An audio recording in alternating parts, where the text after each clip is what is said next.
Hey guys, how are you all? Welcome to. So we are back with a brand new movie on Assume If Naruto Had Rough Harem on SHIZUNE TSUNADE Mouth. But before we start, be sure to subscribe to our channel and like this video. Now let's begin the story. Wah. Wah. A newborn baby wailed as it laid in a small crib on top of the desk inside of the Hokage's office. It had been about 1 hour since the nine-tailed fox was defeated by the fourth Hokage and sealed inside a newborn baby whose umbilical cord was just cut, saving the lives of the remaining villagers of the Hidden Leaf Village, but in turn, losing his own life in the process. The very same newborn baby was currently screaming his heart out from inside of his crib on the Hokage's desk while wrapped warmly in a blanket. Sitting behind the desk smoking a pipe was Hiruzen Sarutobi, third Hokage. He was staring at the baby with a sympathetic look on his face, knowing the burden the young child now carries. Off to the side of the office, sitting on the only couch in the room, was the former student of the third Hokage and godfather to the crying baby, Jiraiya the Toad Sage. "Quite the pair of lungs this one has," Jiraiya commented as he stood up and walked over to the crying baby. "You get that from your mother for sure," he added, causing the age-old Hokage to chuckle in agreement as he began to remember how loud and hyperactive Kushina was as a child, while at the same time how quiet and easygoing Minato was. Jiraiya picked up the baby and began rocking him in his arms in hope of comforting the baby. Sadly, it did not help. The baby continued to cry. "I think you are scaring young Naruto more than anything," the third Hokage said with a chuckle, causing Jiraiya's head to drop. Jiraiya was about to give a reply about how much kids love him, but before he could open his mouth to say anything, the doors of the Hokage's office burst open, nearly blowing the doors off their hinges. "Sarutobi-sensei!" yelled out the only female student that the third Hokage had and teammate to Jiraiya. "Tsunade-senju.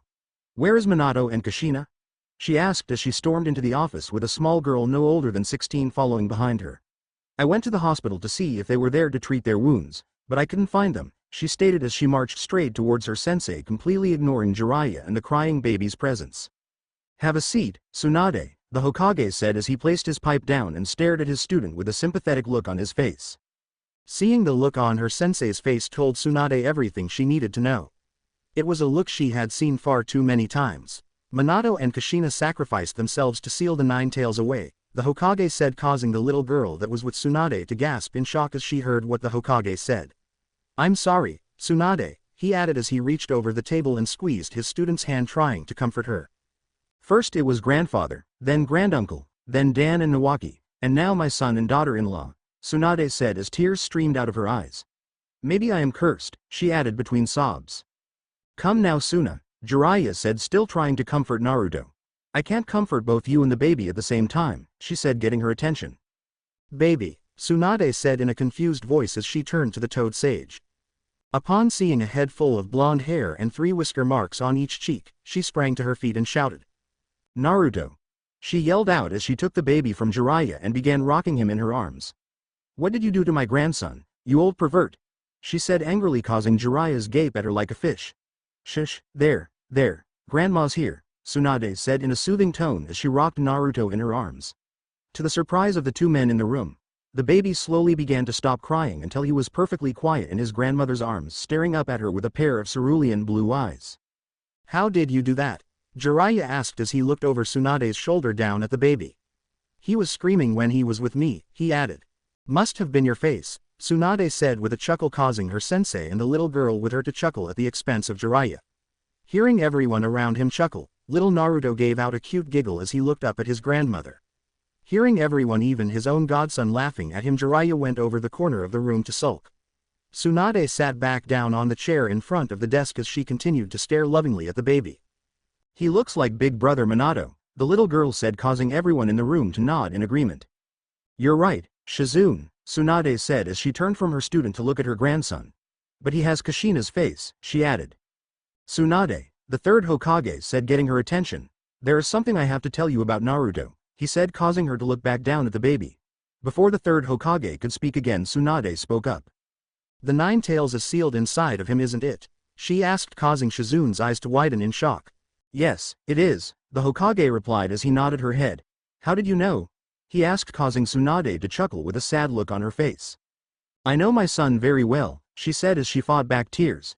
"He would never ask someone else to give up their child to be condemned to the life of a Jinchuriki. It is something he would only do to his own child," she said, causing both Jiraiya and Hiruzen to nod their heads, both knowing the kind of man Minato was. "Tsunade," I have to ask, the former Hokage suddenly said in a serious voice. You were there when Kushina gave birth, how did the Nine Tails break the seal? He asked, causing Tsunade to growl in anger as she recalls the memory of Naruto's birth. Everything was going fine, she said as she began stroking Naruto's hair. Naruto came out and I handed him to Lady Bawako to clean him up before I turned my attention back to Kushina. It was then a masked man showed up, she said, causing both Jiraiya and Hiruzen's eyes to narrow. He took Naruto hostage and undid the seal on Kushina, she said with another growl. I couldn't see his face, but there is one thing I know for sure. He was an Uchiha, she said, surprising everyone. Are you sure? Jiraiya asked as he stood up and walked over to the window. If he isn't one of the Uchiha, he has a Sharingan, she said as she turned and looked at her old teammate. It always was rumored that the Sharingan had the power to control the Nine Tails, said the third Hokage.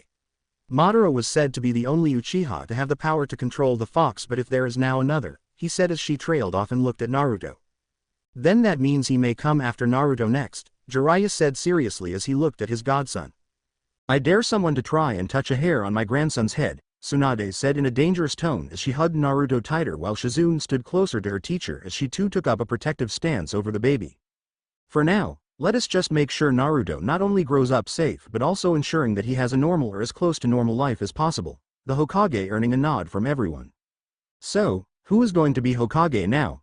Jiraiya suddenly asked. Well, I kind of hoping one of you will take the hat, he said as he looked at his two former students with a hopeful look on his face. Not happening. Jiraiya and Tsunade said simultaneously, causing the age-old Hokage to sigh. I guess I will have to take up the mantle again, he said as he looked at his two students. Danzo will probably try to use this to his advantage to become Hokage, he added as he began thinking about his old teammate.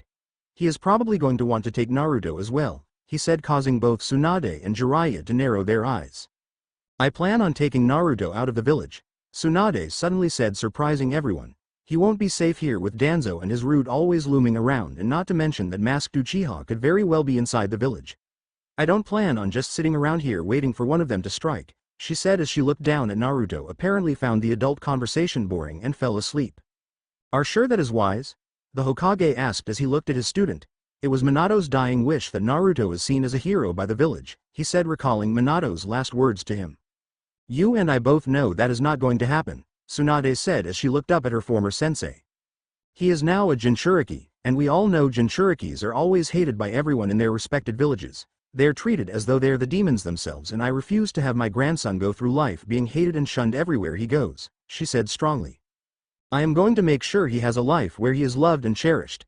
I am sure his parents would have rather that over something as trivial as being seen as a hero, she added, causing Jiraiya to smile while the Hokage to sigh. Where are you going to take him then?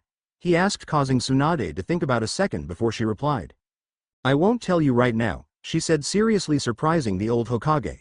The fewer people that know about where Naruto will be the better. I will send you a message of where we are by one of Katsuyu's summons, cause this room isn't exactly secure right now, she said as she looked around the room. Hiruzen nodded his head, understanding the precautions that Tsunade was taking. If there is nothing else, sensei, Tsunade said before she stood up. Shizune and I need to get our stuff together for our journey, she said before she began making her way out of the room with Naruto in her arms and Shizune following closely behind, leaving the two men behind in the room. After they left the room, the third Hokage turned to Jiraiya and spoke. Jiraiya, he said, getting the Toad Sage's attention. We suffered a major loss in this attack, and other villages may try to use this to their advantage to launch an all-out invasion while we are weak. I want you to use your spy network to not only find out about any potential threats to the village but also want you to use it to spread misinformation to other villages when it relates to our current strength. Make them think we didn't suffer that much of a loss and we are still as strong as ever, he said in a commanding tone. Understood, sensei, Jiraiya said with a salute before he hopped out of the open window in the office. The old Hokage took a deep sigh before he stood up and stood by the window looking out of the village. As he looked out, he saw destruction everywhere. Ninjas were running all over the village trying to get the wounded treated and help anyone in need of their help. Even though he was seeing nothing by chaos at the moment, he had lived long enough to know that the village will bounce back from this tragedy. Just then an Anbu dropped down to the floor behind him and spoke. Lord Third, the Anbu said while kneeling down on the ground. The council has been called, the Anbu said. So, it begins, the Hokage thought to himself before he nods the Anbu and began making his way to the council chambers. With Tsunade and Shizune had taken Naruto over to the Senju clan compound. Tsunade had created a few shadow clones and ordered them to start packing both her and Shizune's stuff. While the clones were packing everything up, Tsunade and Shizune currently had Naruto laying on the sofa while they were standing around him staring at him as he slept with smiles on both of their faces. "He's so cute," Shizune said, causing her sensei to chuckle. "Go make sure the clones are packing all of your stuff. As soon as they are done, we are leaving," she said to her student, causing her to be a little surprised. "Are we leaving so soon?" she asked. "Yeah, I rather we leave under all this chaos, that way we can slip with Naruto without anyone noticing anything," she said, causing Shizune to understand. "Understood, Lady Tsunade," she said before she left the living room to make sure all of her stuff was ready. It took about an hour to get everything packed. Once packed, Tsunade and Shizune wrapped Naruto up in a nice warm blanket before they exited the Senju compound, with Tsunade activating the security seals around the compound as they exited. Once outside, she took one last look at the compound before she shut the gates and activated the final seal main gate, which prevented anyone who was not of Senju blood from entering the compound. With the compound sealed, the two kunoichi and baby dashed towards the main gate. Due to the chaos all around them, they managed to leave the village without anyone really seeing them. For those that did catch a glimpse of them, it was not enough to properly identify them or notice that they were carrying a baby. As they made it out of the village with no trouble, they began heading north. "Where are we going, Lady Tsunade?" Shizune asked as they were running through the trees. Without looking over at her student, Tsunade replied. "The fire capital," she said, surprising her student. They traveled for 2 days, making a few stops to feed and change Naruto along the way. They were extremely lucky that Minato and Kushina had bought a lot of baby supplies in advance. That saved them trouble to going to buy everything, and considering the state that the village was currently, she doubted that they would have been able to find any baby food or diapers. Thankfully, that was not the case, and they could have continued their journey to the fire capital without taking any detours. Naruto, for the most part, was a good baby the entire journey there. He would only cry when hungry or when he needed to be changed, otherwise, he did not make a sound. Tsunade had chalked it up to him being too caught up admiring the scenery around them. Tsunade and Shizune stopped at the entrance to the capital, admiring the scenery of all the rather large and expensive-looking buildings. The capital was where the extremely rich people in the Land of Fire lived, well, those except for the clans of the Leaf Village. "Come on, Shizune," Tsunade said before she began walking towards the entrance. "Right, Lady Tsunade," Shizune replied before following her teacher. Standing at the entrance of the capital were 2 samurai in black and white armor guarding the entrance. When they got closer, the 2 samurais stopped them. "Halt!" called out of the samurais as he placed his hand on his katana strapped to his hip. "Do you have permission to enter the capital?" he said in a strong voice. "I don't need permission," Tsunade replied in an equally strong voice. "I am Tsunade Senju," she said as she flared her chakra slightly, causing the 2 guards to gasp in shock and unconsciously take a step back. "Forgive us, Lady Tsunade," one of them said. "We did not know," the other said before they let the group pass through the entrance. After that little setback, they continued their journey into the capital. "Do you have a house in the capital, Lady Tsunade?" Shizune asked as she looked at her teacher with a curious look on her face. "No, but I know someone who can help us find one," she replied as they continued to walk through the capital. They walked for another 10 minutes until they came upon what could only be described as a palace. Just like the entrance of the capital, there were samurai guards all over the palace. They were stopped in front of the palace by 4 guards. "Halt! State your business," one of the guards commanded. "I am here to see the Fire Lord," Tsunade said, causing Shizune's eyes to widen slightly. "That's who she knows," Shizune screamed in her head. "Is the Fire Lord expecting you?" the guard asked, to which Tsunade shook her head, said, "No, then I am afraid I am going to have to ask you to leave," he added as he waved them off, causing Tsunade to narrow her eyes. "Just go tell the Fire Lord that Tsunade Senju is here to see him," she said to guard, once again earning a gasp from all 4 of them. "Of course, Lady Tsunade," the samurai replied before he headed into the palace, leaving the other 3 behind. It was one of the perks of being a Senju. Thanks to her grandfather and granduncle and herself, the name was practically royalty in the Land of Fire, and in some cases even outside the Land of Fire. Tsunade, Shizune, and Naruto waited for about 5 minutes before the same guards came running back outside. "The Fire Lord will see you now, Lady Tsunade," he said before he began escorting the group into the palace. Shizune could not help but admire the sheer size of the palace. It was by far the biggest house she had ever seen. She doubted whether there was anything this size in the Leaf Village. They were led into a large room which had a rather large cushion in the middle with 2 smaller ones in front of it. Sitting on the large cushion with the Fire Lord himself, and all around the room were 12 shinobis standing on guard. These were the Guardian Shinobi 12. Their sole job is to protect the Fire Lord. Tsunade. Long time no see. The Fire Lord said as he greeted Tsunade with a warm smile on his face. How have you been? He asked as he motioned them to sit down on the cushions in front of them while at the same time taking note of the baby in Tsunade's arms. I have been better, Tsunade replied before glanced at the 12 shinobis around the room. The Fire Lord got the message and turned his personal guards. Leave us, he ordered as he waved his hands signaling them to leave the room. After they all left, the Fire Lord looked back at Tsunade and spoke. I just received word of what transpired in the leaf, he said as he let out a sigh. Yes, it is most unfortunate, but they will rebuild stronger than they were before, they always do, she replied, causing the Fire Lord to nod his head in agreement. If you don't mind me asking, Tsunade, the Fire Lord said as he turned his attention to the baby in Tsunade's arms. Who is this baby? He asked, causing Tsunade to smile before she held up Naruto. This is Naruto, my grandson, she said, causing the man's eyes to widen beyond belief. Grandson? He asked, causing her to nod. I didn't even know you have a child, much less a grandchild, he said, causing Tsunade to chuckle. I had a son when he was born. We changed his name because it was around the time where the other villages would send assassins to kill anyone with the Senju name, and if he took his father's name it would have been easily linked by to me, she said, causing him to nod his head, understanding his precautions. But you have met my son before, she said, surprising him while at the same time confusing him. I have? He asked with a confused look on his face. He was the Fire Lord. The people who he meets are all pretty powerful and high-ranking. So, he cannot help but wonder just who Tsunade's son is. He looks a lot like his father, she said as she held up Naruto for the Fire Lord to see.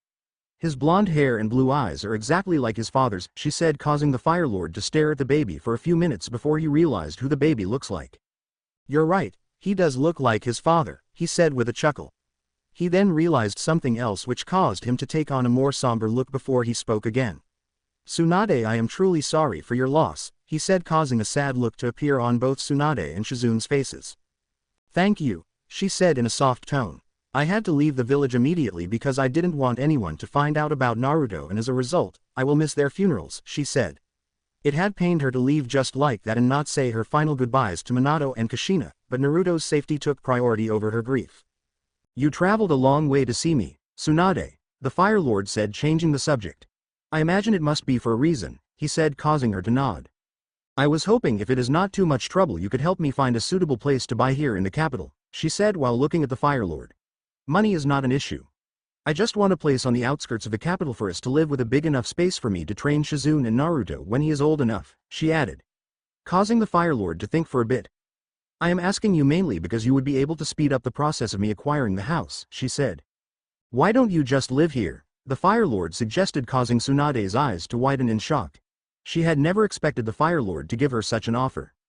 I am extremely grateful for the offer, my lord, but when training I tend to cause a lot of damage to the surrounding area, and we are currently in the middle of the capital, Tsunade said, causing the Fire Lord to nod his head in agreement, knowing very well about Tsunade's superhuman strength. Very well, Tsunade, he said with a smile. Have it your way. I will have my assistant find you a suitable compound, but until then I insist you stay in the palace, he said, causing her to smile. Very well, sir, she agreed, knowing very well that the man will not let it go. However, sir, I must ask that you keep my presence here a secret. Not even the Hokage knows where I am, he said, surprising the man. You didn't tell Sarutobi where you would be? He asked in a surprised voice. I told him I was going to leave and will send him a message through a more secured way of communicating of my exact location once I am settled, she said, causing him to nod once again, understanding the precautions she is taking. What of young Naruto here? He said as he looked down at the baby. Will you be changing his name as well? He asked. For now, it will just be Naruto, she said with a smile. When he is older, I will let him decide on what he wants his last name to be, she said, causing Fire Lord to raise an eyebrow at her. Why not change his name as you did with his father? He asked. It is widely believed that I am the last Senju alive. Even if someone comes along claiming to be a Senju, I doubt anyone would take it seriously unless that someone is coming out of the Leaf Village, she said as she handed Naruto over to Shizune for a bit. Back then with his father, I wasn't the only one left there, still a few members in the clan, so precautions needed to be taken, but right now everyone believes that with the exception of me all other Senjus are dead, she said, even though she was still slightly worried. Well then, that does make sense, but please do be careful, he said, causing her to smile. Let us head up to the residence and get you all settled in. My wife would probably kill me if I had you here and didn't bring you to see her, he said with a chuckle as they all stood up. They then walked to the door and pushed it open to see the same 12 shinobis standing outside the door guarding it. Without saying anything, the Fire Lord began walking towards the living quarters of the palace with Tsunade and Shizune, who were carrying Naruto, following behind him. 2 days later, Tsunade, Shizune, and Naruto had been starting in the palace of the Fire Lord for 2 days now. It had been a peaceful 2 days, to say the least. In the past 2 days, she got to spend a good amount of time with Naruto. It really helped her take her mind off Minato and Kushina. Shizune for the most was really in love with Naruto. He was like her little brother. She had always wanted to be a big sister, and now she is one. In the past 2 days, she was having a ball playing with Naruto. She found him absolutely adorable. After they had spoken 2 days ago, the Fire Lord had asked his assistant to look for a compound on the outskirts of the capital for Tsunade, and today they received word that they found one that fits her specifications. Tsunade had to admit that it was rather fast, but she guessed that is one of the perks of being the Fire Lord. Without hesitating, she gave the assistant the money necessary to purchase the property. By the end of the day, the transaction was complete. Tsunade wanted to set out right away for the house because she wanted Naruto to experience some level of normalcy instead of always moving around like they were doing, but the Fire Lord insisted that they spend one more night and he would have a carriage take them to the house in the morning. Tsunade eventually agreed and spent one more night in the palace. The Hidden Leaf Village, sitting behind his desk with a tower of paperwork in front of him, was the 3rd Hokage. He had taken up back the position of Hokage. It has been 4 days since the Nine-Tails attack. The rebuilding efforts in the village had already begun, with everyone from Jonins to everyday civilians helping out in the rebuilding efforts. They held a mass funeral yesterday for all those lost in the attack, while also burying the 4th Hokage and his wife as well. He had been slightly upset when he found out Tsunade had left without saying goodbye, but he understood she was only thinking about Naruto. Speaking of Naruto, he made no mention of Naruto being the Jinchuriki to neither the public nor the council. Thinking about the council meeting causes him to smirk at the reaction of his old teammate. Flashback. Council meeting. The council room was divided into 2 sections, the shinobi sections consisting of the clan heads, and the civilian section consisting of a few rich civilians. They all sat in a straight line on either side of the room, with the Hokage seated at the head of both lines. Sitting behind the Hokage were his 2 advisors, who were also 2 of his former teammates. What of the Jinchuriki, HAREM? Asked Danzo as he spoke from the shinobi side of the room. That is none of your concern, Danzo, the Hokage replied with a sigh. And it is Lord Hokage when we are in this room, he added strongly. Of course, Lord Hokage, Danzo said, sounding as though it pained him to utter his words. But I just wish to know who the Jinchuriki is so they could be trained into the perfect weapon for the village, he said, causing the Hokage and a few of the clan heads to scowl at him. I just said it is none of your concern, Hiruzen said forcefully, while at the same time flaring his chakra as well, making everyone in the room sweat a little while some of the civilians were ready to pass out. Next order of business, he added as he pulled his chakra back in. Flashback end. There was not a shadow of a doubt in the old Hokage's mind that it would not be the last time he would have to deal with Danzo concerning the whereabouts of Naruto. But no matter how much his old teammate pushes, he would not jeopardize Naruto's safety. He owed that much to Minato and Kushina after the sacrifice they made for the safety of the village. He could only hope Tsunade is able to keep Naruto safe and ensures he has a normal childhood wherever they are.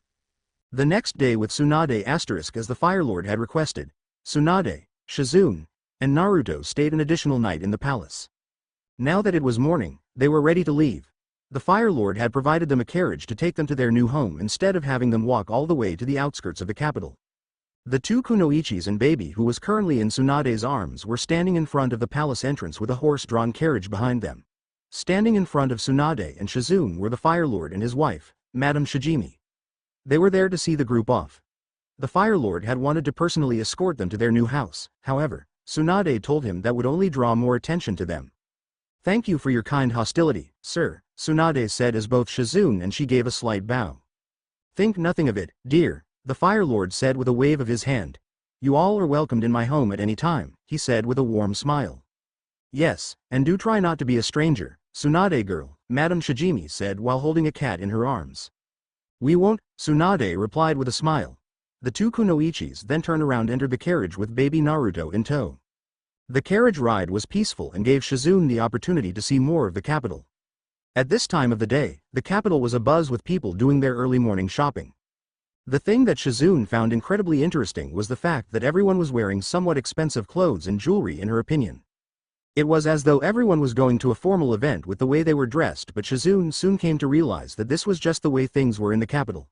As the carriage drove by, people would often stop and point it due to the fact that the carriage had the Fire Lord's symbol on either side of it. The carriage ride took 15 minutes before it came to a stop in front of a rather large compound with 3 houses inside of it.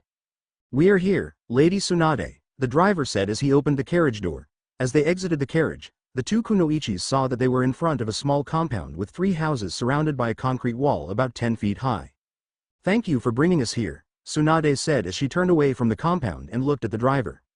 The driver gave a small bow before he got back onto the carriage and drove off. Tsunade and SHIZUNE walked up to the gate and unlocked it with the keys that she got from the Fire Lord's assistant. As they entered the compound, they could not help but admire the beauty of everything. There were 3 houses in the compound. The one in the center was bigger, the other 2 signifying it as the main house, while the other 2 were guest houses. Around the entire property were perfectly cut grass and a cobblestone walkway leading from the main gate to the 3 houses. Lining the walls around the property was a bed of flowers that seemed to go all the way around the compound. Deciding to check out the interior of the house, Tsunade began walking towards the main house with SHIZUNE following behind with Naruto in her arms. As they entered the house, they were surprised to see that it was fully furnished. Tsunade had thought that they would have to buy all the furniture they would need, but it seems as though the Fire Lord had an additional reason for making them stay an extra night in the palace. "My, quite the house this is," came a male voice from behind the duo, causing the 2 kunoichis to panic slightly. Tsunade immediately went into attack mode and spun around, getting ready to deal with their sudden intruder. Upon turning around to face the intruder, Tsunade came face to face with her old teammate Jiraiya standing in behind them with a stupid grin on his face. "Jiraiya," Tsunade shouted in anger, causing the Toad Sage to grin wider. "Miss me, Suna?" he asked while grinning. "In your dreams, you stupid pervert," Tsunade replied as she relaxed a bit. "How the hell did you find us?" she asked as they all walked into the house. "I had my spies everywhere looking out for you," he said as they walked into the living room and sat down on the couch. "It wasn't until 3 days ago that I got word of someone matching both you and SHIZUNE's description spotted in the capital," he said as he took Naruto from SHIZUNE and held him in his arms.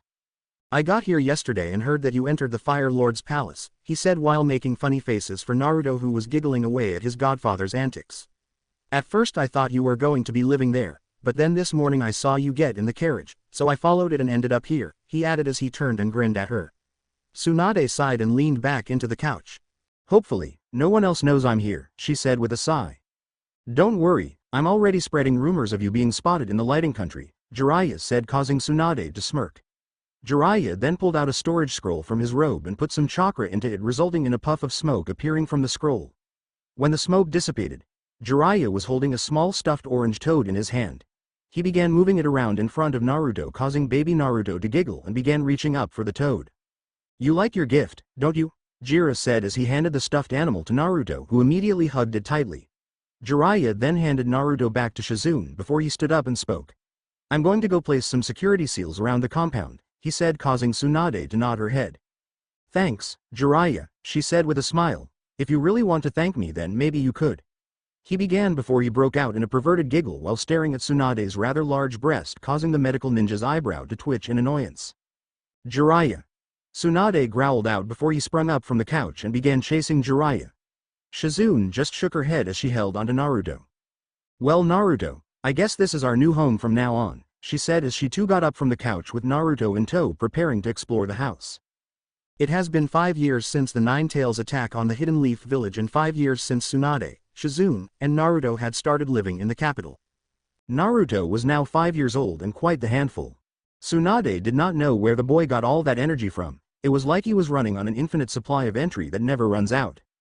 Ever since he learned how to crawl, you could not leave him alone for a second, or else when you get back you will notice he vanished. It nearly gave his grandmother and his big sister a heart attack the first time it happened. They were changing him on Tsunade's bed when they turned around for a second to grab a new diaper. When they turned back, Naruto was no longer on the bed. Instead, he was on the floor trying to make a break for the open door.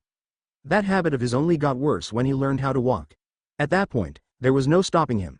The only thing that Naruto would sit still for was ramen. It drove Tsunade crazy how the boy seemed to have inherited his mother's love for ramen.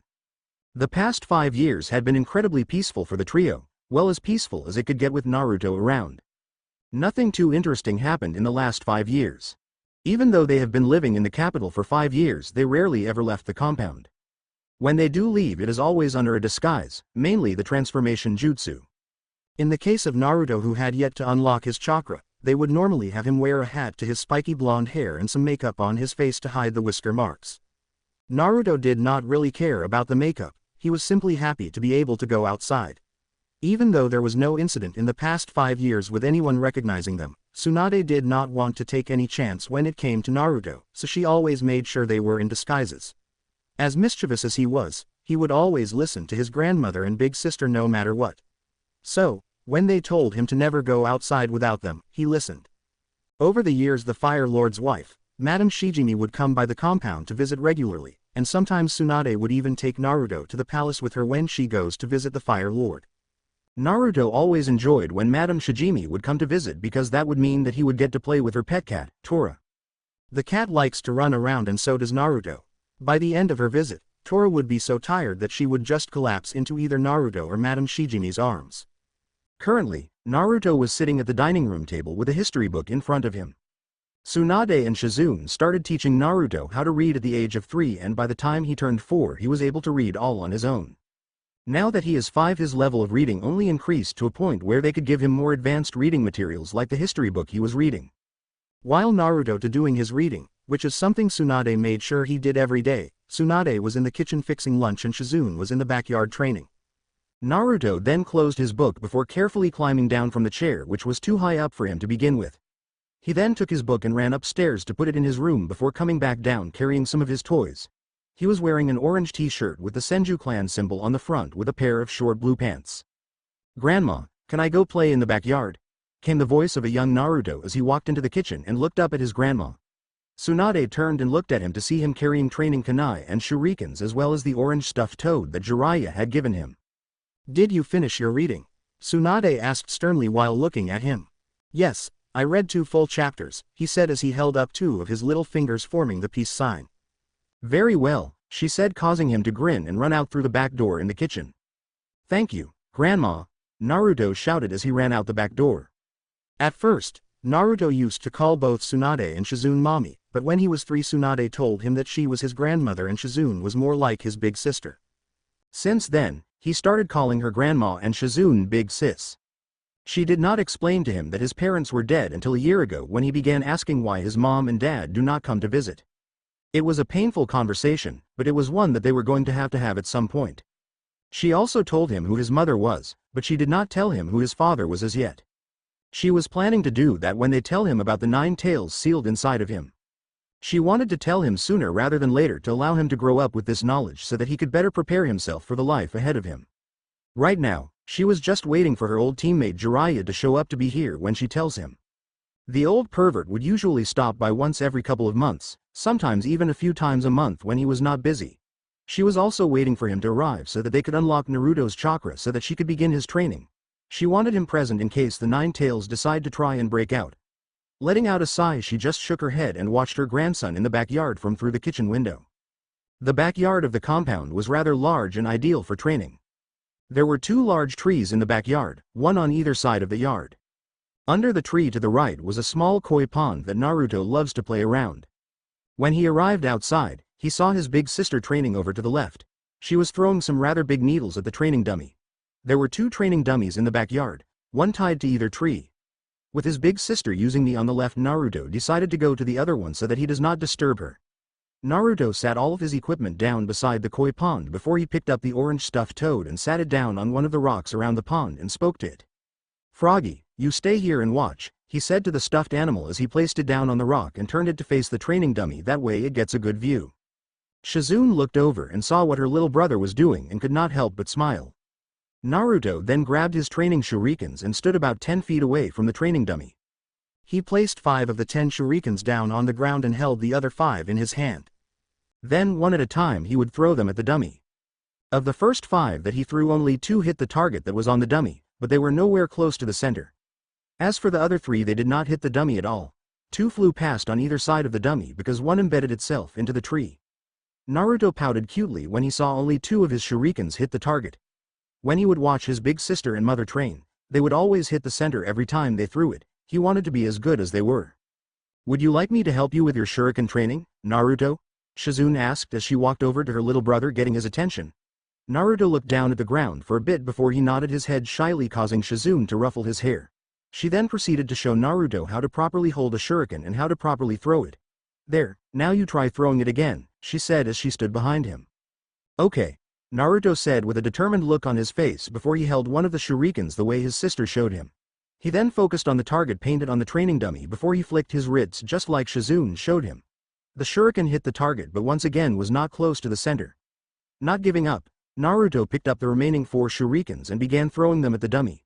This time they all hit the target but only one managed to hit the bullseye. "Good job, Naruto," Shizune said as she ruffled his hair once again. "If you keep practicing, you're going to be hitting the center every time," she said, causing him to grin up at her. "Just you wait, I'm going to surpass you and Grandma in no time," he said with a wide grin on his face. "Is that so?" came the voice of Tsunade from behind the two of them, getting their attention. "Believe it," he shouted while flashing his grandmother a wide grin. "I'm going to be the strongest ninja that ever lived," he said while grinning. "Well, until then," Tsunade said as she scooped him up in her arms.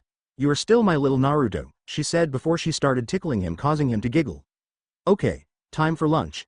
You can play with your kunai and shurikens after," she said as she began walking back towards the house.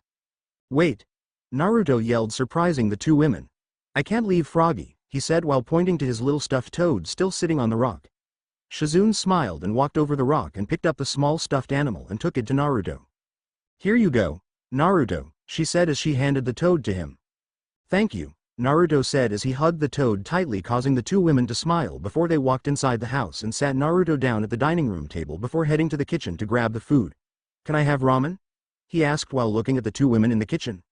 "You already had ramen this week," his grandmother replied, causing his head to drop slightly in disappointment. Tsunade would only allow Naruto to eat ramen once a week. On the remaining days, she would ensure he had a healthy, balanced diet. Shizune and Tsunade took all the food to the dining room table and set it up while Shizune placed a little bit of everything in front of Naruto so he could reach it easily before sitting down beside him with her sensei sitting down across from her. As they were about to start eating, the voice of a man coming from the entrance of the dining room surprised everyone. "Oh, lunch," the man said, getting all of their attention. When they turned to look, they saw Jiraiya standing there with a grin on his face. "Jiraiya, pervy sage," Tsunade and Naruto said simultaneously. "How many times have I told you not to call me that, brat?" Jiraiya said as he sat down beside Shizune while Naruto just grinned at him. Naruto had started calling him pervy sage after hearing his grandmother call him a pervert and hearing Jiraiya referring to himself as the great toad sage. Combing the two, Naruto came up with pervy sage, much to the amusement of his big sister and grandmother and the annoyance of Jiraiya. "Did you bring me anything?" Naruto asked with an excited look on his face. Jiraiya just reached into his robe and pulled out a green wallet in the shape of a frog and tossed it at Naruto, who caught it and smiled. "Look, Froggy, you have a friend," Naruto said as he placed the green wallet next to his stuffed toad. The adults at the table could not help but smile at the boy's antics. "So, where are you coming from, Jiraiya?" Tsunade asked as he looked over at her old teammate while putting some rice in her bowl. "I just paid Sarutobi-sensei a visit," he said as he took an empty bowl that was on the table and started taking food. "Reported to him about the happenings around the elemental nations," he said before he took a bite of his food. "Anything interesting happening?" Tsunade asked. "The Hidden Mist Village is now in a full-blown civil war," Jiraiya replied. Tsunade was not really surprised by this, she had expected it to happen a long time ago. "Orochimaru was in the Lightning Country doing God knows what," he added, causing a scowl to appear on Tsunade's face at the mention of their other teammate. "Up to no good, I'm sure," she said lowly, causing Jiraiya to nod in agreement. Naruto was quietly eating while at the same time listening to his grandmother and godfather's conversation. "Any word on the masked Uchiha?" she suddenly asked, causing him to shake his head no. For the past 5 years, whenever Jiraiya would come to visit, she would ask if he heard anything about him, but he never did hear anything about the man. "Speaking of the Uchiha," Jiraiya suddenly said, "some of my spies from inside the Leaf Village are telling me that the grand population of the village is starting to suspect the Uchiha clan for the attack," he said, surprising Tsunade. "That's surprising," she replied as she looked at her teammate. "I know for sure that sensei wouldn't go spreading what I told him about that night to the grand public," she said. "You're right," Jiraiya replied with a nod. "It is likely someone from the shadows spreading rumors to start a conflict," he said, causing Tsunade to growl once more.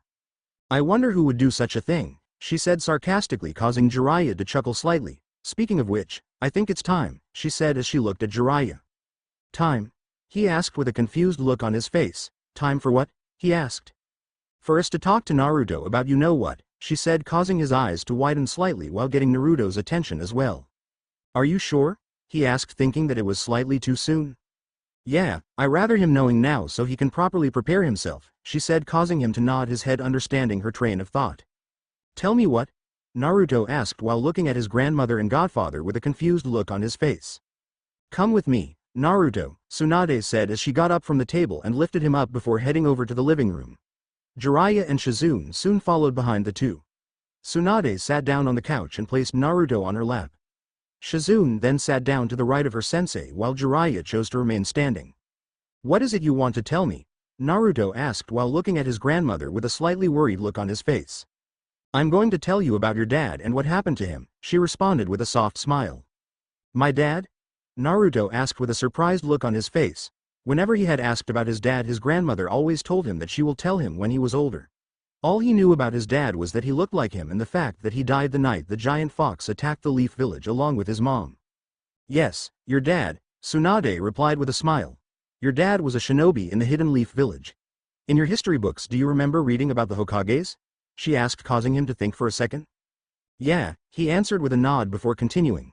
Grandma's grandpa was the first Hokage, her granduncle was the second Hokage, and her sensei is the third Hokage, he asked while holding up 3 fingers. Then there was the fourth Hokage, he was the coolest of them all. He beat up the giant fox and saved everyone, Naruto said enthusiastically, causing the adults to chuckle. Yes, that's right, she said as she ruffled his hair slightly. Well, you see Naruto, your father's name was Minato Namikaze, and he was the fourth Hokage, she said, dropping a bomb on poor little Naruto who had his mouth hung open. My dad is the fourth Hokage? Naruto asked in a startled voice. That's so cool, Naruto yelled out with a big grin, causing Tsunade to shake her head at her grandson's antics. Sometimes he behaves like his father, but other times he is like his mother. But how come his last name is Namikaze and not Senju? Naruto suddenly asked. Well, you see, when your father was born, Grandma changed his last name to protect him, she explained, causing him to put his index finger to his chin and started to think. The adults around him found it absolutely cute. So, what is my last name then? He asked while looking at his grandma, causing her to smile. You get to choose if you want to be Namikaze or Senju, she said, causing him to ponder upon it for a few seconds before he gave his reply. I am going to be Naruto Senju, he yelled out with a wide smile on his face. It is the coolest, he added with a proud grin on his face before he started bouncing up and down on his grandmother's lap excitedly. Okay brat, settle down, I still have more to tell you, Tsunade said, getting him to calm back down. Now, as you just said, your father the fourth Hokage defeated the 9-tailed fox and saved the village, she said, causing him to nod. The thing is, that is not exactly true, she said, causing his eyes to widen slightly. The 9-tailed fox is a tailed beast. A creature made up entirely of chakra, she said while looking at her grandson. There is no way to truly kill a tailed beast. The only way to defeat it is to seal the beast into a human baby, she said before pausing and looked at Naruto. Seal it inside of a baby? He asked, causing her to nod her head. That's right, Tsunade replied with a nod. People with tailed beasts sealed inside of them are called Jinchurikis. Your mother was the previous Jinchuriki of the 9 tails and my grandmother before that, she said, surprising Naruto once more. My mom had the 9 tails inside of her? He asked in an astonished voice. Then who has the fox in them now? He asked while tilting his head to the side. I'm getting to that, Tsunade said, trying to ease him into it as much as she can. In order to defeat the giant fox and save the village, your father had to use a very powerful jutsu to seal the fox away in a newborn baby. However, the price for him using that jutsu was him dying after using it, she said, making Naruto slightly sad and proud at the same time. Your dad was an exceedingly kind person. He could never bring himself to ask someone else to give up their child to have the fox sealed into. It was something he could only do to his own child, she said, causing Naruto's eyes to widen in shock. Why you mean? I have the giant fox sealed inside of me? He asked, sounding slightly scared. He then lifted up his shirt and started poking his belly. Are you sure he is in there? He asked, causing the adults to chuckle at his antics. Yes, it is in there, Tsunade replied with a smile. Now I want you to understand something, Naruto, she said, seriously getting his attention. You are a Jinchuriki and some people are going to treat you differently because of it, she said, confusing Naruto. There are people out there who believe that Jinchurikis are the tailed beasts themselves in human form and they are typically afraid of them. So Jinchurikis are usually met with a lot of hate and hostilities, she said, causing him to look down slightly. So, People are going to hate me, he asked as tears began to well up in his eyes. Does that mean Grandma, Big Sister, and Pervy Sage are going to hate me too? He asked with tears streaming down his face causing their eyes to widen. Of course not, sweetie, Tsunade said as she wrapped him in a hug. We will never hate you no matter what you do, she added. You are my cute little brother, it is impossible for me to hate you, SHIZUNE said as he ruffled his hair. We will never hate you, Squirt, Jiraiya said while also ruffling his hair. Then I don't care who hates me, Naruto said as he wiped the tears from his eyes. As long as you guys don't hate him, I don't care about anyone else, he added between sniffs. One day I'm going to be super strong like Dad and Grandpa Hashi and then everyone will have to like me, he declared boldly.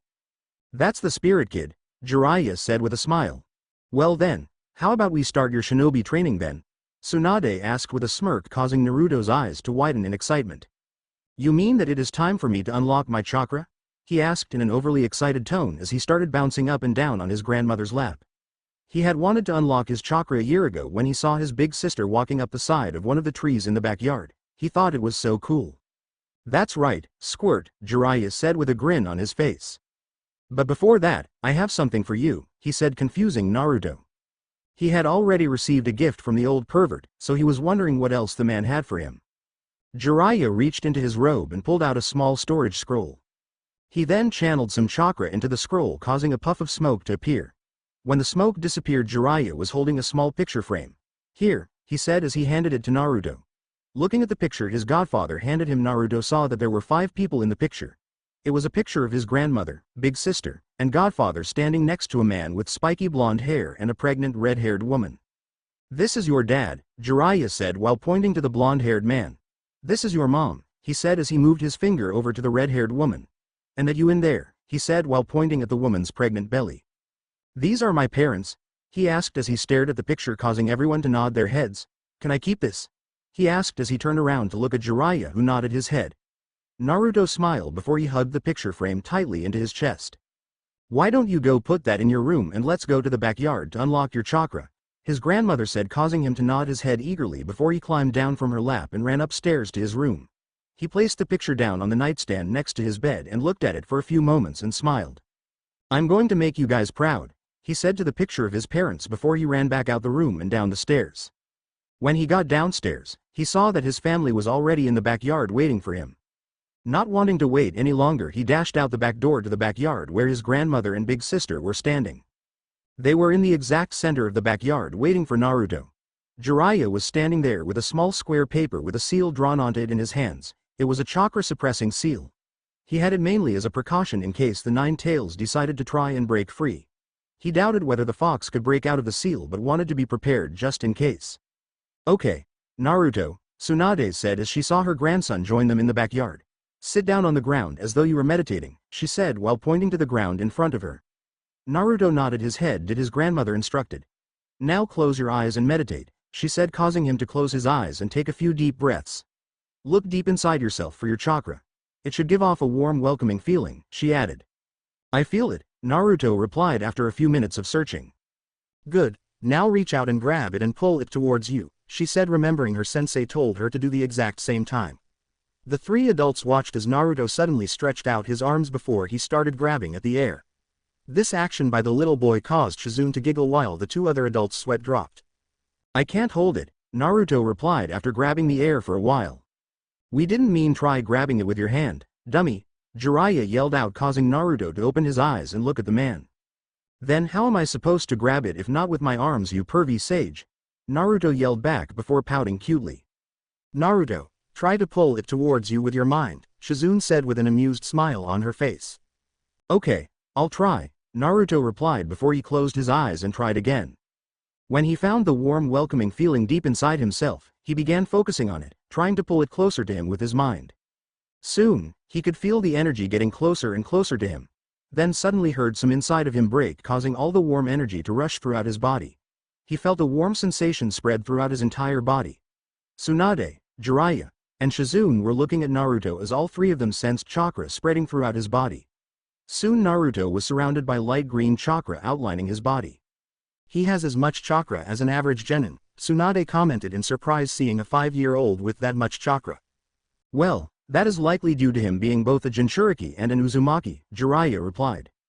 Tsunade was about to say something else, but before she could speak, they all felt the ground tremble beneath their feet, causing them to put up their guard. What happened next took everyone by surprise. Bursting out from the ground behind Naruto was a decent-sized tree about a foot wide. The tree grew about 6 feet before branches with leaves started to grow out of the rather small trunk. Naruto then opened his eyes, feeling super powerful due to him experiencing chakra for the first time. He looked down at his hand and made a fist, fully enjoying the feeling of power. Man, I feel so powerful, he said in a happy tone as he began to stand up. I feel like I could owie, he cried out as he banged his head against one of the branches of the tree as he stood up. Who put a tree there? He shouted as he turned and looked at his family, who were all staring at him as though he grew a second head. What? He asked as he was kind of creeped out by the way they were all looking at him. Jiraiya, that's... Tsunade said with her eyes wide as dinner plates and her mouth hung open. Yeah, Jiraiya replied with an equally astonished look on his face. Grandfathers, Tsunade said. Sure is, Jiraiya replied with a nod. Amazing, Shizune whispered out, staring at the tree. Are you guys okay? Naruto asked, knocking them out of their stupor. Do you have any idea what you just did, brat? Jiraiya asked as he walked forward and began examining the small tree. I just unlocked my chakra, Naruto replied, wondering why the old man was fussing over a tree. And what's up with that tree? It wasn't there before, he asked as he turned and looked at his grandmother. Naruto, sweetie, Tsunade began as she walked over and knelt down in front of Naruto. It would appear as though when you unlocked your chakra you unlocked your bloodline as well, she said, causing him to tilt his head to the side cutely. What's a bloodline? He asked, making Tsunade recall the fact that they had not gotten to that part of his studies as yet. Bloodlines are special abilities passed down genetically within specific clans, she explained as best she could to a 5-year-old. It is like the Uchiha clan's Sharingan or your great-great-grandfather's wood release, she said, causing his eyes to light up in excitement. You mean I have some kind of special powers? He asked with a large, excited grin on his face, causing his grandmother to smile slightly. Yes, it would appear as though you have somehow inherited your great-great-grandfather's wood release, she said with a sigh. Hee. I told you I'm going to be as cool as Grandpa Hashi, Naruto said with a wide grin as he turned to look at the tree. Lady Tsunade, Shizune called out, getting her teacher's attention. How come Naruto has the first Hokage's bloodline when no one else in the Senju clan has ever awakened it? She asked the question that was actually in both Jiraiya and Tsunade's minds. I haven't the slightest clue, Shizune, she replied before turning her attention back to Naruto. And I don't have any of our medical equipment here for us to study a sample of his DNA to see just what is different between his and mine, she stated. For now, let's just focus on his training and worry about all that later, Jiraiya said as he stopped studying the tree and turned to Tsunade. As he said that, a thought suddenly struck Tsunade, causing her eyes to widen. We don't have any of grandfather's wood jutsus here, she said as she stared at Jiraiya. They are all locked away in the Senju clan compound, she stated, causing her old teammate to sigh. Can't I just go get them? He asked with a puzzled look on his face, to which she shook her head no. No, the compound is currently locked behind some pretty complex security seals that Grandma Mito brought with her from the Uzumaki clan. Only those with Senju blood and chakra can unlock it, she stated. What if you give me some of your blood and store some of your chakras in a special seal? Jiraiya suggested, causing Tsunade to shake her head no once more. No, Grandma Mito had planned for someone attempting that in advance. In addition to Senju blood and chakra, you need to plus the chakra in a specific pattern to unlock the seals, she said with a sigh, amazing Jiraiya. Well, for now, let us just teach him what we can, Jiraiya said as he folded his arms. Whenever either you or he decide to go back to Leaf, he can learn his wood release then, he added, causing her to nod her head. She was not ready to return right now because Naruto was not able to defend himself as yet. Maybe when he can properly defend himself, he can go back, she thought to herself. Oi! Naruto shouted, getting their attention. Are you guys going to train me now? He asked, getting tired of waiting. Sure. Things squirt, Jiraiya replied before reaching up and plucking 2 of the leaves off the tree and handed one to Naruto. The first thing you need to learn how to do is to make this leaf stick to your forehead using chakra, he said as he placed his leaf on his forehead and channeled some chakra to the spot where the leaf is, making it stick in place. Naruto saw what his godfather did and tried to duplicate it, but much to his annoyance it would not stay on his forehead. Knowing that will take him a while to get it to stick, especially with his level of chakra, the 3 adults decided to go sit down on some of the chairs that they had in the backyard and watch him. **** 1 week later ***, it took Naruto 2 days to figure out how to get the leaf to stick to his forehead and stay there. For the remaining 5 days his grandmother had him focusing on sticking multiple leaves all over his body at the same time as a better way to increase his control. Jiraiya had stayed for a few days before leaving to tell the Hokage about Naruto unlocking his chakra. Both Tsunade and Jiraiya had agreed that they should keep Naruto's bloodline a secret from the Hokage for now, mainly due to the fact that they did not want to risk someone overhearing that kind of information. Seeing as how Naruto had mastered the leaf balancing exercise, Tsunade thinks it is time she taught him the tree climbing exercise. Naruto, who was currently sitting under the tree next to the koi pond with 3 leaves stuck to his forehead, one on either cheek and one in the center of his chest, saw his grandmother walking towards him. His big sister was sitting under the other tree reading book on medical ninjutsu. Naruto, it is time for you to learn the next exercise, Tsunade said, getting Naruto excited. I'm going to teach you how to walk up the side of a tree, she said before she moved him out of the way. She then placed on foot on the trunk of the tree and began walking up the tree as though she was walking on the ground. Wow, Naruto said as he started bouncing up and down. That's so cool, he added with stars in his eyes. Tsunade chuckled at her grandson's behavior before hopping down from the tree. All you have to do is channel some chakra to the bottom of your feet and walk up, she said as she moved out of the way for him to try. Naruto did as his grandma said before placing one foot onto the tree trunk. As he tried to place the other foot on the tree, he fell down flat on his behind, causing his grandmother and big sister to laugh at him. Keep trying, Tsunade said before she left to check on Shizune's studies. 2 weeks later, it had taken Naruto about 4 days to complete the tree walking exercise, and similarly to when he completed the leaf balancing exercise, his grandmother made him spend the remaining of the week running up and down the tree to build up his reserve and better his control. Once that week had passed, Tsunade made him spend an extra week running up and down the tree while balancing leaves and pebbles on his forehead and body to better his control. For the boy who was always filled with energy, at the end of every day, he would be completely tired. Currently, everyone was inside the house. Tsunade had decided to give Naruto a day to relax before she really kicks his training into gear. Tsunade was in the kitchen doing the dishes while Shizune was standing behind her staring at Naruto with her mouth open. Lady Tsunade, Shizune said, getting their sensei's attention. Do you think it was a good idea teaching Naruto how to walk up trees? She asked, confusing her sensei. What do you mean if it was a good idea? Tsunade asked as she continued to wash the dishes. It is a necessary skill to learn for every shinobi, she added. I know that, I'm just wondering if you are regretting teaching him it. She asked, causing Tsunade to scrunch up her forehead in confusion. Why would I? She began as she turned around to question Shizune. As she turned around, she saw Naruto running up and down the walls and all over the ceiling with a wide smile on his face as he left a trail of shoe prints behind him. Tsunade's eyebrows started to twitch violently before she shouted out. Naruto, ooh, she yelled. 7 years had passed since Naruto unlocked his chakra and discovered that he had inherited his great-great-grandfather's bloodline. Naruto had advanced leaps and bounds in the last 7 years. He had as close to perfect chakra control as he could possibly get thanks to his grandmother and big sister putting him through the ringer when it comes to chakra control exercise. Immediately after mastering the walking on water exercise, his mother put him through some more advanced chakra control exercises that are usually taught to those who want to learn medical ninjutsu. As a result of his close to perfect chakra control, his grandmother and big sister trained him in medical ninjutsu. When his chakra reserve had increased to a sizable amount, Tsunade decided to teach him the shadow clone jutsu to help speed up his training a bit. To say that by creating a few clones every day and having them train alongside Naruto sped up his training would be an understatement. Even though Naruto had the chakra necessary for him to create hundreds of shadow clones at any given time, Tsunade limited him to no more than 20 clones at a time. That way they all could train in the compound and not get in each other's way, and also avoid Naruto suffering serious backlash from them dispelling. So, every day for the past 5 years Naruto would make about 15 clones, 5 of them read books and scrolls about medical ninjutsu. Another 5 would read a few books on fuinjutsu which Jiraiya would bring for him, and the remaining 5 would train with the original and Tsunade in either taijutsu or ninjutsu. Once the clones ran out of reading material, Naruto instructed them to train in his chakra nature. It was the first thing Tsunade and Jiraiya checked after he had completed his water walking exercise. As it turns out, Naruto had an affinity for 3 chakra natures, with the wind nature being his main type while water and earth being secondary.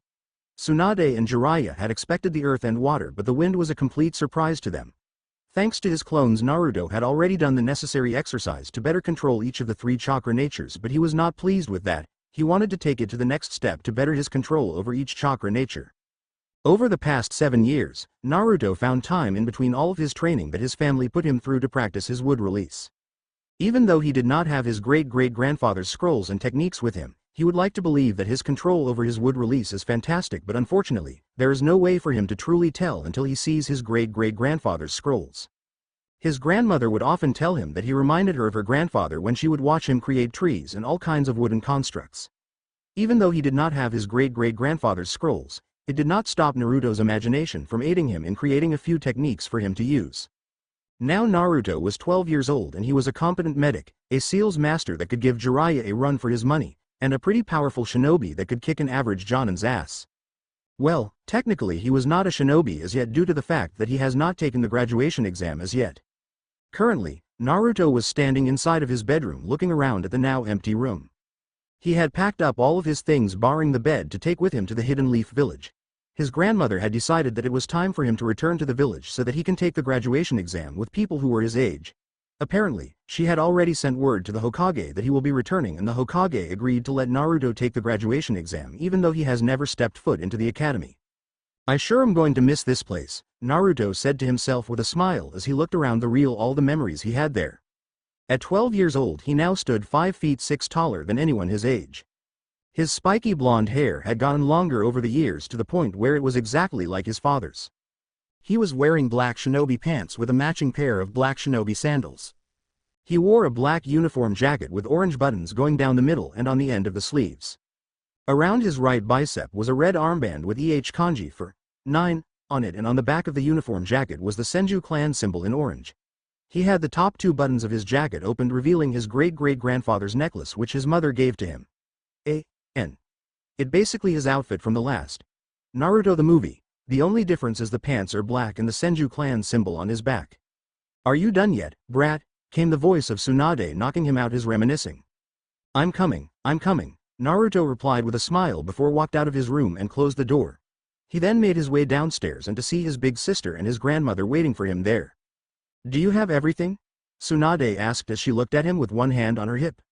"Yes. Everything is stored in the storage scrolls and the storage scrolls are stored in the storage seal on my wrist," he said as he pulled up his right sleeve revealing a storage seal tattoo on his wrist.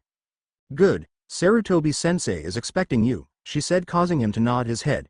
Tsunade and Shizune were not going with him to the Leaf Village. Instead, they are going to be touring around the Fire Country for a bit before they make their way to the village.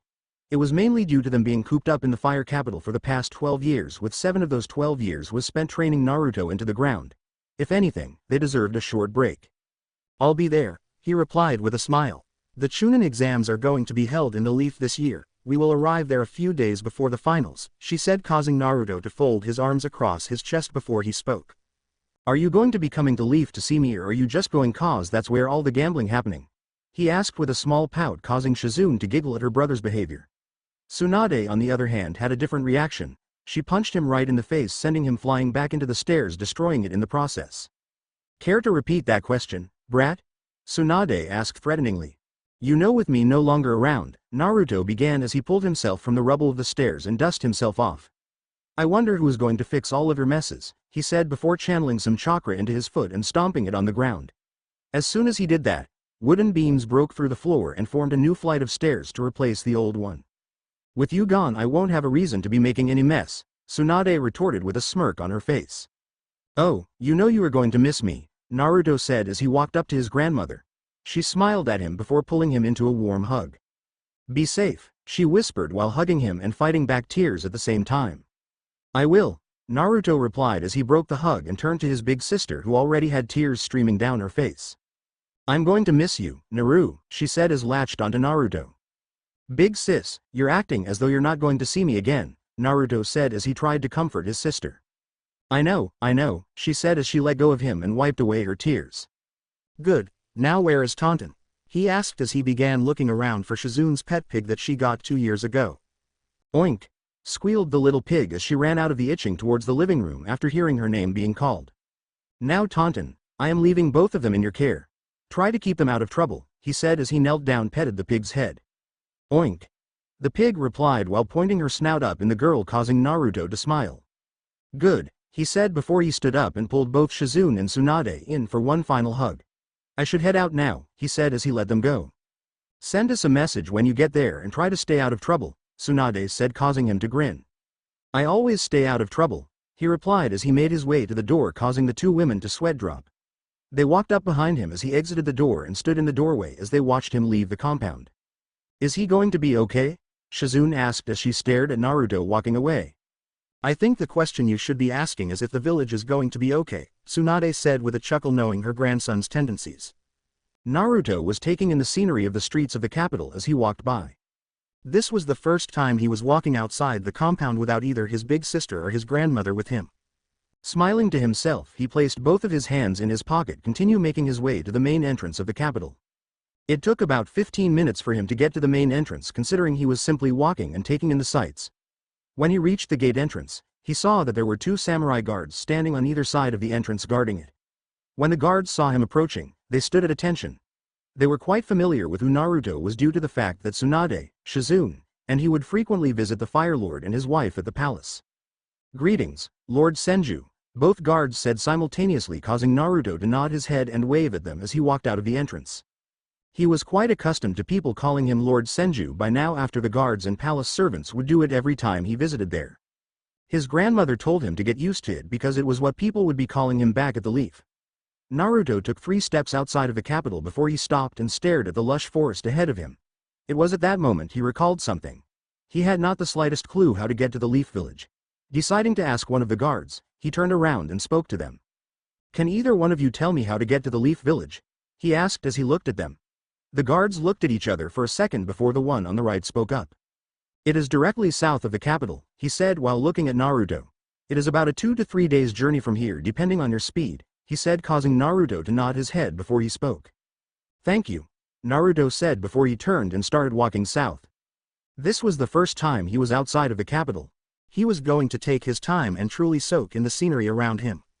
He walked through the forest for about 5 hours before his stomach started grumbling. Guess it's time for lunch, he said as he stopped and began looking around to find a place for him to eat. Soon the sound of running water invaded his ear, causing him to turn his attention to the left and began walking in the direction of the sound. He walked for about 5 minutes before coming to the edge of a riverbank. This is a nice place to eat, he said before he plopped himself down on the grass at the edge of the bank and flicked his wrist, activating the storage seal. 1 second later, with a puff of smoke, Naruto was revealed holding a small storage scroll in his hand. He opened the scroll and placed it down in front of him before he sent some chakra into the seal, creating another puff of smoke. The only difference was when the smoke disappeared this time 2 large bowls of ramen were in front of Naruto, still piping hot. Got to love storage seals, he thought to himself as he picked up a pair of chopsticks and one of the bowls before digging in. It took him 5 minutes to finish both bowls of ramen, and by Naruto standards that was him taking his time. After he finished, he resealed the empty bowls into the storage seals and then stood up, turned around, and began making his way back from where he came from. He walked for a couple of minutes before he stopped and looked to the right, then the left, then in front of him, and then behind him. I have no idea which direction I came from and which direction I'm supposed to be going in, Naruto said to himself as he looked around him. Everything looked the same to him and he was fairly sure he was not where he started before making his way to the riverbank. Well, this suck, he said with a sigh as he ran his hand through his hair. I'm pretty sure I came from over there, he said while pointing to the right. And I am supposed to be heading south, which is in that direction. I think, he said while pointing to the left. Oh well, life is just one big adventure, I guess, he said with a shrug before he started heading to the left. He walked for about 2 hours before he exited the forest and joined a dirt road that seems to cut through the forest. 2 days later, it was currently nightfall, and Naruto was standing in the forest in the middle of a forest still yet to reach the Hidden Leaf Village, and he was starting to get frustrated. The dirt road that he was previously on led him to Tanzaku quarters. He was so caught up in admiring the scenery around him that he did not notice the road he was on twisted and turned in all directions, leading off the course he was supposed to be on. After spending a night in Tanzaku quarters, he set out at full speed this time for the Leaf Village after getting some direction from the lady at the inn that he stayed the night in. However, even at full speed, she told him it would still take him 2 days. It had been 3 days since he left the capital, and he knew the Hokage was expecting him in the village. If he did not arrive there soon, he was sure the man would send out a search party for him, thinking the worst had happened. Naruto could not allow that to happen, it would be too embarrassing. I am starting to believe that they don't call these villages hidden villages for no reason, he said as he sighed and resumed walking through the forest. He took about 5 steps before coming to a halt and narrowing his eyes. He can sense 2 people's chakra signature fluctuating some distance to the right of him and could hear the faint sounds of metal hitting against metal. It was clear to him that someone was fighting over in that direction. Letting curiosity get the better of him, Naruto placed both of his hands in his pocket and took on a serious look on his face before calmly walking in the direction of the two chakra signatures. He knew he would mind his own business, but given the fact that he knew he was somewhat pretty close to the Leaf Village, he decided to check to see if it is a Leaf Shinobi engaging some enemy shinobi. Judging from their chakra, he can tell that it was two Chunins, so he was not worried about himself being in any kind of danger. When he carried to the location where he had sensed the fighting taking place, he saw Chunins from the Leaf Village fighting each other, and by the looks of it, they were not sparring. Looking on from behind one of the trees, it was quite clear that one of the two was clearly outmatched judging by the number of wounds present on his body, while the other had some but still far fewer injuries. The thing, however, that Naruto took note of was the fact that the one with the least number of injuries was carrying a scroll that Naruto thought was oddly familiar. If I am not mistaken, that is great-great-grandfather's scroll of sealing, or otherwise known as the Forbidden Scroll, he noted as he stared at the scroll. It would appear as though one if not both of them stole the scroll, he hypothesized as he observed the two Chunins. Deciding that it was time to make himself known and have some fun, he walked out from behind the trees whistling with a carefree expression on his face as he strolled up to the two Chunins, getting their attention. My, what do we have here? Naruto asked in a carefree manner, causing the two Chunins to be on guard. Two Chunins from the Leaf Village trying to kill each other, he noted with a disappointed shake of his head. Very unbecoming of comrades, he mocked before turning his attention to the scroll. And would you look at this, the Forbidden Scroll as well, he said in a fake shocked voice. I guess there is a traitor or maybe even traitors in our midst, he said as he looked between the two of them. What to do, he asked in a carefree tone, putting the two men on edge. Who the hell are you, kid? Yelled the one carrying the scroll, getting Naruto's attention. Me? Naruto asked while pointing to himself.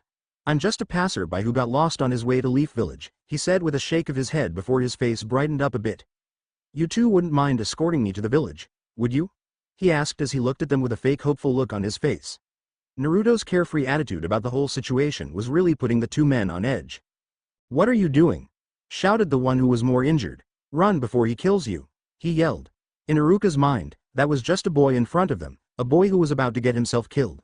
Hearing Iruka warning the boy, Mizuki gained some confidence seeing Iruka worried about the boy's safety. It made him believe that Iruka thought that he could easily kill the boy. Too late for that, boy, Mizuki said with a murderous look in his eye. I'm going to kill you, then kill Iruka and make my escape to Lord Orochimaru. He yelled out with a crazy look on his face as though he had gone mad. Soon, very soon I'll have all the power in the world. Ha ha ha ha, he said before finishing with a maniacal laugh.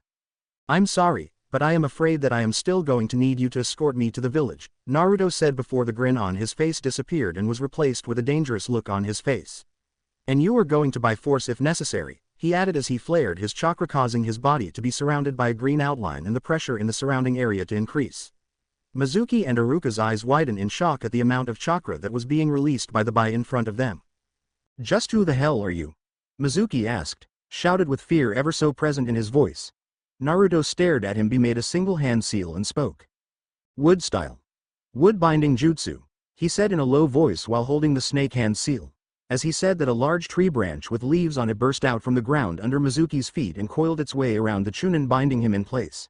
It happened so fast that the Chunin could not react fast enough to escape. Naruto then narrowed his eyes before he added a bit more chakra, causing the tree branch to tighten its grip on Mizuki. Ah, Mizuki yelled out in pain as he felt the coil get tighter. Please, let me go and I promise I won't cause you any trouble, I swear, Mizuki begged with tears streaming down his face, causing Naruto to chuckle darkly at him. No, I don't think so, Naruto replied as he let go of the hand seal and began walking towards the duo. I've heard wonders of the Hidden Leaf's torture and interrogation division headed by a man called Ibiki, Naruto said, causing the color to drain from the traitorous Chunin's face. I think I will let him deal with you, he said with a smirk before walking over to Iruka, causing the injured Chunin to break out from his shock of seeing the first Hokage's bloodline.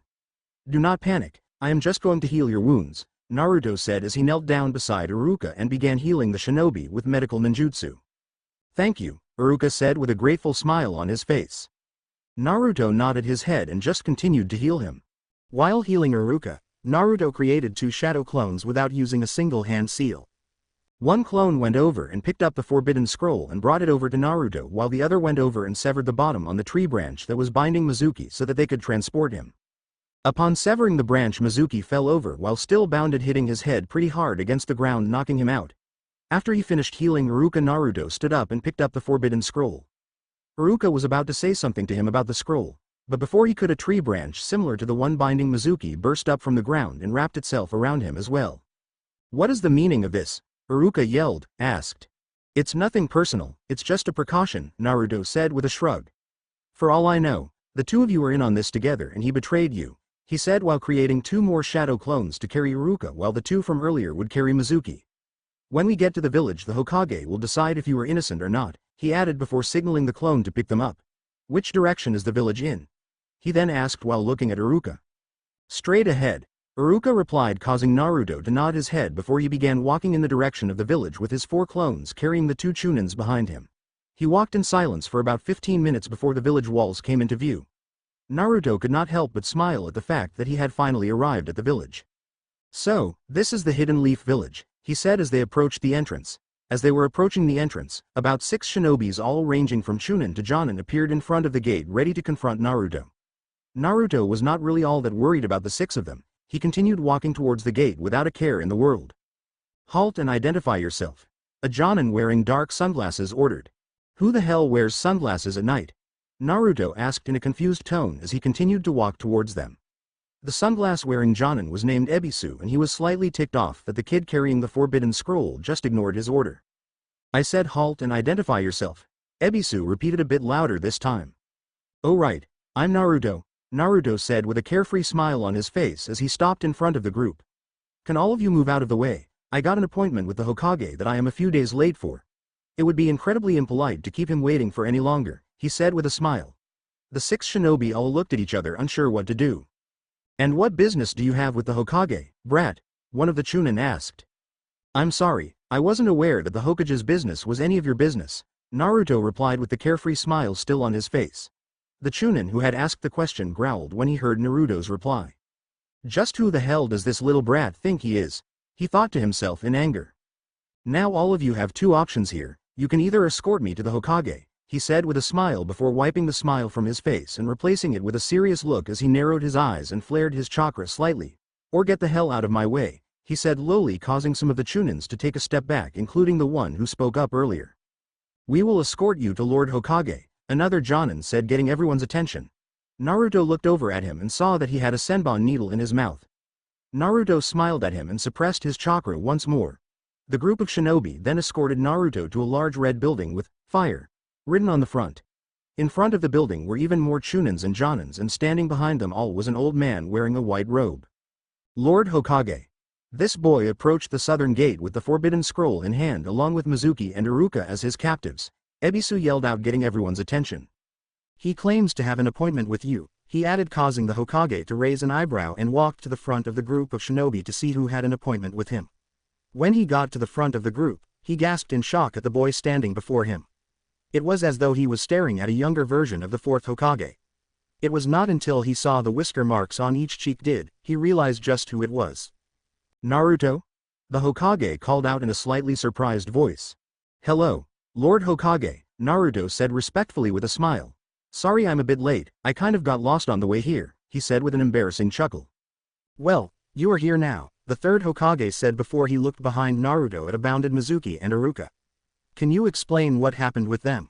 he asked, completely not noticing the fact that they were bounded by trees. "Sure," Naruto replied with a smile. "While I was heading here, I came upon these 2 trying to kill each other in the woods. The unconscious one was in possession of the scroll while the other one was getting the living hell beat out of him," he said, causing Iruka to look away in embarrassment. "Long story short, I captured both of them and took the scroll because I didn't know if one of them stole it or both of them stole it and one betrayed the other," Naruto said with a nonchalant shrug. "Oh, here," he said before handing the scroll over to the Hokage. "Mizuki was the only one who stole the scroll," the Hokage said while looking at the still unconscious Chunin. "Iruka was part of the search party that I sent out to retrieve the scroll," he added as he turned to the academy instructor. Nodding to the Hokage, Naruto signaled the clone to set Iruka free. "Take the thief to Ibiki." The Hokage ordered the shinobi around before turning back to Naruto. "Let us go to my office, Naruto," he said before turning and walking towards the giant red building while holding onto the forbidden scroll. Naruto dispelled his clones before following the Hokage to his office, leaving the shinobi behind to deal with the scroll thief. "Just who is that boy?" one of the shinobi asked as he stared at Naruto walking away. How the hell did he bind Mizuki with a tree?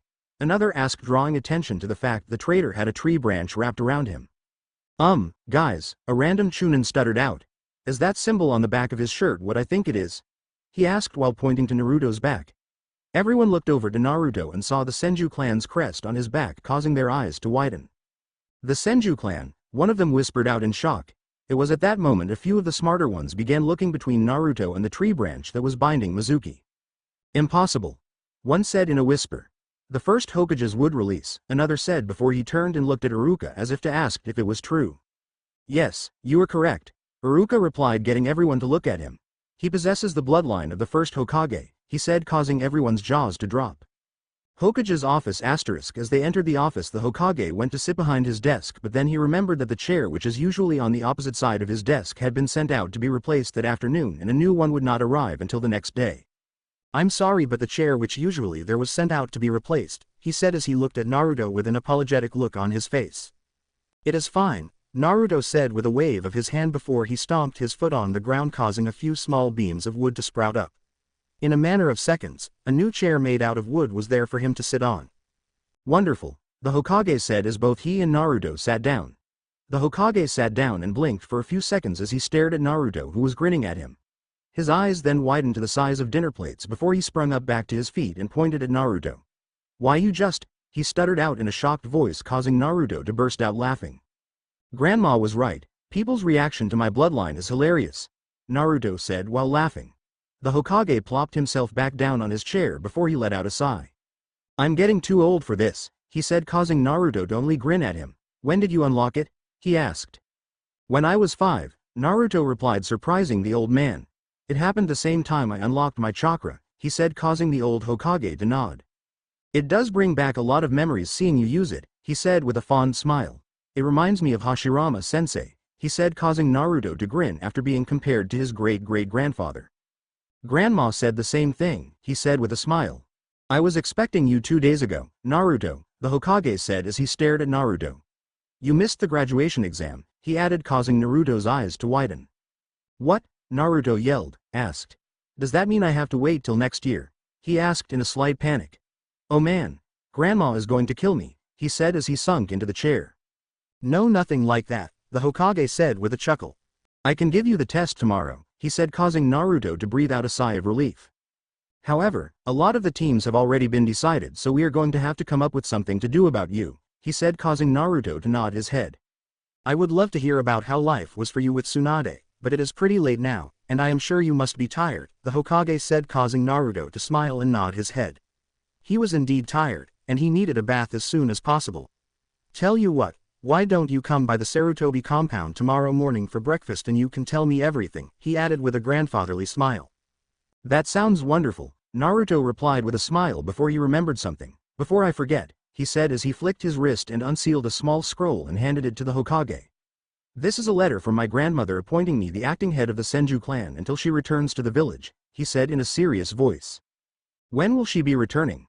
The Hokage asked. She said we will arrive here a few days before the finals of the Chunin exams, Naruto replied. Well then, I should let you go get settled in, the Hokage said as he stood up. You wouldn't by chance have a map of the village, do you? Naruto asked, not wanting to get lost again. The third Hokage pulled open one of the grass to his desk and pulled out a map. He then opened it for Naruto. We are here right now, he said, pointing to the map. Senju compound is located over here in the clan district, he said while pointing where Naruto needed to go. Naruto looked at it and began plotting his path to take. Thank you, Lord Hokage, Naruto said with a thankful smile on his face as he folded up the map. I will see you in the morning, the Hokage said, causing Naruto to nod. Good night, Lord Hokage, Naruto said before he held up a half-ram seal and shunshin away. Naruto appeared down at the entrance where he left the group of shinobi with Mizuki. There was no one there when he appeared there with the body flicker technique. The streets were completely empty. Naruto looked around at his surroundings for a bit before he opened the map and began making his way to the clan district where the Senju compound was located. It took him 5 minutes to arrive in front of the gates to Senju compound from the Hokage's office. When he arrived there, he could see that there were people still on the streets. Most of them were staring at him. He chalked it up to the fact that he was staring at the gates to the compound. Naruto then walked up to the gate, getting the attention of everyone on the street. Even those who were not looking at him previously now had their eyes on him. He bit his thumb, drawing some blood before swiping it across the seal on the gate. He then pressed his palm over the seal and pulsed his chakra in a specific pattern that his grandmother taught him. Everyone on the street watched in amazement as the sealing array glowed before gates pushed themselves open. Naruto walked through the gates and into the compound, ignoring the people that were on the street trying to get a look inside the famous Senju clan compound. After he entered, he locked the gates behind him and reactivated the seals before making his way to the main house of the compound. The clan compound was rather large. There were enough houses there for a few hundred clan members.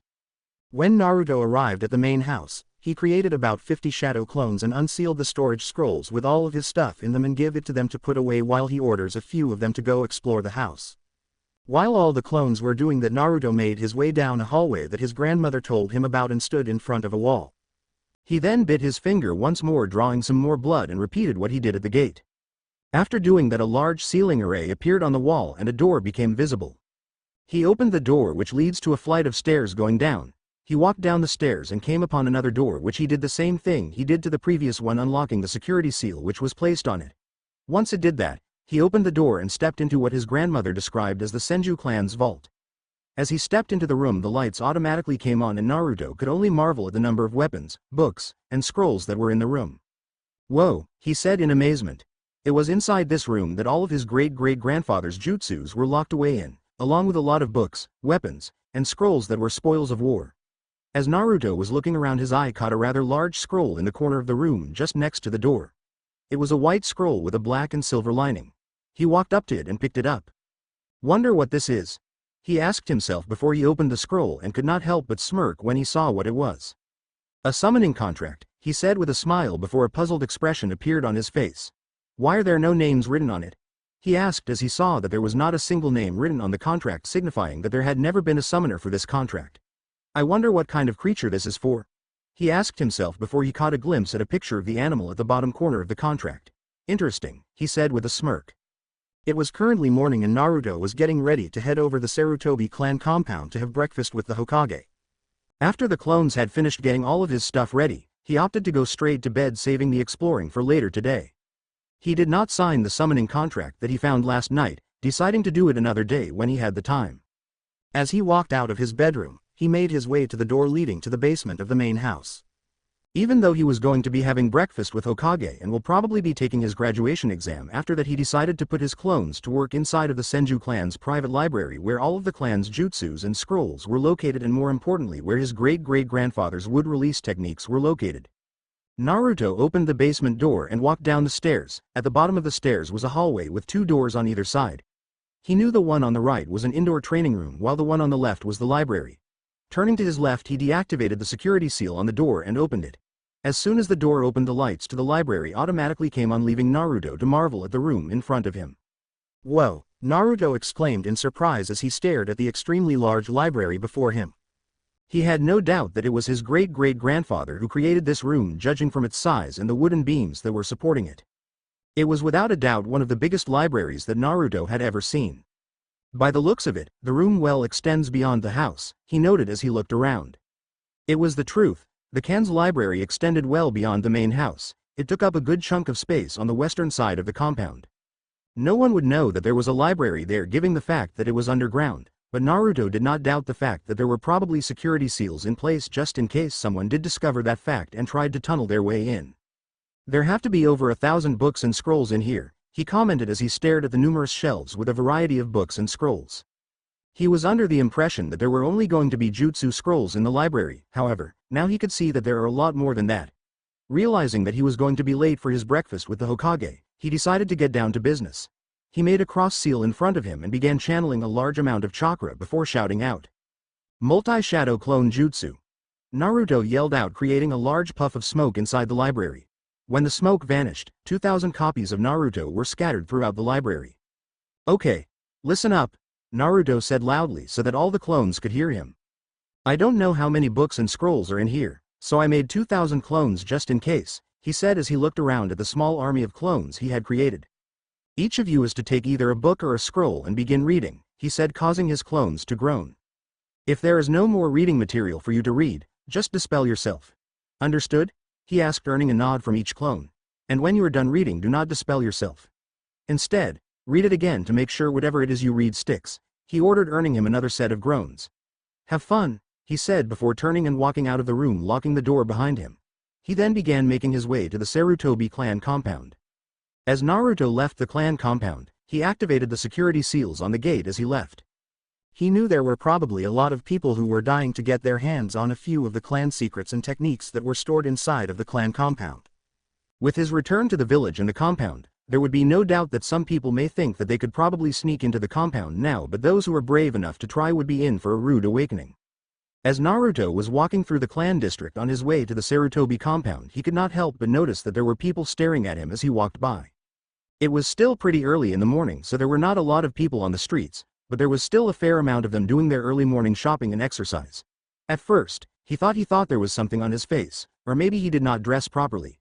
It was not until his keen hearing picked up what people were saying as he walked by he realizes why they were staring. Did you hear? A random woman on the street said to another. That boy is a senju, she added while motioning to Naruto. Yes, I heard, another woman replied. My husband came home last night and told me, she added. I always thought Lady Tsunade was the only senju alive, a teenage girl said to her as they watched Naruto walk by. Do you think he is her son? Her friend asked. They say he has the power of the first Hokage, a man said to a street vendor. That can't be true, can it? The vendor replied with a doubtful look on his face. He is so hot, one girl said with a slight squeal as she stared at Naruto. I know, her friend replied with an equal squeal. Just looking at him is making me want to have his babies, she said, causing Naruto's eyes to widen. After he heard that, Naruto started walking faster towards the compound while praying to God that he does not get raped before he reached there. The Sarutobi clan compound was about a 10-minute walk from the Senju compound. It would have been a much quicker journey if Naruto had chosen to run there or use the body flicker technique, but he wanted to take in the sights and sounds of the village in the morning. When he got to the compound, he asked one of the clan members to show him the way to the Hokage's house, which they happily did. Naruto knocked on the door of the Hokage's house and a few seconds later a young woman opened the door. Hello, I'm here to see the Hokage, Naruto said with a smile. Are you Naruto? The young woman asked, to which Naruto nodded his head. Lord Senju, please come in.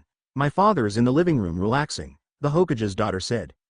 Please, call me Naruto, Naruto said with a smile as he stepped into the house. She smiled and nodded to him before leading him to the living room where the Hokage was sitting reading a book. Father, Lord, I mean Naruto is here, he said, getting the Hokage's attention. Naruto, my boy, the Hokage said as he stood up with a smile on his face. Please have a seat, he said, motioning Naruto to sit down. Naruto smiled and sat down on the couch opposite the Hokage. I am going to get breakfast served, the Hokage's daughter said as she left for the kitchen. So, how was your first night in the village? The old man asked as he sat back down. It was peaceful, Naruto replied with a nod. I had to stop myself from exploring great-great-father's techniques, he said with a chuckle, causing the third Hokage to chuckle as well before a confused look appeared on his face. Did you not have Hashirama-sensei's techniques with you before? He asked while looking at Naruto. No, Naruto replied with a shake of his head. No one really expected that I would awaken that bloodline, so grandma did not take them with her when she left. They were locked away in the clan compound, he said, causing the Hokage to nod his head, understanding his student's line of thought. I mostly learned how to control it by myself with a lot of trial and error, he added. I see, the Hokage said. It would also seem as though the word of your arrival has spread throughout the village, he said, causing Naruto to smile slightly. That would explain why everyone was staring at me on the way over here, Naruto replied, causing the old man to chuckle. Also, it seems as though some people have also received word of you possessing the first Hokage's wood release, the Hokage added. That's no problem, Naruto said, surprising the old man. I was not planning on keeping it a secret either way, he added with a smile.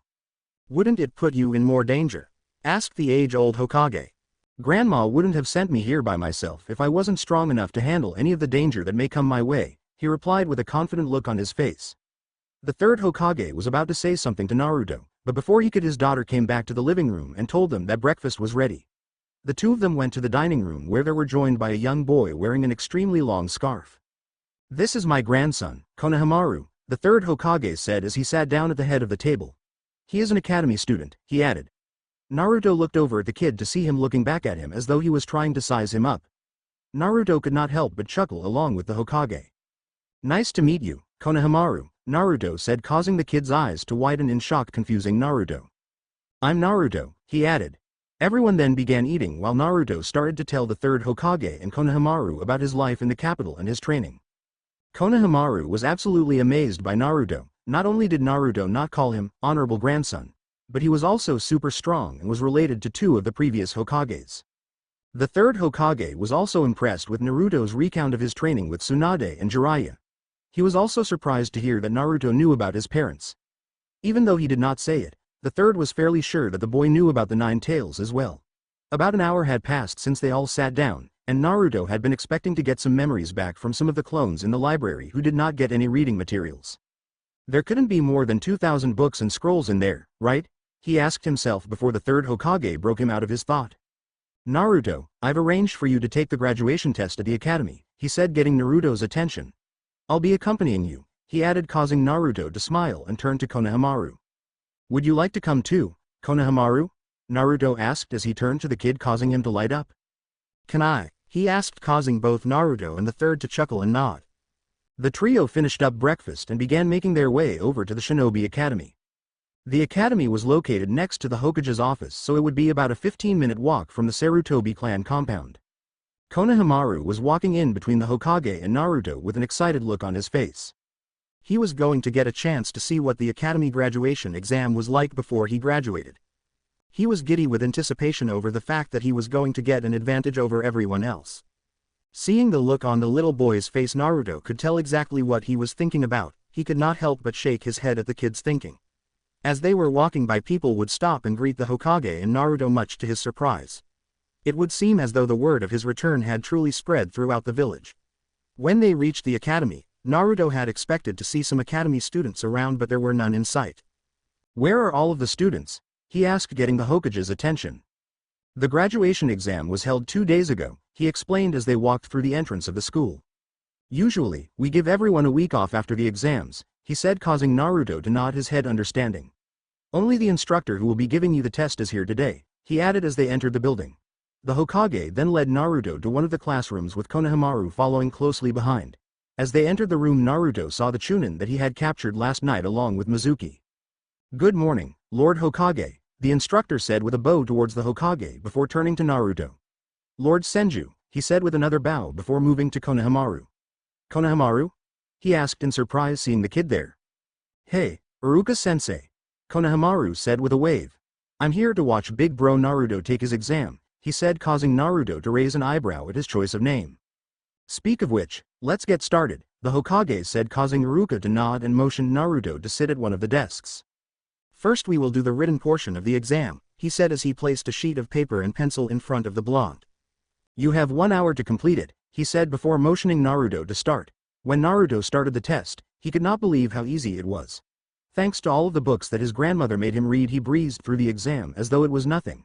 There were only 10 questions on the exam. Spending only 1 minute on each question, Naruto finished the exam in 10 minutes and spent an extra 5 minutes looking over his work. Done, Naruto said, surprising everyone. That was fast, Iruka commented while the Hokage nodded in agreement. You still have 45 minutes left. Don't you want to look over your test? Iruka asked, to which Naruto shook his head before speaking. I already did, he said as he held up his test for Iruka to take. It was super easy, he said with a grin. The Hokage did not know how to feel about all this. Should he be proud that he now has a shinobi this smart, or embarrassed at the fact that his Shinobi Academy test was so easy? He was going to have to bring this up at the next council meeting. Okay. Let us move on to the ninjutsu portion of the test before we head outside for the taijutsu portion, Iruka said, knocking the Hokage out of his thought. Naruto nodded and stood in front of Iruka, waiting for him to give further instructions. Please perform the body replacement technique, Iruka said, causing Naruto to nod his head before replacing himself with Konohamaru, who looked confused as to how he got to the front of the classroom. Huh? Konohamaru asked as he looked around and saw Naruto standing where he was, giving him the thumbs up. Very good, Iruka said as he wrote down some marks on his clipboard as Naruto moved to stand in front of him again. Now please perform the transformation technique, Iruka said, earning a nod from Naruto before he transformed into a perfect copy of Konohamaru. It's me, Konohamaru said with a grin. At first, he was bored when he had to sit there and watch Naruto take the written exam, but now, he was having fun. Very good, Iruka commented as he wrote some more things down on his clipboard. And finally, please perform the clone technique, he said before he watched Naruto snap his fingers, causing a puffy of smoke to appear beside him as a perfect copy of Naruto just stood there staring at Iruka. Wonderful, Iruka commented while making a note that the clone appeared to be solid. Now then, let us go outside for the taijutsu portion of the exam, he said as he began walking out the classroom with Naruto, Konohamaru, and the third Hokage following closely behind. The group arrived at the back of the academy, which was usually used to hold taijutsu spars and physical training exercises. Iruka then placed the clipboard down and walked over and stood inside of an oval drawn into the ground with white paint. No ninjutsu is allowed. The winner is decided when either opponent surrenders or is unable to continue the match, Iruka explained as he motioned Naruto to stand inside the oval. Lord Hokage will be the judge, he added, causing the Hokage to nod his head. The Hokage then looked at them to see if they are ready before he gave the go-ahead to begin. Begin, he spoke. As he said that, Naruto disappeared in a great show of speed and appeared in front of Iruka, causing his eyes to widen in shock. He then buried his fist into the Chunin's stomach, knocking the air out of him. As the fist impacted his gut, Iruka dropped to all fours and began gasping for air. Winner Naruto. The third Hokage yelled out as he called the match to an end. He had expected Iruka to put up some sort of fight, but even he did not expect Naruto to have that sort of speed. Konohamaru did not know what just happened. 1 minute Naruto was standing at the edge of the oval, then he just disappeared and appeared in front of Iruka, punching him in the gut. The fight was over in the blink of an eye. Wow, big bro Naruto. That was so cool, Konohamaru exclaimed as he ran up to Naruto.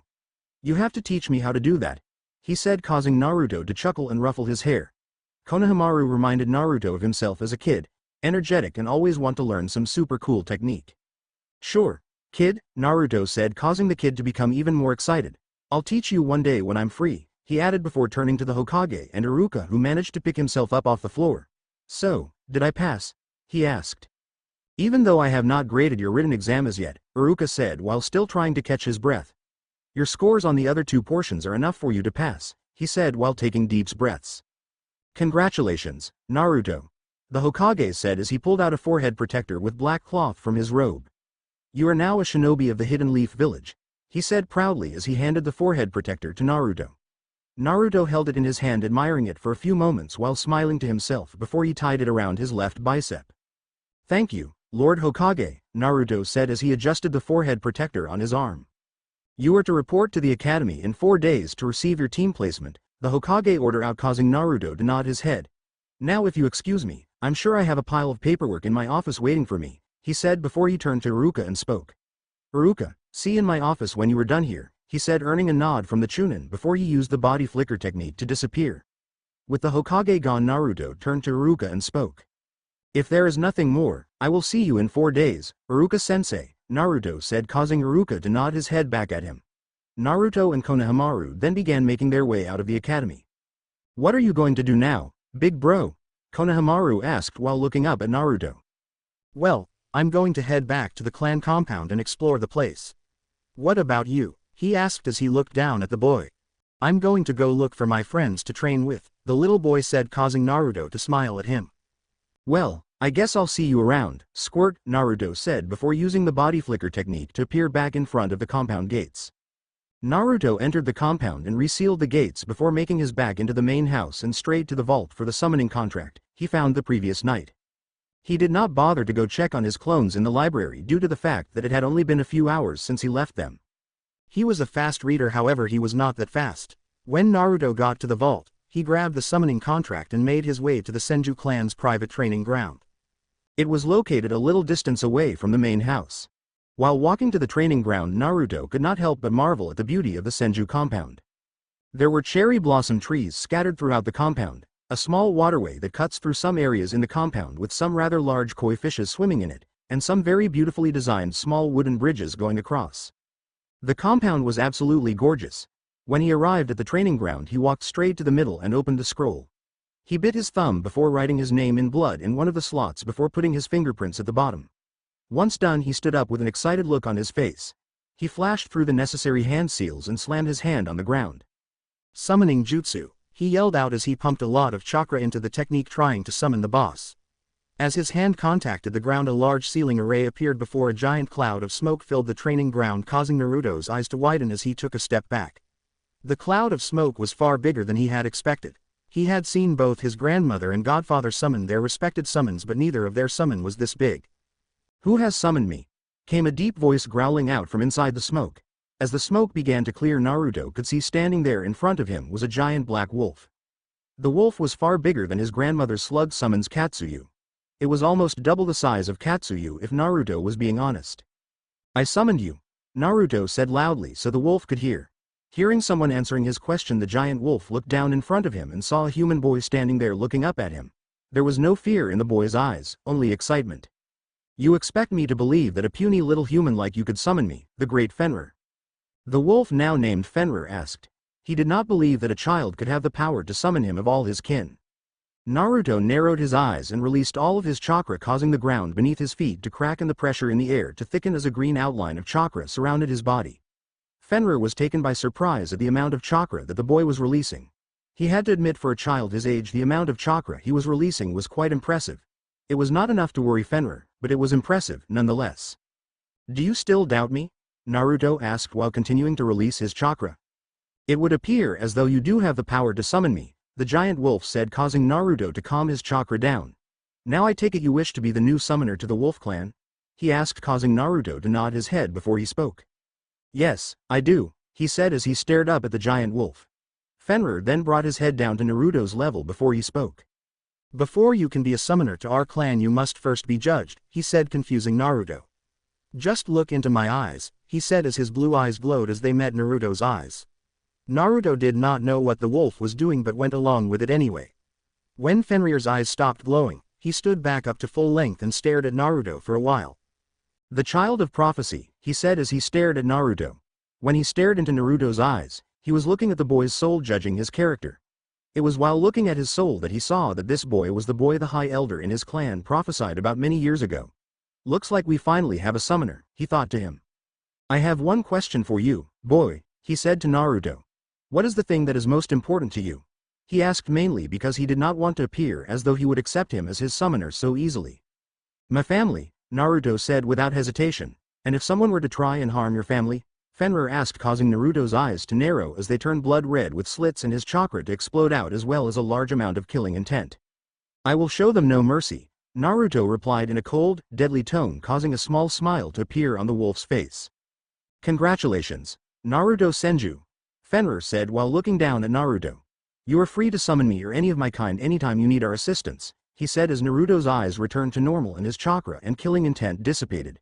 "Welcome to the pack, kid," he added. "Thank you, Fenrir," Naruto said, flashing the wolf a grind. "See you around, kid," Fenrir said before disappearing in a puff of smoke. Naruto smiled and picked up the summoning contract before sealing it into the storage seal on his wrist before using the body flicker technique to peer back inside the main house. Seeing as how the day was still young, he decided to go to the library and find one of his great-great-grandfather's techniques train in. As he entered the library, he saw all 2,000 of his clones scattered throughout the library reading books and scrolls. "Listen up," he called out, getting all of their attention. "Everyone sit down," he ordered, confusing his clones. Even though they were confused, they all took a seat on the floor and waited for further instructions. "If you are reading a scroll with wood jutsus in it, stand up," he ordered, causing about 50 clones to stand up. "Bring those scrolls, I want a wood jutsu to practice while all of you are reading in here," he said as he began examining the scrolls the clones were bringing him. Wood clone," he said as he examined the scroll. "I'll take this one." "Dispel yourself," he said, causing the clone to nod its head before dispelling. When the clone dispelled, all the information it had on the wood clone jutsu so far rushed through Naruto's head. Naruto then continued to examine the rest of the scrolls, knowing every well the wood clone would be too simple for him. "I think you will like this," one of the clones said, handing him a scroll, causing his eyebrow to raise. Wood dragon jutsu," Naruto said with a smirk as he read the name. "Creates a gigantic wooden dragon which can be used to restrain a target." Naruto read out the description of the jutsu. "Can also absorb the target's chakra. Interesting," he said with an excited smirk. The clone was right, he would like this one. The user can detonate the dragon at any time they wish, creating a large explosion," he said as his smirk turned into a full-out grin. "Oh, this is going to be fun," he said with a chuckle. 4 days had passed since Naruto took the graduation exam, and today was the day he is supposed to go to the academy for his team placement. In the past 3 days, Naruto had been up to quite a lot. He had not left the compound at all for the past 3 days, opting to stay inside and train his wood release. His clones had finished reading the majority of the books in the library by the day after his exams. There were still a few books and scrolls left to read, but Naruto figured he would take care of that at a later date. It had only taken him a few minutes to figure out the wood clone technique and an hour to master it the level he had with the shadow clone jutsu. The rest of the 3 days were spent learning the wood dragon jutsu. Naruto had to admit that it was a bit complex and took a bit of time to figure out, but thanks to his shadow clone he was able to grasp the concept and able to perform the jutsu after 2 days of trying. It did require a fair amount of chakra to produce a large wooden dragon, but that was something he had in spades. He had not mastered the jutsu by any means, but he could perform it well enough to defend himself.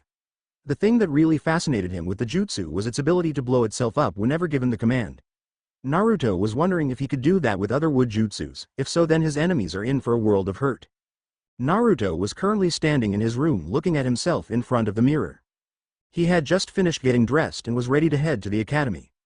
He adjusted the forehead protector strapped to his left arm before smiling and making his way out of his room and out of his house. Naruto exited the compound and resealed it before making his way to the academy. As he was walking there, he noticed the streets were a lot busier than he had ever seen. Since his return, he had yet to fully explore the village. Most of what he saw of the village was when he was walking with the Hokage and Konohamaru when he took his exam. Now he was seeing the streets of the village in full swing.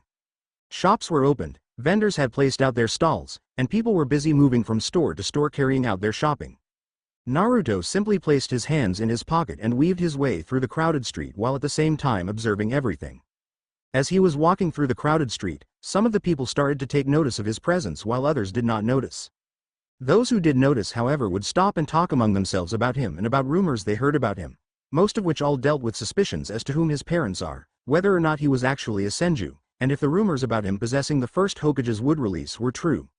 Naruto for his part simply ignored all the whispering and stares and simply carried on his way to the academy. At the academy currently standing in front of a class of newly graduated genin was the Chunin instructor in charge of the academy, Iruka Amino.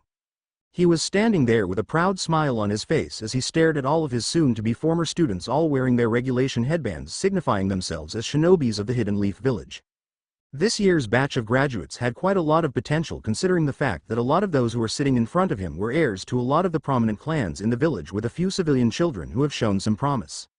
The clan heirs were expected to hold a lot of promise for the future because of the fact that they are the future leaders of their respected clans. As Iruka scanned the class of graduates, he could not help frowning slightly when he noticed that there was one particular heir missing. Where is Naruto Senju? Iruka thought to himself with a slight frown. He was there when Hokage told Naruto that he had to be at the academy in 4 days for his team placement. So, he could help but wonder why the boy was not here in class with the rest of the graduates. Did he forget? He asked himself.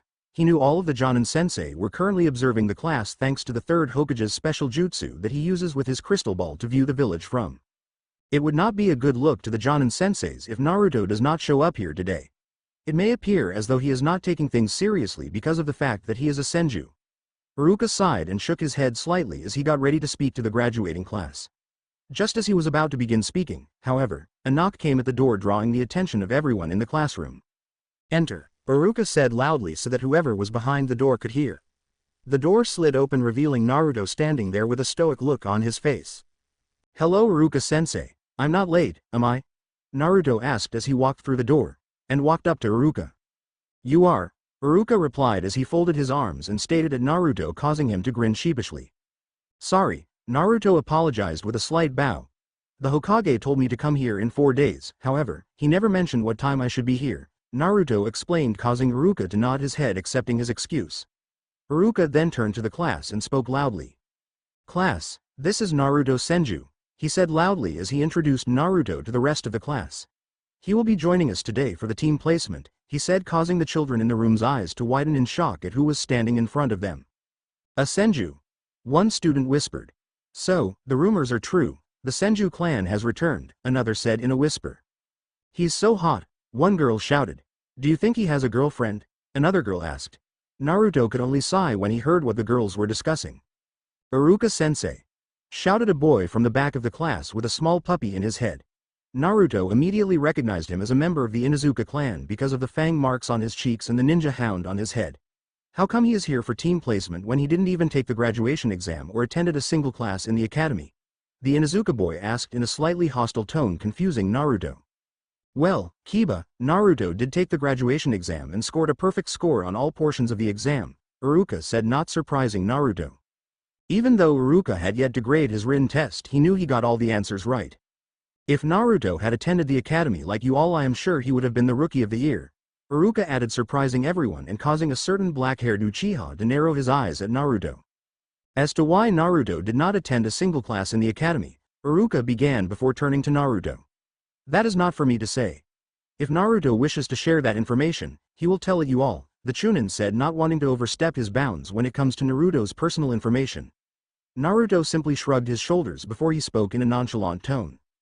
It's no big deal really, Naruto said as he stared up at the class. I just lived outside of the village with my grandmother. She trained and taught me everything I know, he said with a shrug of his shoulders. And just who exactly is your grandmother? Kiba asked in a tone that was really starting to get on Naruto's nerve as he folded his arms. Tsunade Senju, Naruto replied as he narrowed his eyes at the boy before flaring his chakra, causing all of the newly minted genins in the room to sweat and tremble with fear at the amount of power being released. Do you have anything you want to say about my grandmother, boy? Naruto asked in a dangerous tone. Kiba immediately shook his head. No. Naruto then claimed his chakra down before turning to Iruka and giving a slight bow before he spoke again. I apologize, Iruka-sensei, he said, apologizing for the commotion he was causing. It is no problem, please take a seat so we can begin, Iruka said with a smile. Naruto nodded and walked up the stairs to the only available seat in the class. It was in the third row with only 2 people sitting on it. One was a boy with his hair tied in a spiky ponytail and an expression on his face as though he had just woken up. The other was a girl with blue eyes and long platinum blonde hair worn in a ponytail, with bangs framing the right side of her face. She was wearing a purple outfit consisting of a high-collared blouse and a matching apron skirt with bandages on her abdomen and legs, small hoop earrings, and her forehead protector worn as a belt around her waist. As Naruto walked up the stairs to the open seat, his eyes met the blonde-haired girl's. A small blush crept up onto her face, but Naruto simply ignored it and kept a stoic look on his. When he reached the open seat, he smiled slightly at the girl and spoke. Do you mind if I sit here? He asked politely, to which the girl only stared at him and shook her head slowly, causing Naruto to raise an eyebrow at her as he sat down. Troublesome, the boy sitting on the other side of the girl said as he stared at the two of them with a bored expression on his face. As Naruto sat down, he could feel a lot of people's gaze on him, a few of which were hostile. Most of them were coming from the males in the classroom out of jealousy, but there was one in particular that had trace amounts of killing intent. Averting his gaze to the row in front of him, Naruto could see a black-haired boy in a blue shirt staring at him with a murderous look on his face. Naruto for his part had no idea who the boy was. It was not until he saw the symbol on the back of his shirt did he realize who it was. So, this is the last Uchiha, Naruto thought as he stared at the boy. I expected better, he added before turning away, ignoring the boy's presence, only causing the Uchiha boy to become angrier. Okay class, listen up, he said, getting everyone's attention. As of today, you are all ninjas. To get here you faced difficult trials and hardships, but that is nothing. What comes next will be far more difficult, Iruka said as he held both of his hands behind his back and spoke with a warm smile on his face. Now you are only genins, first-level ninjas. All the genin will be grouped into 3-man squads and a join. An elite ninja will lead each squad, he said, surprising a lot of people, causing Naruto to wonder what exactly was taught at the Shinobi Academy.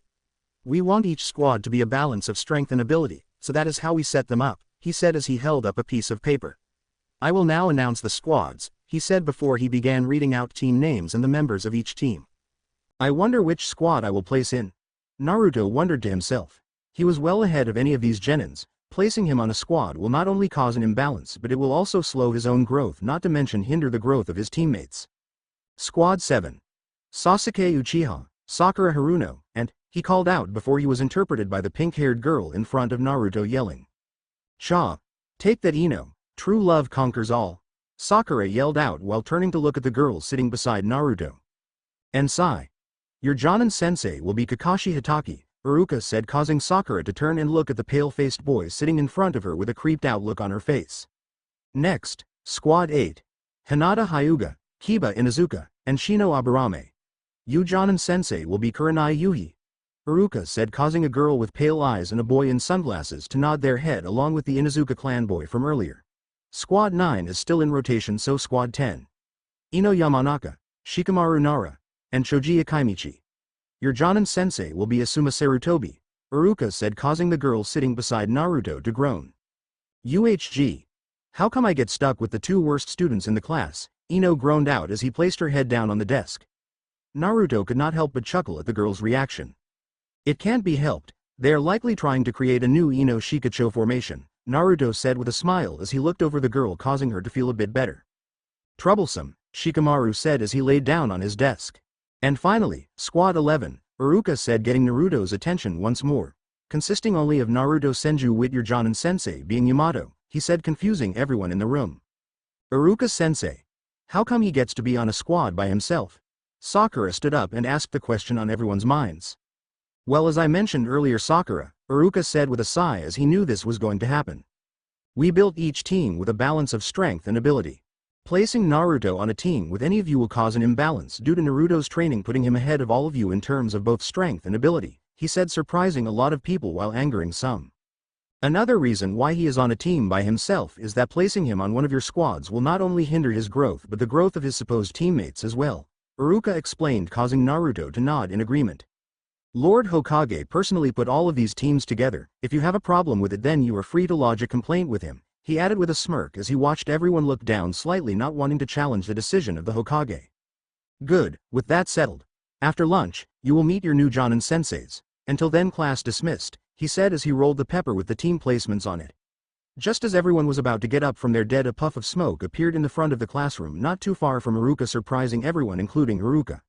When the smoke cleared, a Jonin was standing there with a serious look on his face.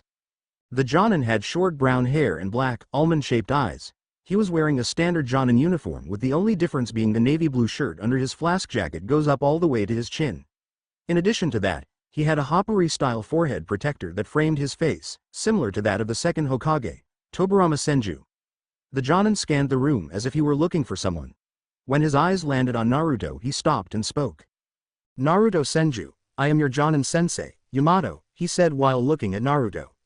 Meet me at training 11, you have 15 minutes, the man said before disappearing in a puff of smoke. Everyone in the room then turned to Naruto, who simply shrugged his shoulders before standing up. He then held up a half-ram seal and disappeared from the room in a swirl of cherry blossom leaves. He's so cool, one girl said as they all watched the pink cherry blossom leaves fall to the ground. Yeah, he might even be cooler than Sasuke, another said, causing the Sasuke fangirls all to glare at her. Training ground 11 ***. Yamato was standing in the center of the training ground waiting for his student to arrive. He was surprised when the Hokage had pulled from his duties in the Anbu to take on a genin squad.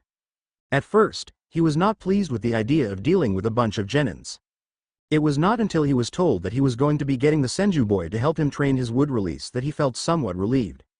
He was even more surprised when the Hokage told him that the boy the Jinchuriki to the Nine-Tails Fox.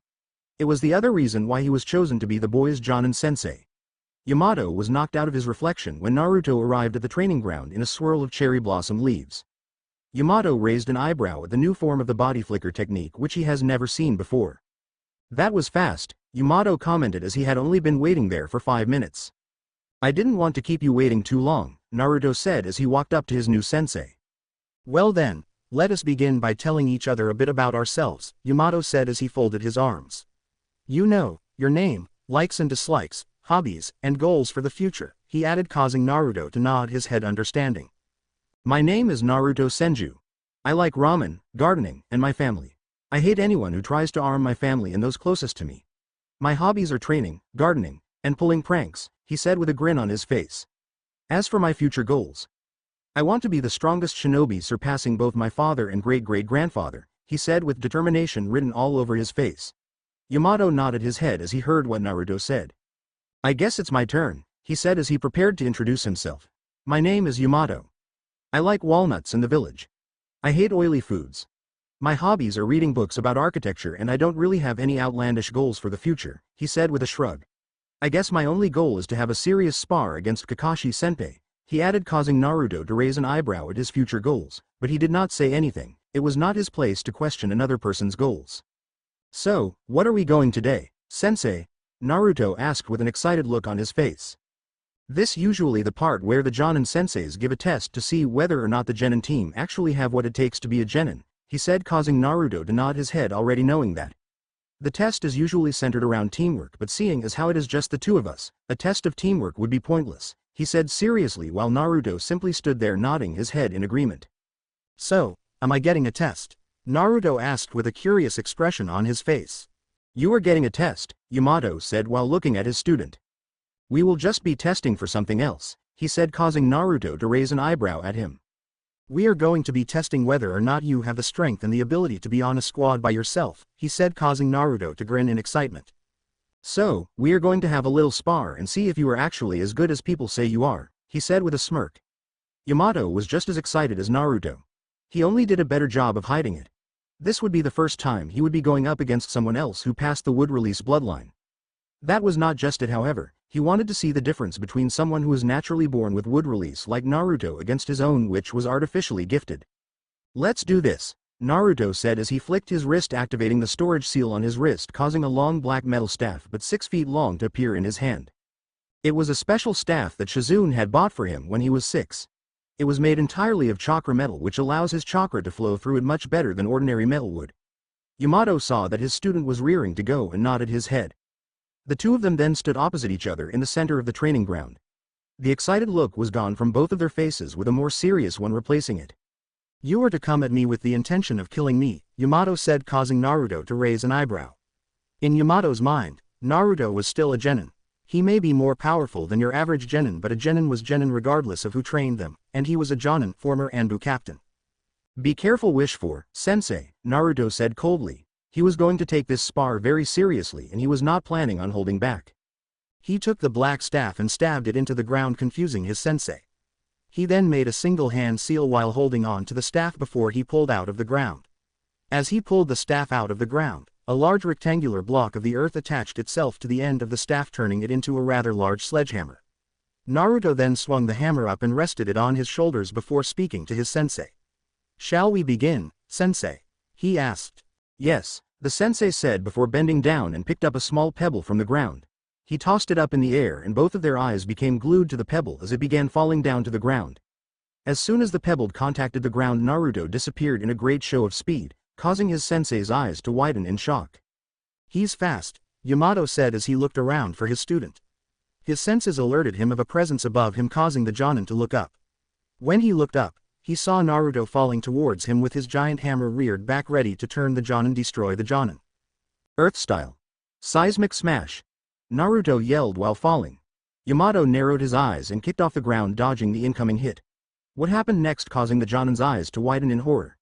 As Naruto's hammer impacted the ground, it utterly destroyed the section training ground where Yamato was standing, along with the block of the earth which was attached to the staff. Yamato could only stare in shock and horror at the giant crater, with Naruto standing in the center staring at him. I guess Lady Tsunade really did train him, Yamato thought to himself as he stared at the boy. Well, the Naruto, let us see how you deal with this, the jonin thought before he flashed through a few hand signs with a smirk on his face. Wood style. Great forest technique, he yelled out as he pointed his right arm at Naruto. Naruto's eyes were the size of dinner plates when he heard the name of the technique that his sensei called out. Before he could even think about what was happening, his sensei's right arm transformed into multiple trees, all of which were rushing towards Naruto. Acting quickly, Naruto narrowed his eyes and jumped backward, dodging the trees that were making their way towards him. Much to his dismay, the trees followed his every move, causing him to flip back a few times. Channeling some wind chakra into his metal staff, Naruto stopped moving backward and turned to face the incoming wave of tree branches. Utilizing the wind chakra rushing through his staff, Naruto began slicing his way through the multiple tree branches with ease, a bit more ease than he expected. His trees are not as strong as my own, Naruto thought while slicing the numerous branches. While cutting the branches with his staff, 5 clones of Naruto made of wood emerged out of his back and began flashing through hand signs. Earth style. Earth Dragon Bullet.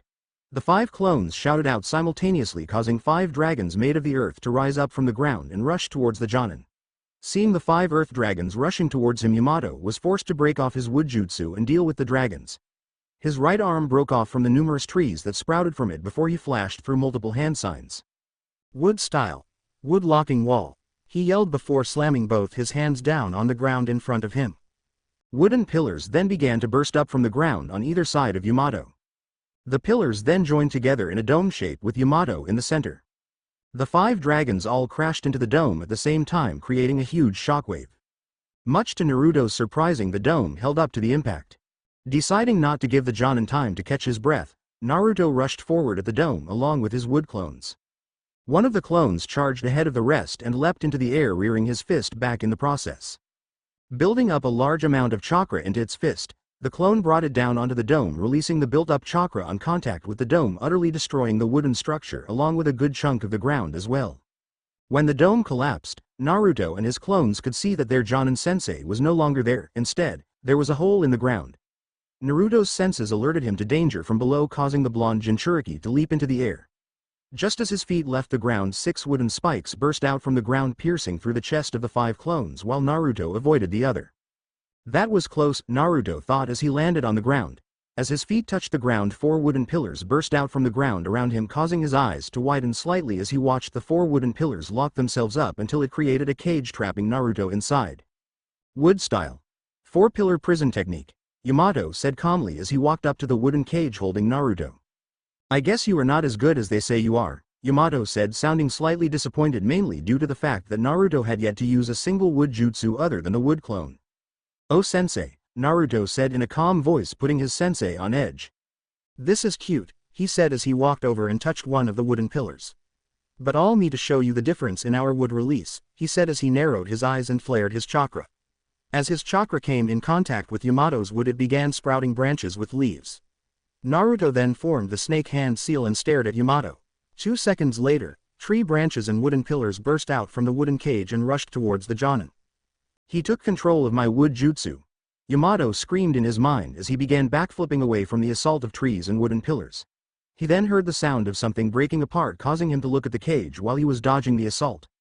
When he looked over, he saw the wooden cage had broken itself apart, allowing Naruto to calmly walk out of it. Naruto then flashed through numerous hand signs before ending with a snake hand seal. Wood style. Wood dragon jutsu, Naruto yelled out as he pumped a lot of chakra into the jutsu. As he did this, the branches and pillars that were chasing after Yamato stopped and the ground began to tremble, causing Yamato to look around for the oncoming attack. From the left of Naruto, a giant serpentine dragon made of wood burst out from the ground and began encircling the area around Yamato. Yamato stared in shock at the sheer size of the dragon that was circling him. The dragon's body created a circle about 25 feet wide with the Jonin sensei in the center. Yamato for his part was confused about what was happening. The dragon was just circling him, it made no attempts to attack him. Yamato sensei, I really hope you survive this because we need to have a long talk about that wood release of yours. Naruto called out, confusing his Jonin sensei further.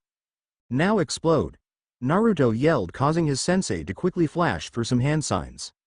The eyes of the dragon glowed white for 1 second before the entire dragon exploded, destroying everything inside that 25 feet circle and creating a shockwave that leveled all the trees and wooden pillars Naruto and Yamato had created. The explosion shook the entire training ground and probably sent a small tremor through the village. Naruto had been standing some distance away, so he did not feel the brunt of the shockwave, only a bit of strong wind. Deciding to check if his sensei was still alive, he began making his way over. The explosion had kicked up quite a bit of dust, creating a large dust cloud over the area. While walking, Naruto channeled some wind chakra into his staff and swiped the air in front of him, blowing away some of the dust, revealing the damage he had done. In front of Naruto was a 25 feet wide crater with a half-broken wooden dome in the center. It would appear as though his sensei had managed to create a dome to shield himself from the brunt of the blast. However, it would also appear as though the blast broke apart a small part of the dome. You alive, sensei? Naruto asked, hoping the man was still alive. Yeah, I'm here, came the voice of his sensei from inside the dome, sounding pretty tired. Jumping into the crater, Naruto made his way to the dome. Using his chakra like what he did with the wooden prison, Naruto took control of the wood around the dome, causing them to open up, revealing his sensei hunched over on the ground, breathing heavily with a few burns and bruises on his body. Silently creating a shadow clone, Naruto gave it the order to heal his sensei, who seems to be suffering from chakra exhaustion. That was some attack, Yamato said between breaths. The attack would have killed him if he had not pumped the majority of the chakra he had left into the wooden dome to strengthen it, but even then, part of it still broke apart. Yes, with you being in the center of the circle the dragon created, the explosion came from the outside, rushing in towards the center, Naruto explained as he sealed away his staff. The shockwave impacted you from all directions at the same time, doubling the force you would normally feel from an explosion of that size, he added as he stared at the man being held by his clone. I guess you pass, Yamato said as he started to feel a bit better. Naruto grinned happily as he stared at his sensei. We start our first mission tomorrow bright and early. Be here at training ground 11 by 7 a.m. Yamato ordered, causing Naruto to salute him. Yes, sensei, Naruto replied with a salute. Now, about this wood release of yours, Naruto said as he looked at his sensei with curiosity written all over his face. It has been a week since Naruto had been placed on Team 11 and began his shinobi journey. He had expected the life of a ninja would have been exciting. He had thought he would rescuing damsels in distress, bodyguarding some feudal lord, or assassinating some high-profile targets, but instead of all that, for the past week, he has been doing nothing but chores. Naruto thanked the gods that he had his clones to help him, or else he did not know what he would do. Flashback. 1 week ago, it had been a day since Naruto had passed his sensei's little test. Today was the first day of accepting missions together and Naruto was absolutely excited. He could not contain the wide smile on his face. He was currently walking towards the mission assignment center, which was located within the academy, to meet up with his sensei, and he had a large grin on his face due to the excitement. As he was walking through the village, the villagers were staring at him, wondering what had him so happy. When Naruto arrived at the mission assignment section of the academy, he saw his sensei standing in front of the door waiting for him. Seeing his student walking towards the mission assignment room with a happy look on his face, Yamato could not help but ask what made him so happy. What are you so excited about? He asked Naruto. Today is the first day we are doing missions. His student replied in an overly excited voice. I can't wait to see what kind of cool mission the Hokage gives us. He added, causing Yamato to smirk, knowing exactly what was about to happen. You're right. Let's go see what cool missions Lord Hokage has for us, Yamato said with a smirk. Naruto nodded his head excitedly before the two of them walked into the mission request center. Inside of the room was the mission assignment desk. It was a large desk with a banner with the words, Mission Assignments This Way, on it. Sitting behind the large desk in the center was the third Hokage smoking his pipe. To his right was Iruka, the Chunin instructor of the academy. To the left of the Hokage was another Chunin whose name Naruto did not know.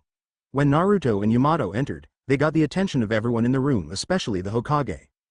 Good morning, Lord Hokage, Naruto said with a salute as he stood in front of the village's leader. Team 11 reporting for our first mission, he added while saluting, causing the Hokage to chuckle. The exciting look that was written on Naruto's face was a look the Hokage had seen every time freshly graduated genins come to accept their first mission. Good morning, Naruto, the Hokage said as he blew out some smoke. Are you sure you are ready for the mission I have here for you? The old man said, buttering the poor boy up. You bet, Naruto said with a thumbs up. He was practically drilling now at the thought of some super cool mission. Yamato and Iruka could not help to bake their heads at the Hokage after seeing what he was doing to the poor boy.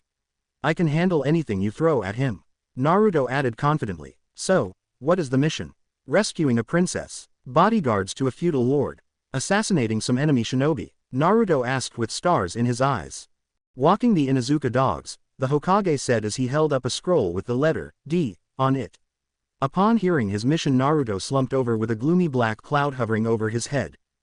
B, but that's not cool, Naruto said while slumped over. You are a genin, a first-rank ninja, so you do D-rank missions, the Hokage explained. Did your grandmother not tell you this? He asked. She did, Naruto replied as he stood up. She said I am going to love D-rank missions, he said with a small growl, causing everyone to chuckle. Naruto sighed and walked up to the desk and accepted the scroll from the Hokage before he stopped and think about something for a second. How many of these can we accept? He suddenly asked, puzzling everyone. There is no shortage of D-rank missions, the old man said with a puzzled look on his face. Most genin teams only take 2 a day, so there are always leftover missions, he said, causing Naruto to nod. I'll take 5 of them, he suddenly said, causing his sensei's eyes to widen. Yamato did not want to spend all day doing chores. That's a bit too much, Naruto, he said, hoping to convince his crazy genin to only take 1. Naruto on the other hand shook his head and held up a ram seal, causing 4 wooden clones to sprout out from his body. We'll take 5 of them, he said, causing a slow smile to creep up onto Yamato's face. The Hokage blinked a few times before he smiled and shook his head before signaling Iruka to hand Naruto 4 other scrolls with the letter D on them. Naruto accepted them and distributed them to his clones before turning to his sensei. Shall we get started? He asked. Even though he was disappointed that he will not be going on some super cool mission, he was still kind of happy about the missions he chose. It would give him the opportunity to not only see more of the village but also interact with the villagers. Not so fast, Yamato said as he held up a half-ram seal, causing 4 identical wooden copies of himself to emerge. You are a genin. Your Jonin-sensei must be present with you on every mission no matter how low a rank, Yamato said, causing Naruto to nod his head understanding. The 5 Narutos and the 5 Yamatos then exited the mission assignment center and made their way to their respected mission locations. For the rest of the week, the cycle continued like that. Naruto and Yamato would show up at the mission assignment center, create 5 to 10 clones and have them do D-ran missions all around the village. Flashback end. Asterisk. By the end of his first week as a shinobi of the leaf, Naruto and his sensei had broken the record for the most mission completed in a single week, with them completing 51 D-rank missions. Thanks to them doing so many missions around the village, Naruto got to interact with the villagers a lot more. As a result, Naruto had become even more popular than he already was, especially with the female population. He had lost count of the number of marriage proposals he had received in the past week. He turned all of them down, of course. After all, he was only 12 and his grandmother and big sister might skin him alive if he had decided to get married without consulting them. His training had also progressed nicely in the past week. Thanks to his sensei's help and his great-great-grandfather's notes and scrolls, his control over his wood release had only gotten better. He had learned a few more wood jutsus from his great-great-grandfather's scrolls, but he was nowhere close to mastering them. For the past week, his days were split in 2. The first part of the day Yamato and him would do D-rank missions, while the second part of the day would be devoted to reigning with his wood release. The duo of student and sensei had only taken 1 day off in the past week to rest, and now they were ready to get back to work. Naruto was currently walking towards the mission assignment center to pick up another set of missions. When he got there, he saw his sensei standing by the doors leading to the assignment, all waiting for him. Good morning, sensei, Naruto greeted as he walked up to his sensei. Good morning, Naruto, Yamato replied with a smile. Are you ready to get to work today? He asked as he opened the door for his student. You bet, Naruto replied. He honestly did not mind the D-rank missions if he was being honest. It paid good, he got to meet some rather nice people and all he had to do was some small chores. He honestly did not get what people hated about them. Good morning, Naruto, Yamato, the Hokage greeted with a smile. Good morning, Lord Hokage, both Naruto and Yamato said simultaneously with a bow. All of your clients from last week have nothing but praise for the two of you, the Hokage said with a smile as he stared at his 2 shinobis. The villagers who requested missions last week had nothing but good reviews for the work the 2 of them did on their D-rank missions. Word of your work has spread throughout the entire village. Some people are even requesting the 2 of you especially, he added, causing a light blush to creep up on Naruto's face in embarrassment at the praise he was getting while his sensei just stood there not reacting. Unfortunately, Lord Hokage, those requests may have to wait, Yamato suddenly said, causing Naruto to look at him in confusion. We have completed the necessary amount of D-rank mission. I believe Naruto is ready for a C-rank mission, he said, causing Naruto's eyes to widen in shock while the age-old Hokage nodded his head sagely. I see, the Hokage said while looking through the C-rank requests. This should be simple enough for your first C-rank, Naruto, the Hokage said as he picked up a scroll of the letter C written on the outside. A band of bandits has been reported in the area around Tanzaku quarters. They seem to have set up camp in the forest surrounding the town and are robbing those passing by, even going into the town at night and robbing the stores. Your mission is to track down this camp and eliminate the bandits, the Hokage said in a serious tone. Naruto schooled his reaction well. He could tell that the Hokage was being profoundly serious and was giving him a serious mission. Yamato and Naruto bowed to the Hokage before they spoke again. Yes, Lord Hokage, they said before Yamato walked up to the desk and took the scroll. Both he and Naruto then exited the room, leaving the Chunins and the Hokage behind. Was it wise to send him on a mission like this so soon, Lord Hokage? Asked Iruka, who had been sitting next to the Hokage. The old man took a long drag of his pipe and blew out the smoke before he replied to the Chunin. It is best for him to get his first kill out of the way sooner rather than later, the Hokage said, causing the young Chunin to nod his head. With Yamato and Naruto asterisk, the duo was currently standing just outside of the assignment hall talking to each other. Go home and pack the essentials needed for this mission, Yamato said while looking at his student. It should take us 2 days to get there and an additional day to carry out the mission. So, pack your essentials to last a week, Yamato said, causing Naruto to nod his head before he spoke. Yes, sensei, Naruto said with a strong nod.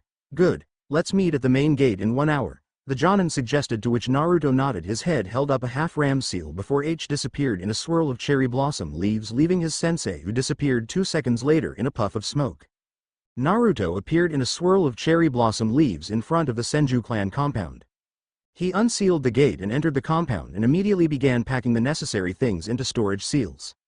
He had change of clothes to last him a bit over a week, quite a few energy bars, a well-stocked first aid kit, custom-made explosive tags, a few yards of ninja wire, and some extra kunai and shurikens.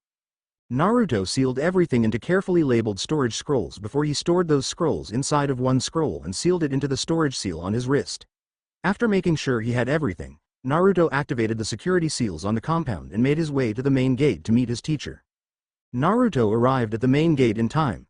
When he got there, he saw his teacher talking to Izumo and Kotetsu, the two chunins in charge of guarding the gate. Naruto had seen the two of them a few times around the village while he was on his D-rank missions. They were always together and were always friendly to Naruto whenever they saw him, but then again everyone was friendly to Naruto. Walking up to the guard station where his sensei was standing, Naruto spoke, getting their attention. "Hey, guys," he said, walking up to the group, getting their attention. "Hey, Naruto. Heard you were going on your first C-rank mission," Izumo said with a smile. "You ready?" Kotetsu asked, causing Naruto to grin. "You bet." Naruto replied with a thumbs up while flashing the two chunin a wide smile. "I'm as ready could be," he added, causing the two chunins to chuckle. "Are you well packed?" Yamato asked, getting Naruto's attention. "Yes, sensei," Naruto replied with a salute. "Everything is stored away in storage scrolls on my wrist," he said as he held up his wrist, showing his sensei the storage seal. "Very well," Yamato said with a slight nod of his head. "Let us get going. Tanzaku quarters is quite some distance away," he said, causing Naruto to nod his head and wave goodbye to the two chunin guards before him, and Yamato took off at top speed. 2 days later, Naruto and Yamato had been running for 2 days with only making periodical stops for food and sleep. The sun was currently setting, and they had just arrived on the outskirts of the lively town. They were currently standing on 2 tree branches some distance away from the entrance of the town. "It's getting late, we should find a place to rest for the night," Yamato said as he turned to his student. "I can have a few of my clones go into town under the transformation jutsu and try to gather some information," Naruto suggested, causing Yamato to look at him with a slightly impressed look on his face. "That's great thinking, Naruto," he said, praising his student. Most genins would want to rush into things and immediately want to go looking for the bandits, but Naruto was thinking about the situation logically. Yamato was honestly proud of him at the moment. "I will have my clones do the same thing while the two of us find a place to stay for the night," he said, earning a nod from Naruto.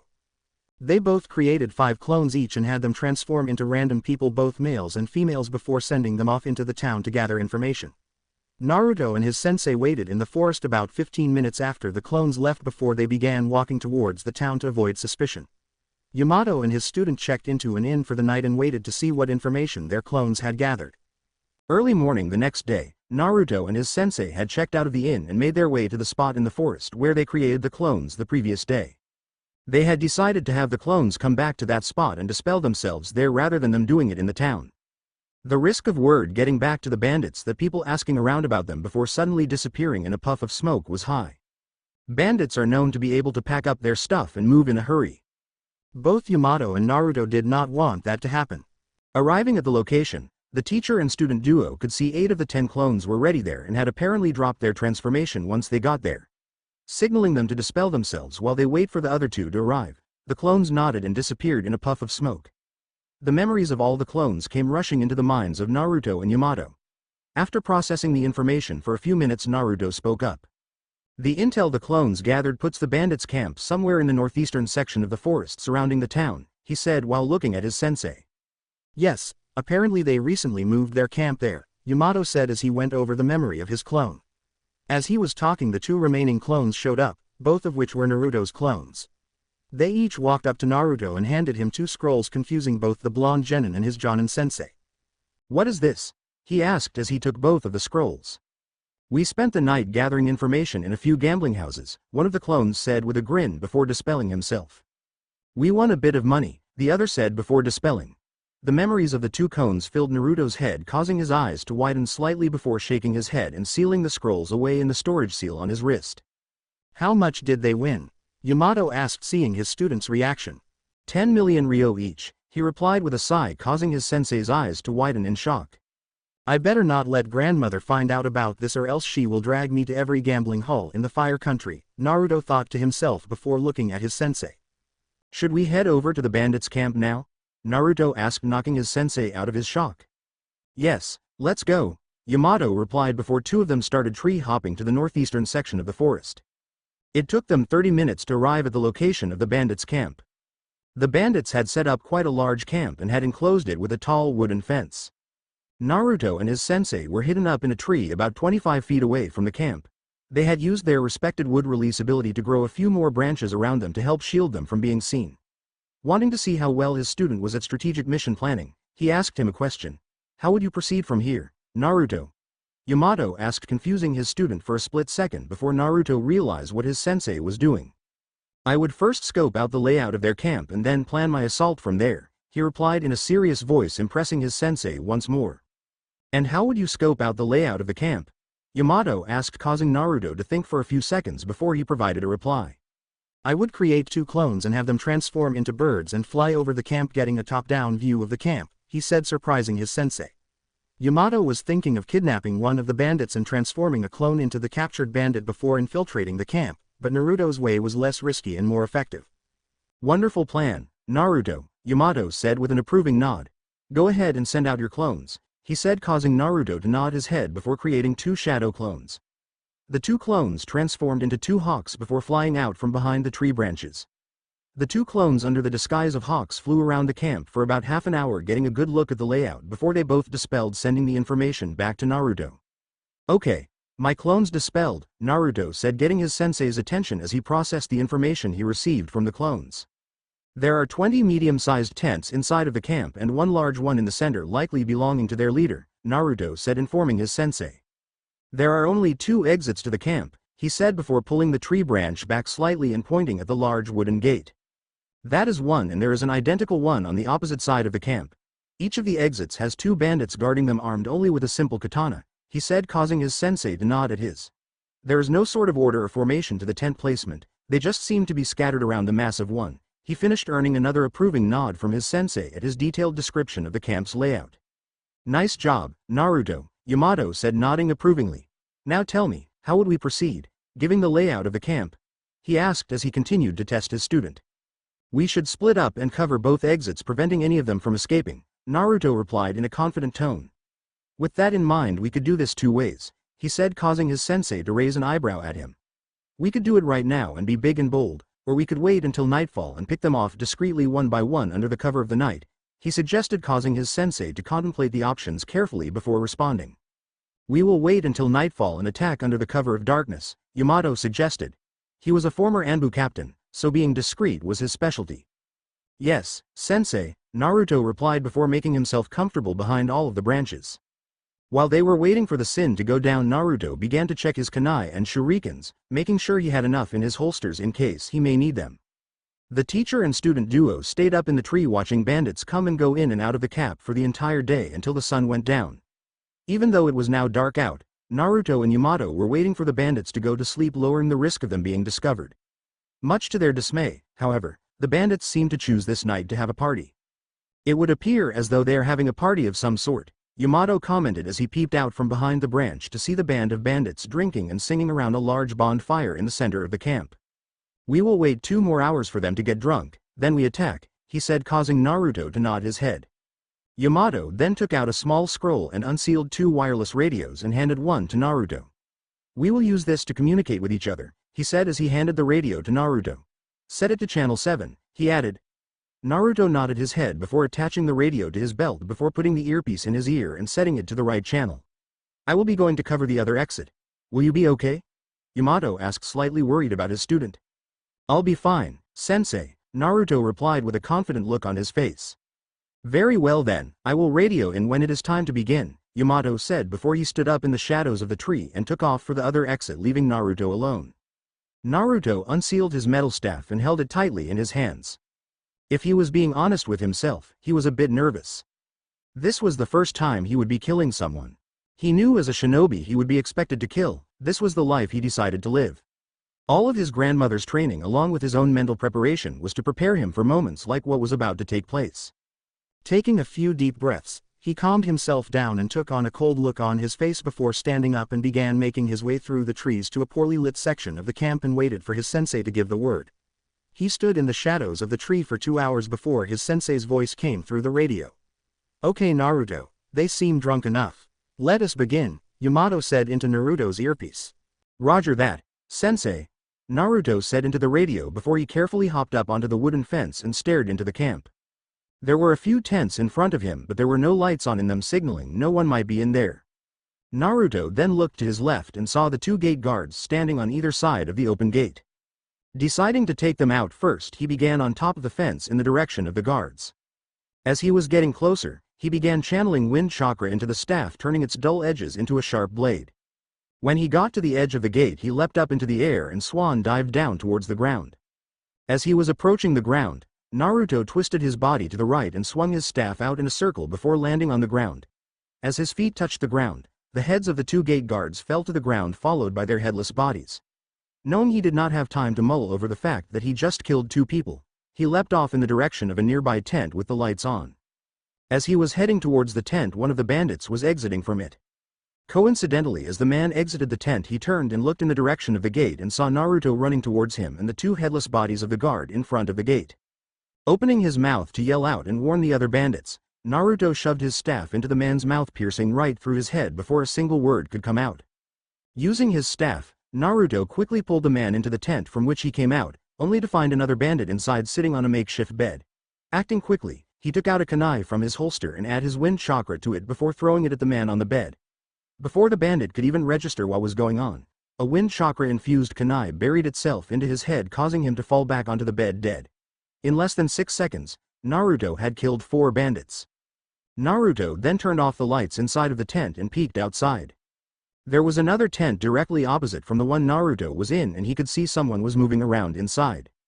Looking around, making sure no one was around, he dashed into the tent to find a man standing with his back facing him, counting money with a wide smile on his face. Sneaking up behind the man, Naruto placed his hand over his mouth and slit his throat with a kunai before turning the lights off, just as he did in the previous tent. As he was about to exit the tent, he could hear someone talking just out behind the tent. Carefully sneaking outside, he snuck around the tent to see who it was. He carefully peeked his head around the corner of the tent and saw 2 drunk bandits talking to each other. "Man, I'll tell you. That house we robbed last night was loaded," one of the bandits said. "Tell me about it. I got this gold necklace from the bastard," the other said while showing the necklace around his neck. Shaking his head, Naruto ran out from around the corner and stuck his staff coated in wind chakra right through the throats of the 2 drunk men, silencing any possible screams. Naruto then held up a half-ram seal and created 4 wood clones. He sent 2 off to the right and 2 off to the left while he stayed in the middle. The 5 of them then went tent by tent, killing every bandit who was not at the giant bonfire. When Naruto reached the edge of where the bonfire party was going on, his death toll had risen to 11, giving that most of the bandits were at the party. Hiding in the shadows, he radioed his sensei. "Yamato-sensei, come in," he said in a whisper over the radio. "Yamato here," his sensei replied in a slightly worried voice. "Are you okay, Naruto?" he asked. "I'm fine. I'm just wondering how you want to deal with the group at the bonfire," he asked as he made 2 more clones and have them help his other 2 clones surround the party. "Is everything all tied up on your side?" Yamato asked. "Yes, all are dead except for those around the fire," Naruto replied in a whisper. "Well then, in that case, I think it is time for us to be bold," Yamato said, causing Naruto to smirk slightly. "Roger that, sensei," Naruto said with a smile before he quickly created a clone and dispelled it, immediately allowing its memory of the conversation with his sensei and his plan to transfer to the other clones surrounding the fire. Naruto then walked out of the shadows and stood in the middle of the part watching the bandits partying. All of a sudden Naruto saw wooden beams and branches coming from all directions rushing towards the group of bandits. It did not harm any of them, however, it just trapped them all around the fire. "What's going on?" the leader of the bandits asked. "The trees have come alive," a drunk bandit screamed. Naruto chuckled to himself before he flashed through a few hand signs before ending with the snake hand seal. "Wood style. Wood dragon jutsu," he yelled out, causing a giant wooden serpentine dragon to burst out from the ground in front of him and rush towards the group of bandits. "It's a dragon," a few bandits yelled while pointing at the dragon. Every single bandit was frozen in fear when they saw the terrifying dragon coming towards them. Like a snake, the wooden dragon wrapped itself around the group of 20 or so bandits, grouping them together before Naruto gave it the order to begin squeezing. The giant dragon constricted itself around the bandits tighter and tighter until all of them were dead. Naruto stared at the scene before him and blinked a few times before he ran over to the side of one of the tents and puked his guts out. Yamato walked around the dragon looking for his student only to find him hunched over the side of one of the tents puking. "You okay there, Naruto?" Yamato asked in a concerned voice. "I'm fine, sensei," Naruto replied before throwing up some more. Yamato nodded his head before turning away from his student to look at the giant dragon. He knew this was something Naruto had to go through in order to become a better shinobi. He was familiar with the sickness Naruto was feeling at the moment, every shinobi was. For Naruto, it affected him later than it normally would for some people due to him being in the middle of a mission, but for most people, it affected them immediately after they first killed someone. Now he was not just dealing with the fact that he killed one person, he was dealing with killing multiple people. Yamato was a bit worried about his student but knew he was going to be okay. Focusing on the giant dragon in front of him, Yamato cannot help but be amazed by it. He had tried to make one long ago but could never actually do it. He chalked it up to not being naturally born with the wood release like Naruto. "So," Naruto said, getting Yamato's attention. "What now?" he asked as he wiped the side of his mouth. "Well, now we destroy the bodies before we set up camp for the night," Yamato replied as he looked around. "However, I got a feeling your dragon is going to take care of destroying everything, correct?" he asked while looking at his student who simply nodded his head. "Yeah, we just need to put some distance bettis in the camp," Naruto said, still feeling kind of upset. "Alright. Let's head back to Tanzuku quarters for the night," Yamato said, earning a nod from Naruto. The two then took off in the direction of the town. When they were a safe enough distance from the camp, Naruto blew up the wood dragon, destroying the entire camp. The duo arrived at the entrance to the lively town in 30 minutes.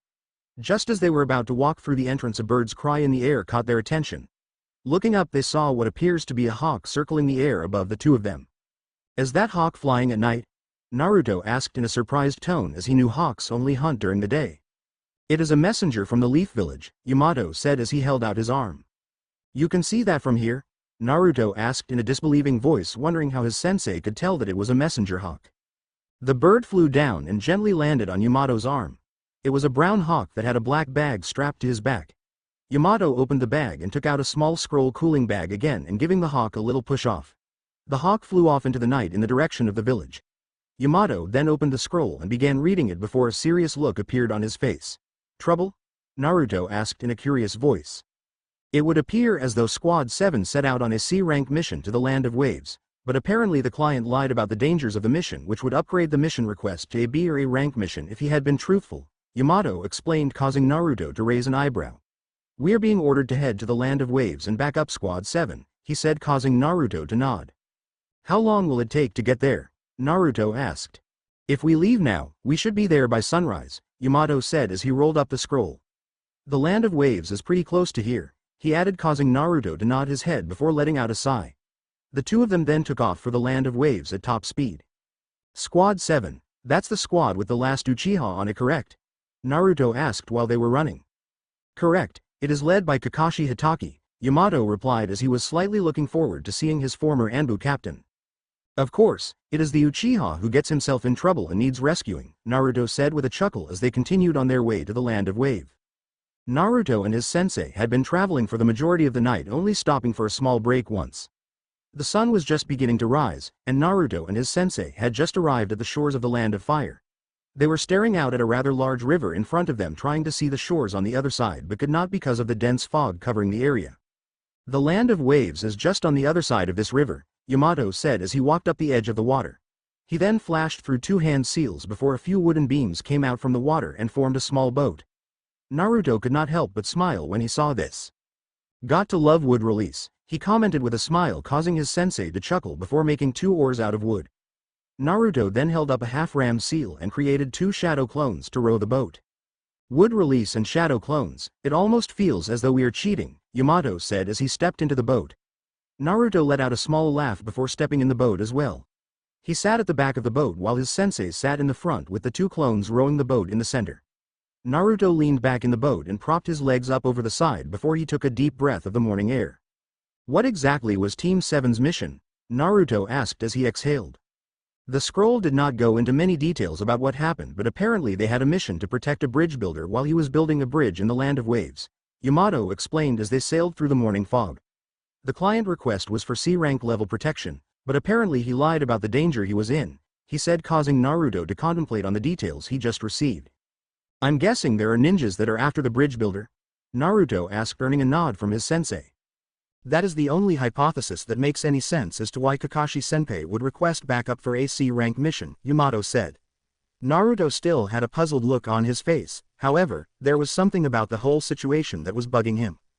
How did Team 7 get a C-rank mission to begin with? He asked with a puzzled look on his face. It's only been a week since they were a team. The most mission they could have completed in that time is about 14 D-rank missions, Naruto added as he folded his arms. That's well below the required 26, he said. That is true, Yamato said as he began thinking about what his student said. The only reason we got one this early is that we completed 51 D-rank missions, and that is thanks to the clones. Naruto continued, trying to figure out why Team 7 was allowed to break the rules. They're well below the required amount but still allowed to go on a C-rank mission, he said before letting out a sigh. Something does not add up, he added. Let it go, it's best not to get involved in village politics, Yamato said, causing Naruto to raise an eyebrow at him. It was an odd statement in Naruto's opinion. How is this village politics? Naruto asked himself. His sensei clearly knew something he did not.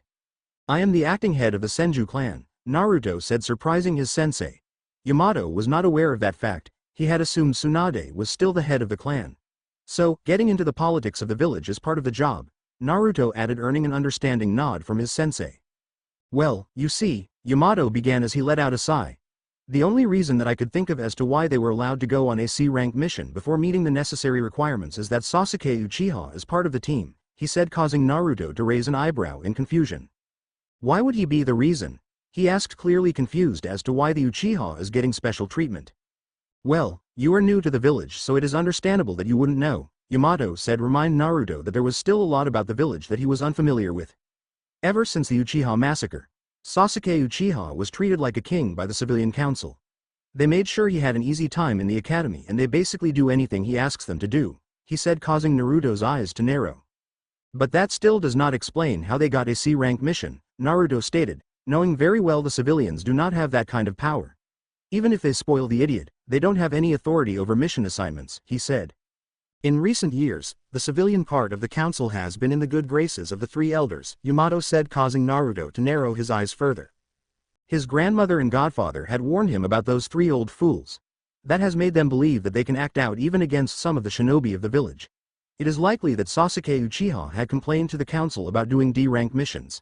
And the council probably ordered one of the Chunins in the assignment hall to give him a C-rank mission when Hokage was not there, Yamato speculated. Naruto was getting angrier and angrier the more his sensei went on. I am going to raise hell over this, Naruto said, plotting how he was going to tear into the council once he gets back. And why did Kakashi go along with all this? He asked the next question that came to mind. Kakashi-senpai probably that it was a simple C-rank mission, Yamato said, coming to the defense of his former captain. You rarely experience combat on a C-rank mission. We saw combat on ours because it was a more advanced C-rank mission. Whereas the mission Team 7 was assigned, the most they would have had to deal with was bandits and highwaymen, he said with a sigh. For Kakashi to request backup means that they likely encountered an enemy Jonin, he added. Naruto was about to say something, but before he could, one of the clones spoke up, getting his attention. Whoa, what is that? The clone asked in a surprised voice while squinting his eyes to see through the fog. Naruto looked ahead of the boat and could see the silhouette of something large in front of them. What the hell is that? He asked in a surprised voice as the boat got closer and closer to the thing. I believe that is the bridge that is being built, Yamato said as they stared up at the extremely tall structure. I have to admit it is quite impressive, he added, earning him a nod from his student. It's the biggest bridge I've ever seen, Naruto said before turning his attention to the front of the boat. Are we supposed to go through there? He asked while pointing to what looks like a tunnel. Yeah, Yamato said as he looked where his student was pointing. On the other side of the tunnel is the land of waves, he said. When the board exited the tunnel, Naruto could not help but marvel at the splendid beauty that was the land of waves. The fog was absent beyond the tunnel, allowing them to see clearly at the beautiful landscape before them. This place looks so peaceful, Naruto said as he stared out over the sparkling water. The clones continued to row the boat until they arrived at the local dock. Disembarking from the boat, Naruto looked at his sensei and spoke. How are we supposed to find this bridge builder's house? He asked as he dispelled his clones. I guess we should ask around, Yamato suggested. The duo then began walking around the small port looking for someone to ask. There were very few people around, which surprised Yamato. He remembered the land of waves being very lively and prosperous when he last came here, but now everything looks abandoned and run down. They finally found an old man sitting by one of the docks and decided to ask him. "Excuse me," Yamato said, getting the man's attention. "Can you tell us how to get to the bridge builder's house?" he asked, causing the old man to narrow his eyes at them. "Why do you want to find Tsunade's house?" the man asked as he eyed the teacher-student duo with a suspicious eye. "Well, we are from the Leaf Village," Yamato explained. "Some of our colleagues were hired to protect Tsunade. We are here as backup," he said, causing the man's eyes to widen slightly. "Oh heavens. Thank you," the man said, puzzling Naruto and Yamato. "Sorry for my mistrust. I just thought you were one of the ninjas trying to kill Tsunade," the man said with a relieved look on his face. "Tsunade's house is in the village more inland," the man said before walking past Naruto and pointing to a pathway going through the small forest. "That pathway will take you to the village. Tsunade's house is located at the very end of the village, on the waterfront," he said, causing Naruto and Yamato to nod at him with a grateful look on their faces. "Thank you very much," Yamato said as both he and Naruto bowed slightly to the old man before they began walking towards the village. The duo walked for about 30 minutes before they arrived at the village. As they were walking through the village, both Naruto and his sensei were surprised at the state of things here in the land of the wave. It looked like the entire country was struck by poverty, but neither of them could understand why. Usually, a country is hit by poverty because of a war of some sort, but no war had taken place here. As they walked through the village, they drew fearful stares from the villagers. "Something is definitely happening here that we are unaware of," Naruto noted in a whisper for his sensei to hear. "I agree," Yamato said with a slight nod. "Hopefully Kakashi-senpai can tell us more," he added as he continued down the dirt road to Tsunade's house. They walked for about another 15 minutes before they arrived at a small 2-story house on the waterfront with a small dock behind it. They walked up to the front door and knocked on it a few times. Some voices could be heard from inside the house, along with some people shuffling around. Suddenly, without any warning, the door flew open, and an Uchiha holding a kunai came charging out towards Naruto and Yamato, causing them to raise an eyebrow. The sudden attack was nowhere near fast enough to take either of them by surprise. Naruto sighed to himself before he reached out with his right hand, grabbed the Uchiha by the throat and lifted him in the air. He then took his left hand, grabbed the boy's hand that was holding the kunai before pinning him to the side of the door frame. "Have you lost your damn mind, boy?" Naruto said as he held the Uchiha up against the door frame, causing him to drop the kunai and began gasping for air. Yamato looked on with a slightly amused look on his face before he calmly walked past his student and stepped into the house. "Why in God's name are you attacking someone so blindly?" he asked. If Naruto was being honest, he was enjoying himself at the moment. "Let Sasuke go," came a screech from inside the house, causing Naruto to flinch slightly and looked over to see who was screeching like that. When he looked over, he saw the pink-haired girl from the academy. If he remembered correctly, he believed her name was Sakura Haruno.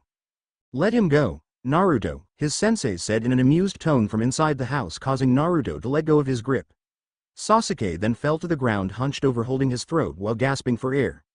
Naruto did not even spare him a glance. He just walked into the house, passing the pink-haired girl running past him, heading to check on the Uchiha. Sasuke was on the ground clutching his throat, glaring daggers into Naruto's back. "How is he so powerful?" Sasuke screamed in his mind. "He moved so fast and had me pinned to the wall like I was some plaything," he thought as his anger continued to rise. "I am an Uchiha. An elite. How can I lose to a freaking Senju?" he thought in anger. "Sasuke, are you okay?" Sakura asked as she kneeled down beside her teammate. Seeing the look Sakura was giving him only pissed him off further. She was looking at him with pity. He sounded out before standing up, putting a tough look on his face as though he was fine before heading into the house. "Sasuke's so cool," Sakura squealed in her head before following him inside the house. With Naruto asterisk, as Naruto entered the house, he saw Team 7's Jonin sensei sitting behind a table with an old man to his right and a pale-faced boy who Naruto recalled was named Sai, sitting to his left. Next to the old man was a young woman who looked to be in her late 20s to early 30s, and next to her was a little boy who had a sour look on his face. The group looks like they were getting ready to have breakfast, judging from all the food that laid out on the table. "You look like you have seen better days, Kakashi-senpai," Yamato said with a smile as he walked up to the table.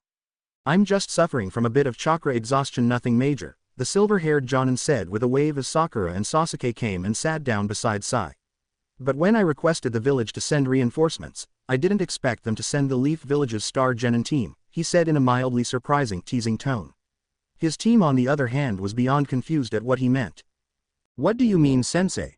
Sakura asked with a confused look on her face. Naruto and Yamato sat down at the table resting their legs for a bit. Don't you know? Sai asked as looked over at his two teammates with a smile that Naruto can immediately tell is fake. Team 11 is all the talk around the village by both shinobi and civilians, he said with a fake smile surprising his two teammates. But how are they so famous? Sakura asked. They broke the record for completing the most mission in a single week, Kakashi said in an impressed tone as he looked at Yamato and Naruto. 51D rank mission in a single week, that's beyond impressive, he added causing his two clueless students' eyes to widen in shock. But how is that possible? Sakura asked while Sasuke simply glared at Naruto. Hard work and determination, Naruto said causing the two Jonin to chuckle. So Kakashi, Yamato said in a serious tone. Are you going to brief us on what's going on? He asked as he looked at his old friend. We had just completed a C-rank mission when we received word to back you up and the scroll we received didn't go into much detail, he said earning a nod from his fellow Jonin. Kakashi then began explaining to the two of them about the details of their mission along with their encounters on the way to the Land of Waves. Naruto had to admit he was surprised by the amount of trouble they went through just to get the bridge builder to his him. First encountering the demon brothers from the hidden mist and then encountering the demon himself, Zabuza Momochi. But the thing that surprised Naruto and Yamato the most was the fact that these men were all hired by Gato, one of the wealthiest men in the world. I guess that explains why the village looks the way it does, Naruto noted causing Tsuna and his daughter to nod their heads. Yes, ever since Gato showed up here all of the sufferings began, Tsuna said with an angry look on his face. Naruto and Yamato nodded their heads with a sympathetic look on their faces. The table then fell silent for a few minutes before Sakura broke the silence. You said you guys were on a C-rank mission? She asked earning a nod from Naruto and Yamato. What was your mission? She asked causing everyone to look at Naruto and Yamato. Nothing too major, we just had to eliminate some bandits near Tanzaku quarters, Naruto replied causing the girl to tilt her head to the side in confusion. If you guys had to rush here after your mission, what did you do with the bandits you captured? She asked causing Naruto, Yamato, and Kakashi to look at her strangely. I didn't say our mission was to capture bandits, Ms. Haruno, Naruto said in a calm tone as he stared at the pink-haired girl. Sakura was confused even more by Naruto's statement. I said our mission was to eliminate them, he said putting emphasis on the word, eliminate. Sakura thought about it for a few seconds before her eyes widened in shock. You mean you? She said before trailing off causing Naruto to raise an eyebrow at her. Sasuke was absolutely jealous when he heard what Naruto's mission was. That is a mission that should have been given to an elite like me, not a loser like him, he thought to him as a look of jealousy was written all over his face. Naruto caught a glimpse of it and could not help but smirk. So, what is the plan going forward? Naruto asked in a serious tone. Well, I began training my genin in the tree walking exercise, you can join in if you want, he said causing Naruto and Yamato to look at him with a deadpan look on their faces. I'm sure it will take a loser like you a few weeks to understand something like that, Sasuke blurted out with an arrogant look on his face causing Naruto to sweat drop. I knew how to do the tree walking exercise since I was 5, Naruto said surprising everyone at the table excluding his sensei. And it only took my 4 days, he added causing the arrogant smirk that was on the Uchiha's face to disappear and replaced with a surprised, jealous look. He had been going at it for 3 days now and was nowhere close to climbing the tree but somehow the Senju had known this technique since he was 5. That fact just pissed Sasuke off. You brought your students on a C-rank mission without teaching them chakra control, Kakashi-senpai? Yamato asked with a disappointed look on his face. Well, we've been focusing on teamwork mostly, Kakashi said with a nervous chuckle causing both Naruto and his sensei to shake their head disapprovingly. Well then, Yamato said before turning to Tsuna. While Kakashi-senpai recovers and his genin train, you will be guarded by either myself or Naruto here, he said while pointing to Naruto who waved and smiled at him. Is that brat really going to be able to protect me? Tsuna asked in a straightforward manner causing Yamato to chuckle. He is only a genin in rank, Yamato said surprising everyone. His skills are well beyond that of an average jonin, he added surprising Kakashi and his students. He has even defeated me a few times, he said causing everyone's eyes to widen in shock. You will be safe in my care, I promise, Naruto said with a warm smile. Sasuke was staring at Naruto with a disbelieving look on his face while Tsuna's grandson was glaring at him.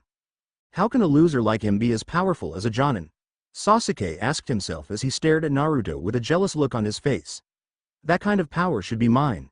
I needed to kill my brother and avenge my clan, he thought angrily. Lord Danzo must be made aware of this, Sai noted in his mind while staring at Naruto. Naruto, I will take the first shift, Yamato said as he turned to his student. You go get some rest, he said, causing Naruto to nod his head and stood up before he began heading outside. Naruto, Tsunade's daughter, called out, getting his attention. There is a room upstairs where you can rest, she said, causing Naruto to smile at her before speaking. Thank you, but it is already pretty crowded in here. I'll set up a house outside, he said nonchalantly before walking outside. Everyone except his sensei stared at him in confusion. What does he mean, set up a house? Sakura asked the question on everyone's mind. Yamato just smiled before he spoke. You should go take a look outside, you'll see something special, he said with a smirk. Wanting to see what the Jonin was talking about, the 3 genin, 2 jonin, and 3 civilians headed outside to see what the blonde was going to do. When they got outside, they saw Naruto standing in the open space near Tsunade's house, flashing through hand seals before ending with the snake seal. Wood style. 4-pillar house jutsu. Naruto called out before slamming both of his palms on the ground. Sending chakra into the ground, Naruto caused wooden pillars to burst up from the ground and began shaping themselves into a house. It took 3 seconds before a large 2-story house constructed itself in the once empty space. Above the doors to the house was the Senju clan's symbol engraved in the wood. Naruto then stood up straight and dusted off his hand before turning to his spectators, only to see all of them except his sensei gaping like a fish. He always got a kick out of seeing people's reaction to his bloodline. See you, he said before walking into the house to get some rest, while at the same time leaving a group of stunned shinobi behind. Yamato, that was. Kakashi began. Yes, Yamato replied with a smirk. That was the first Hokage's bloodline, Sakura whispered out. How can he have the first Hokage's bloodline, she asked, forgetting the fact that Naruto was a Senju. Well, that's because the first Hokage is his great-great-grandfather, Yamato replied. So that is the bloodline that is said to rival the Sharingan, Sasuke noted. Lord Danzo must be made aware of this, Sai thought to himself. Originally, he was placed on his team to keep an eye on Sasuke Uchiha, but this changes things. A brat like that might put me out of business, Tsuna said, causing Yamato to chuckle. I better get to the bridge, he added before looking at Yamato, who nodded. After heading back inside to grab his things, Tsuna and Yamato set out for the bridge. You 3 head to the forest and continue your training, Kakashi said while looking at his students. Sasuke took one final look at the house and growled before walking off to the forest, with Sakura and Sai following closely behind. It had been 2 days since Naruto and his sensei arrived at the Land of Waves, and 5 days since Team 7's battle with the Demon of the Mist, Zabuza Momochi. Kakashi was almost back to full strength. He was finally able to move around without his crutches. His team had spent most of the week training with the tree exercise, while Naruto and Yamato would protect the bridge builder while he was building the bridge. Naruto for his part could not understand how a Jonin sensei could take his students out on a C-rank mission without even teaching them proper chakra control. Naruto had very few interactions with Kakashi's team. He would only see them at breakfast or dinner, other than that they spent most of their time in the forest training. The Uchiha was especially driven after getting a glimpse of the gap between Naruto and himself. The only female on the team was only in the forest training every day, so she could spend more time with the Uchiha, leaving Naruto to wonder whether or not the girl had any real goals and aspirations as a kunoichi. Then there was the last member of Team 7, Sai. From the little time Naruto spent around the boy, he could immediately tell that there was more to the boy than he let on.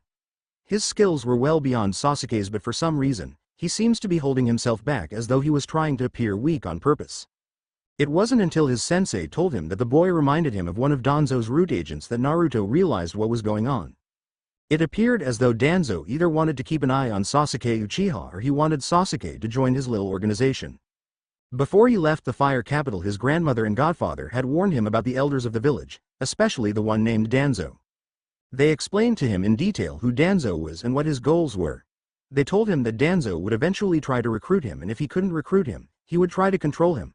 Thinking about it all, Naruto found it laughable at the thought that he could be controlled by some crippled old fool who has yet to realize that his time has passed. Naruto was currently sitting on the roof of the house he had built. He had finished having breakfast with everyone a couple of minutes ago, was waiting for Tsuna to get ready to head to the bridge. It was his turn to take the morning shift protecting Tsuna while his sensei would get some rest after being up all night keeping watch. Taking a deep breath of the fresh morning air, Naruto smiled and spoke to himself.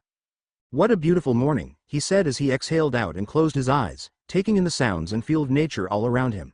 It was early in the morning and the sun had not risen as yet, and the morning air was still clean. Maybe it was because of his bloodline, but Naruto had always loved the feel of nature. It was the thing that made him enjoy gardening so much. Hey brat, Are you going to stay up there daydreaming all day? Tsuna asked from down on the ground, interrupting Naruto's nature-loving. Or are you going to do your damn job and protect me? The man shouted from below, causing Naruto's eyebrow to twitch in irritation. He sighed to himself before he hopped off the roof and landed down beside the old man. Must you be so loud in the morning? Naruto said with a slight groan. You damn brat, Tsuna said with a growl. Just keep me safe while I'm building my bridge and stop complaining, the man said before he started walking off in the direction of the bridge. Naruto sighed and followed behind him while keeping his guard up. As they were walking to the bridge, Naruto could see a few people already out this early in the morning going to their respected jobs. Some of them were wearing construction gear and followed Tsuna and Naruto to the bridge. Naruto could see a few shady individuals lingering in alleyways watching Tsuna as they walked by. Making a note of their appearance, he saw they were all dressed like your common street thugs, carrying katanas and short swords on their sides. They were nobody dangerous in Naruto's opinion. There doesn't seem to be any shinobi with them, he noted in his mind as he was paying extreme attention to his surroundings, making note of every single person who even looked at Tsuna. Seems as though there might be some action on the bridge today, Naruto thought excitedly as he saw all those shady individuals eyeing Tsuna. It took them 15 minutes to arrive at the bridge, and immediately upon arrival, Tsuna and his men got to work picking up where they left off yesterday. Naruto honestly had nothing to do while he was guarding Tsuna. He didn't know he was going to be spending this much time away from the village on his first C-rank mission, so he did not bring anything to entertain himself. If he had known that they would be taking a detour like they did, he would have brought a few jutsu scrolls with him to keep himself occupied. Sighing to himself, he turned to Tsuna and spoke. Hey, old man, Naruto called out, getting his attention. You want some help? He asked. Do you know how to build a bridge? Tsuna asked with his eyebrows raised. Not a clue, Naruto replied with a smile, causing the old man to growl slightly. But I got manpower, he added as he held up the shadow clone hand seal. Multi-shadow clone jutsu. Naruto shouted, creating a large puff of smoke around. When his smoke disappeared, 200 copies of Naruto stood there waving at Tsuna with smiles on their faces. Tsuna and his workers stood there gaping at Naruto after seeing what he had done. Ha ha ha, I knew there was a reason I liked you, kid, Tsuna replied with a boisterous laugh, causing Naruto's eyebrow to twitch. With this many hands we'll finish this bridge in no time, he said, causing the few workers he had left to cheer. Tsuna then began assigning jobs to the clones while the real Naruto walked over to the corner of the bridge and sat down on a pile of lumber. He couldn't go work with his clones mainly because that would take his attention away from Tsuna. Sighing to himself, Naruto sat down and watched as his clones and Tsuna's workers scramble around the bridge carrying out their jobs. Asterisk asterisk 6 hours later asterisk it had been 6 hours since Tsuna and Naruto's clones began working on the bridge. They had stopped for lunch and Naruto had dispelled all of his clones, opting to make new ones after lunch. Everyone was scattered all over the bridge in various groups eating their lunches. Naruto was still sitting on the pile of lumber eating a sandwich that Tsuna's daughter, Tsunami, made for him. Naruto was enjoying his sandwich when he sensed some people walking on the bridge heading in their direction. Narrowing his eyes, Naruto looked over to his left and saw 4 men walking towards them with smug looks on their faces. The 4 men all had swords strapped to their sides, but Naruto sensed that they had little to no chakra. These must be Gato's thugs, Naruto noted as he continued to eat. The men were not a threat worth getting worked up about, but he was interested as to why they were here. Gato had hired a pretty powerful shinobi to kill the old man. There was no way that he would send these common thugs to do the job. This is a rather nice-looking bridge, one of the men said, getting everyone's attention. It was clear that he was the leader of the small group. It is a damn shame that it won't be completed, he added with a cocky smirk on his face. Tsuna and his workers all jumped up their feet in fear when they saw the men. What the hell are you clowns doing here? Tsuna yelled, asked before looking over to Naruto only to see him calmly eating his sandwich without a care in the world. Well, obviously we are here to kill you, another one of the thugs said with a chuckle, causing his friends to laugh. Gato may have hired ninjas to kill you, but if we were to do it, we would be rewarded generously, one of the men said with a greedy look on his face. Naruto sighed as he finished his sandwich and stood up. So, greed is what brought you here, he said as he reached into his kunai holster and pulled out a single kunai before he began walking in the direction of the 4 men. Who the hell are you, brat? The leader of the 4 asked, clearly angry that the boy in front of him was not scared. Do you want to die? He asked as he unsheathed his sword. The only people dying here today are you 4, Naruto replied as he narrowed his eyes dangerously. Ha ha ha. I think it is time someone taught you a lesson, kid. The leader said cockily before signaling one of his friends to go kill Naruto. His friend nodded before he unsheathed his sword and walked towards Naruto with a smug look on his face. Naruto just continued walking towards the group while the builders and Tsuna had a slightly worried look on their faces. When the thug was about 5 feet away from Naruto, he raised his sword in the air with the intention of slicing the blonde ninja in half. As the sword was descending onto him, Naruto spun on his right leg dodging the sword strike while at the same time he extended his hand with the kunai out and drove it into the side of the man's neck before ripping it out, cleanly severing the man's jugular. Blood gushed out like a fountain from the wound as the man fell face first in a pool of his own blood. The 3 remaining thugs along with everyone else on the bridge had their eyes after seeing how easily Naruto killed the man. "Why, you bastard!" The other 2 thugs yelled as they drew their swords and charged at Naruto in anger, leaving their leader behind. Naruto simply shook the blood off the kunai and continued walking towards the 2 men running towards him. Once again at 5 feet away from Naruto, both men raised their respected swords in the air to cleave him in half, but Naruto pivoted on his right leg and delivered a brutal spinning heel kick to the thug on the right, breaking his neck, killing him. As soon as his left leg contacted the ground, the kunai flew from his hand and lodged itself into the side of the other thug's head, killing. Both of them fell face first behind their already dead friend. A kunai was sticking out of one of their heads while the other's head was facing his back. The leader of the group dropped his sword on the ground and fell on his behind when he saw Naruto turn his attention towards him. "Why, you monster?" the man said in fear as he watched Naruto slowly approach him. The arrogant attitude he had earlier was completely gone after watching 3 of his friends effortlessly killed by the boy in front of him. Naruto stopped in front of him and spoke in a chilling voice. "Run," he said lowly in a voice that sent chills down the man's spine. What?" the man stuttered out in confusion. "You had me," Naruto said coldly. "Run," he said. Not need to be told again, the man scrambled to his feet and took off running on the bridge. While he was running away, Naruto created a shadow clone and spoke to it. "Follow him," he ordered as he turned to the clone. "Let him lead you to Gato's base, then kill him," he ordered, causing the clone to nod and take off behind the man. Naruto then created 2 more clones and ordered them to dispose of the 3 dead bodies on the bridge while he went back over to the pile of lumber and sat down, ignoring the stares of all the workers and Tsuna. He just killed 3 of Gato's men like it was nothing, one of the men working on the bridge whispered to his friend. "He's just a boy yet he kills so easily," another noted. "He is a ninja, what did you expect?" another man replied, getting a nod from those around him. "Maybe there is still hope for our country yet," one man suggested, earning hopeful smiles from everyone around. Naruto heard their conversation but did not have any sort of reaction to it. The rest of the day was uneventful. Naruto spent most of it watching his clones work with Tsuna and his men. He would occasionally do some push-ups and sit-ups to reduce his boredom. The clone he had sent to follow the man had not dispelled as yet.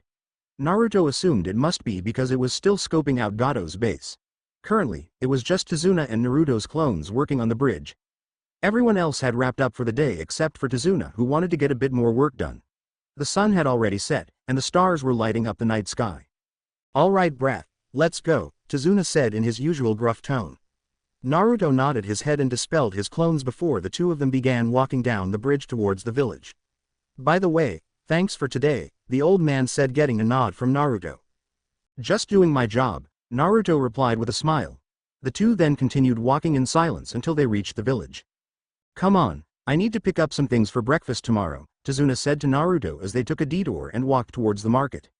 As they walked through the market, Naruto could see there were stares and whispered in his direction. Apparently, the workers from the bridge had told their families about what happened on the bridge, and words seemed to have spread throughout the village. Naruto ignored it for the most part and focused on looking for any possible threats to Tsuna's life. Tsuna walked into a small shop that had mostly empty shelves. The shelves that did have something on them only had a few vegetables and fruits. Naruto was honestly surprised by how bad things were. He didn't expect that people could not even grow enough vegetables to sustain themselves. Sighing to himself, Naruto turned to Tsuna and spoke. "Hey, old man," he said, getting the old man's attention. "Are there any open spaces or abandoned lots around here?" he asked, confusing the old man. "There is a small empty lot next door," Tsuna replied with one eyebrow raised in the air. "Why?" he asked. "You'll see," Naruto replied before walking out of the market with Tsuna following behind him. They walked next door and came upon an empty lot with no buildings or structures on it. Naruto then flashed through a few hand seals before he spoke. "Wood style. Advent Grove," he said, gaining the attention of everyone around. As the words left Naruto's mouth, the ground began to tremble before multiple fruit trees burst up from inside the empty lot, all bearing large fruits on them. The entire lot was covered in fruit trees tightly packed together inside of the small space. Naruto smiled to himself, seeing one of the techniques he created work perfectly. It was one of the techniques he had developed during his time in the fire capital. Amazing, Tsuna said as he stared at the small grove of fruit trees. Mommy, look, a little girl said while pointing to the trees. He made trees grow, she said while her mother simply stared in awe. People from all around the market rushed over to see the phenomenon that had just taken place. There are fruits on those trees, an old man yelled out in surprise. There should be enough fruits in there for all of you, Naruto said to the group. Enjoy, he said as he motions them to go and eat. People were stumbling over each other in the dark trying to get to the trees, causing Naruto to shake his head and smile. Don't rush, they will still be there in the morning, he said, reassuring them that the trees won't disappear. He then turned to Tsuna only to see the man standing in the spot with a tear running down his face. People have been starving in this village since Gato took control of our country. They had all practically lost hope, Tsuna said as he watching his fellow countrymen smile and dine in happiness. And in a matter of seconds, you not only fed them, but you made them happy and placed some hope back into their lives, he said, causing Naruto to blush slightly in embarrassment. I did what anyone with my abilities would do, he said in a flustered tone. People were suffering and I have the ability to ease their pain. Why would I not use it, he added, causing the old man to chuckle. You are a good kid, he said with a chuckle. Tsuna had very little interaction with Naruto prior to today. Naruto never mingled with the other genin from Kakashi's team, he always kept to himself. After seeing him kill Gato's men earlier today, Tsuna had thought the boy was one of those cold ninjas he would often hear about, the ones that rarely ever show any emotions and saw themselves above those weaker than them. But Naruto showed him today that he was a rare soul in the shinobi world. He cared about the little guy. Let's get going, we're going to be late for dinner, he said before the two of them left the villagers and headed home. Arriving in front of his house, Tsuna opened the door and saw everyone was inside already sitting around the table. Dad, you're home, Tsunami said with a relieved look on her face. Yeah, I stayed back to do some extra work on the bridge, then I stopped by the market, Tsuna replied as he took off his shoes. This kid is amazing, he added while pointing to Naruto as walked past him and sat beside his sensei. Thanks to his clones we got way more work done than we would have, he said with a smile as he moved and sat down at the table next to his grandson. You used your clones? Yamato asked while looking at Naruto with one eyebrow raised. I figured the faster we build the bridge the faster the mission is over, Naruto replied with a shrug. Anything noteworthy happened? Yamato asked, wanting a report on the day's events. Some of Gato's men showed up wanting to kill the old man, he said in a nonchalant tone, causing Tsunami and Sakura to gasp. But I killed them easily, he added with a small wave. You did let that one go, Tsuna said, causing Naruto to nod. I had my clone follow him so he could find out where Gato's base of operation is, Naruto explained, causing his sensei to nod. Well, at least you're all safe, Tsunami said as he gave her father a hug and started to serve dinner. But that isn't even the most amazing part, Tsuna said after taking a sip of his sake. On our way back, the kid made a bunch of fruit trees with fruits on them grow inside the village, he said, surprising everyone at the table. The villagers are all probably still there eating fruits, he said, causing Yamato and everyone else to look at Naruto for an explanation. It's not a big deal, Naruto said with a shrug. I just made some fruit trees grow so the villagers could eat something, he said, causing his sensei to smile at him. Was it wise to reveal your bloodline like that? Kakashi asked, causing Naruto to shrug with an indifferent look on his face. It's not like I've been keeping it a secret since I returned to the village, Naruto replied with a shrug. And regardless of if it was wise or not, I have the ability to ease the suffering of these people, why wouldn't I use it? He asked rhetorically, causing his sensei and Kakashi to smile at him. That was nice, Naruto, Sakura said with a smile, to which Naruto nodded his head before turning to his meal. You can relax tomorrow, Naruto, his sensei said, getting his attention. Kakashi senpai is back to full strength and his students are finished with their training. So tomorrow they are going to help me protect Tsuna, he said, causing Naruto to nod his head. Sounds good, Naruto replied as he took a bite of his dinner that Tsunami had made. What's the point? The old man's grandson said in a slightly angry tone, getting everyone's attention. What's the point of all this training and all the fuss, he said as he slammed his hands on the table and stared directly at Naruto with tears streaming down his cheeks. Gato has an army and will destroy all of you, he yelled, causing everyone except Naruto to stare at the kid with nothing but pity in their eyes. These cool things you all say, they don't mean anything. No matter what you do, the strong always win and the weak always lose, he said as he continued to stare at Naruto, who was simply eating his food while ignoring the kid. Just looking at you drives me crazy, he said while looking at Naruto, causing the blonde to raise an eyebrow and look up at the kid in confusion. You don't know anything about this country, you're just butting in. None of you here know what it's like to truly suffer, he said, causing Naruto to chuckle darkly before he spoke. You're right, I don't know what it's like to suffer, but neither do, Naruto said, causing the kid to clench his fist and grit his teeth. You call this suffering? Having a mother and grandfather who love and care for you? Naruto asked before pointing to Sasuke. He had his entire clan slaughtered by his older brother before the same older brother tortured him to a point. He ended up in a coma for 3 days, Naruto said before he pointed to Kakashi. He found his father's dead body in his living room and witnessed both of his teammates killed in front of him all before he turned 13, Naruto said before moving over to Yamato. And he was kidnapped as a child and had all sort of things done to him, he finished before turning back to the kid. You think you know what suffering is? I suggest you grow up and stop acting like a brat, he said before he pushed his plate aside and stood up. Your father died protecting the things he loved, you're just a coward, Naruto said before he turned and walked out the door, leaving everyone in silence. Where are you going, Naruto?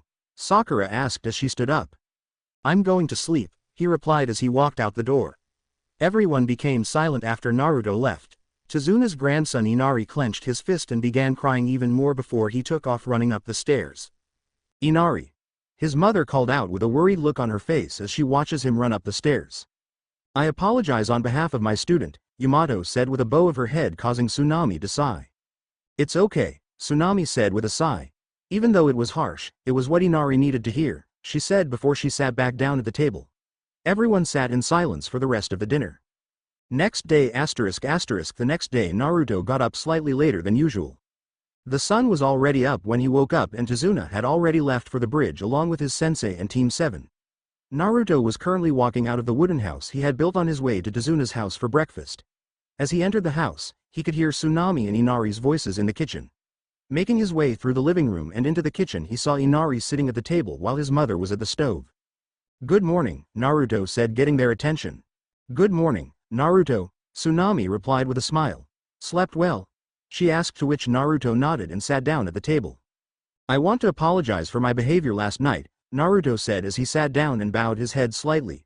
Tsunami stopped cooking and turned to look at the blonde boy. When she saw him sitting there with an apologetic look on his face and his head slightly bowed, she smiled softly. Don't worry about it, Tsunami said as he walked up and placed one of her hands on her son's head. It's my son that should be apologizing, she added while ruffling Inari's hair.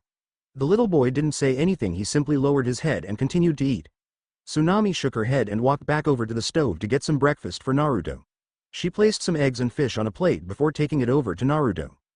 Thank you, Naruto replied with a grateful smile as he saw Tsunami place the plate down in front of him. Naruto then began eating his breakfast with a small smile on his face. After he took a few bites of the delicious breakfast that Tsunami had prepared, he was interrupted from his eating by the sound of knocking coming from the front door. I'll get it, Inari said, pushing off from the table and sprinting towards the door. Naruto's head shot up in a panic, but when he sensed the chakra of those at the door, he relaxed. Their chakra capacity was that of ordinary civilians, which mean they had little to no chakra at all. He figured that it was just some villagers here looking for Tsunami or Tazuna. Ah! Screamed Inari from the front door, causing Naruto to spring to his feet while Tsunami had a dreaded look on her face. You and your mother are coming with us, brat, a man said from the front door. Naruto looked at Tsunami and signaled her to go to Inari while he made his way out to the back door. Once outside, Naruto hopped up into the roof and walked across the house until he was standing directly above the front door. When he looked down, he could see thugs with katanas strapped to their sides standing there. One of them was holding Inari by the scruff of his shirt while the other was looking for Tsunami. Naruto shook his head in disappointment. He had expected Gato to be a bit smarter than this, but now he can see that the man was a fool. Only a fool would send these thugs to kidnap someone in a house protected by shinobis. Leave Inari alone, Tsunami shouted as she ran through the house towards her son. Hee. How nice of you to come to us, one of the thugs said with a crazed smile on his face. Saves us the trouble of looking for you, he added as he placed his hand on the hilt of his katana, getting ready to draw it. It was at that moment that Naruto decided to make his move. He hopped off of the roof and landed between the two thugs, wrapping both of his arms around each of their heads in the process. Sorry I'm late, he said with a smile while choking both men. The hero always likes to make an entrance, he said as he looked down at a weeping Inari who fell on his backside when Naruto grabbed the two men. What that? One of the men screamed out as he struggled to breathe. Who the hell are you? the other asked in a croaked voice as he too struggled to breathe. Naruto wiped the smile from his face and glanced down at the two men in his grasp before speaking in a cold and murderous tone. "It doesn't matter who I am," he said, chillingly, sending shivers up the men's spine. "You are not going to be alive long enough to remember my name," he added, causing all the color to drain from the two thugs' faces. In that exact moment, their entire lives flashed before their eyes. Every good happy memory along with every bad thing they had done. They had relived all of it in a fraction of a second right before Naruto squeezed and jerked both of his hands upwards, causing a sickening crunch to be heard as the necks of both men broke. Their bodies went limp, causing the blonde to let go, allowing their dead bodies to fall face first on the porch. "Inari!" Tsunami yelled, ignoring the two dead bodies and rushing over to her son. She immediately dropped to her knees and wrapped him in a tight hug as tears began streaming down her face. "Are you hurt anywhere?" she asked. "No, I'm okay," he replied as he stared up at Naruto in awe. "Nice work, kid," Naruto said as he looked down at the kid and his mother. "You distracted him good enough that they never noticed me on the roof. It allowed me to get the drop on them. You were very brave," he said, trying to cheer the kid up. As he said that, he saw the kid's bottom lip start to quiver right before the little boy burst out in tears. "Darn it," Inari said between sobs. "I promised myself that I wouldn't cry anymore." He chastised himself, causing Naruto to chuckle and ruffle his hair. "It's okay to cry sometime," Naruto said with a smile. "Especially when you were happy," he added, causing Tsunami to smile and nod at her son. Naruto then narrowed his eyes and looked in the direction of the bridge. "What's wrong, Naruto?" Tsunami asked, seeing the change in the blonde's expression. "I can sense people fighting on the bridge," Naruto replied before he held up a half-ram seal, causing two wood clones to emerge out from his back.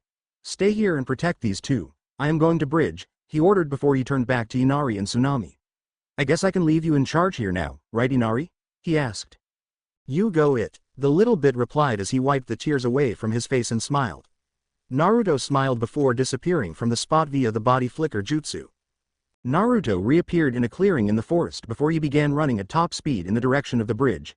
At his top speed, it only took about 5 minutes for him to arrive at the head of the bridge. When he got there, he could barely see the bridge. A thick mist had covered the entire area. "There is a lot of chakras in the mist," he noted to himself. "The hidden mist jutsu," he thought with a nod.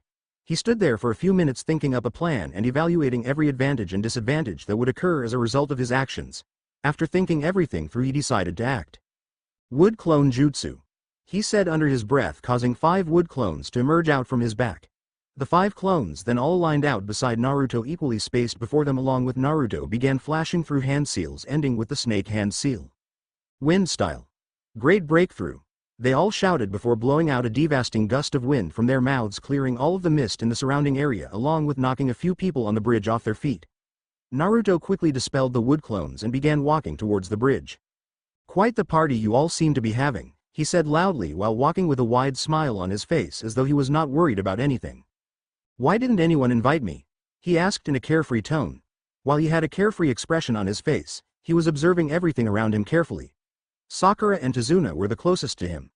Both of them were knocked off their feet by his wind jutsu and were in the process of picking themselves up. On the far side of the bridge, Naruto to clearly see was some sort of dome made up of ice mirrors. A bloodline user, Naruto thought to himself as he observed the dome.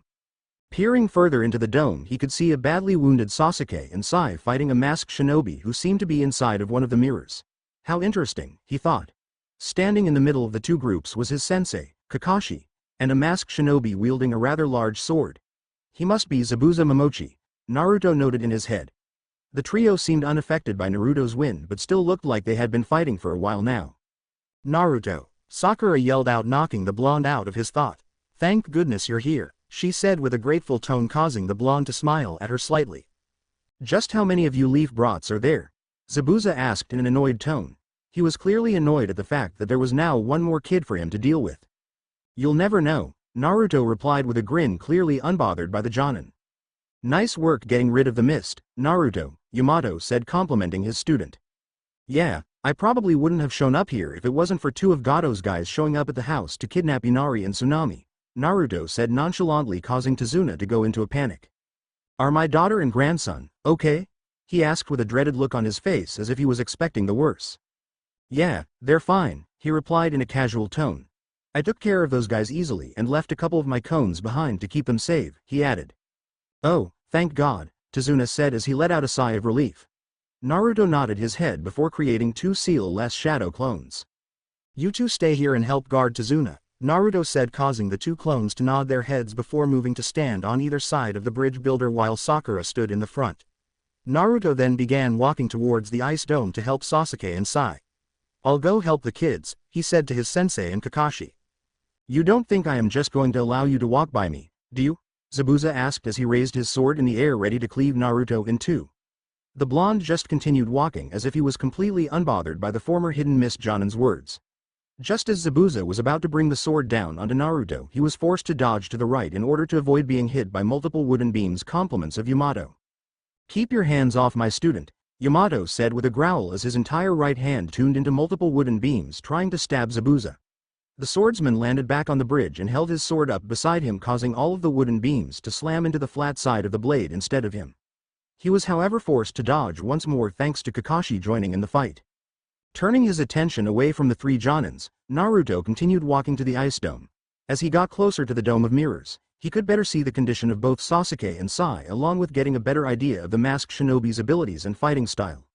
Both Sasuke and Sai were covered in senbon needles and bleeding a lot. They were not bleeding that fast due majority of the senbon needles still being stuck inside of them, but it was still a lot of blood. This shinobi is pretty skilled, Naruto observed as he looked around at the 2 wounded leaf shinobis. Senbons take precision and skill to use, but are not exactly deadly weapons, he thought to himself. All vital organs were missed, which means they have a very good understanding of anatomy. This could mean one of 2 things. Either they do not want to kill Sasuke and Sai, or they are purposely dragging this out to make it a slow and painful death, Naruto hypothesized inside his head. They are obviously much more skilled than the 2 of them and could kill these 2 at any time, but chooses not to do so. How cruel, he added with a shake of his head before stopping directly in front of the dome, standing perfectly in between 2 mirrors, allowing him to peer inside. You too, okay? He asked as he looked down at the 2 wounded leaf shinobi. Sai nodded his head slightly while Sasuke, who was on all fours breathing heavily, glared up at Naruto with 2 piercing red eyes, with 1 tomo in his right eye and 2 in his left, causing Naruto to raise an eyebrow in surprise. He awakened his Sharingan, Naruto thought to him as he stared at the Uchiha. We don't need your help, Sasuke said as he continued to glare at Naruto. It had already hurt his pride that the masked shinobi, who appeared to be around the same age as both him and Sai, had bested them in combat. The last thing his pride needed was for someone else who was his age to show him up, especially as Senju. Well, that's too bad, Naruto replied before spreading both of his arms out wide and channeled chakra into both of his palms. It is useless, the masked shinobi said for the first time since Naruto's arrival. My mirrors are indestructible, they said, causing Naruto to chuckle. He then slammed both of his palms on the 2 mirrors on either side of him, releasing the built-up chakra at the exact moment of impact, causing both ice mirrors to shatter like glass. Everyone's eyes went wide as dinner plates at what they just saw. Sasuke and Sai had tried on multiple occasions to destroy the mirrors. They had even tried to melt them with fire jutsus, but they couldn't even put a dent into them. Yet here came Naruto, who simply slapped the 2 mirrors and shattered them like they were glass. You were saying? Naruto asked mockingly with a smirk on his face before he stepped into the dome and grabbed both Sasuke and Sai and threw them outside. He then made a seal-less shadow clone and gave it orders. Take those 2 back to Sakura and heal their wounds, he ordered. You got it, boss. The clone said before walking out of the dome and picking both Sai and Sasuke up, much to the annoyance of the Uchiha, and teleporting back towards Sakura and Tsuna via the body flicker technique. Now, where were we? Naruto said as he turned his attention to the masked shinobi in the ice mirror directly in front of him. You will have to forgive me, but in order for Master Zabuza to achieve his goals I must kill you, the masked shinobi said as he held up 3 senbon needles in his right hand. It is nothing personal against you, he added, causing Naruto to nod his head in understanding. We are shinobis, so I understand, he replied in a casual tone. But you won't be killing me, he added as he placed his hands in his pockets. That may have been true had you stayed on the outside, the shinobi said before he began jumping from mirror to mirror at blinding speed. But you made the fatal mistake of entering my domain. In here, I am unmatched, he said while jumping from mirrors to mirrors, getting ready to launch his attacks at Naruto. I have to admit, you are quite fast, Naruto said calmly. But compared to my grandmother and big sister, he said before rotating on his left heel while extending his right leg straight out. Timing his rotation perfectly, Naruto delivered a brutal spinning heel kick to the masked shinobi's midsection, knocking all the air out of him. You're pretty slow, he said coldly before retracting his leg, causing the shinobi to fall face first onto the bridge, shattering his mask, revealing a pretty feminine-looking boy. He laid on the bridge gasping for air as much as he could, but the hit was so devastating that it made it incredibly hard for him to inhale. "Haku!" shouted a very alarmed Zabuza, causing Naruto to turn his head slightly and look behind him. When he turned around, he saw Zabuza staring at the laboring boy, who Naruto now knows is named Haku. Zabuza had a shocked expression on his face. It was quite clear that he did not expect the boy to lose. Due to his sudden shift in attention, however, it provided the right distraction that Yamato needed to capture the missing ninja with his wood jutsu. Wood style. Great forest technique. Yamato yelled out from the right of Zabuza while pointing his right hand towards him. Suddenly Yamato's entire right arm transformed into multiple wooden beams which raced towards Zabuza and bounded each of his arms and legs. "What the?" Zabuza yelled out in surprise as the wooden beams captured him and held him up a few inches in the air. Even though he was captured, however, he never let go of his sword. "You let yourself get distracted too easily," Yamato said as he held Zabuza in place, causing the missing ninja to grit his teeth in frustration. Soon everyone on the bridge heard the sound of a flock of birds chirping. Looking past Zabuza, Naruto saw Kakashi standing there with his Sharingan uncovered while holding his right hand with his left while his right palm was covered in lightning. "This is the end of the line for you, Zabuza," Kakashi said in a cold tone as he narrowed his eyes at Zabuza. He then began rushing towards Zabuza with his right hand stretched back ready to stab it into the swordsman. Everyone watched as the masked Leaf Shinobi got closer and closer to Zabuza, expecting the Leaf Shinobi to end the missing ninja's life. When Kakashi was about 5 feet away from Zabuza, Naruto saw something blur past him heading towards Zabuza, causing his eyes to widen in shock as he realized what it was that rushed past him.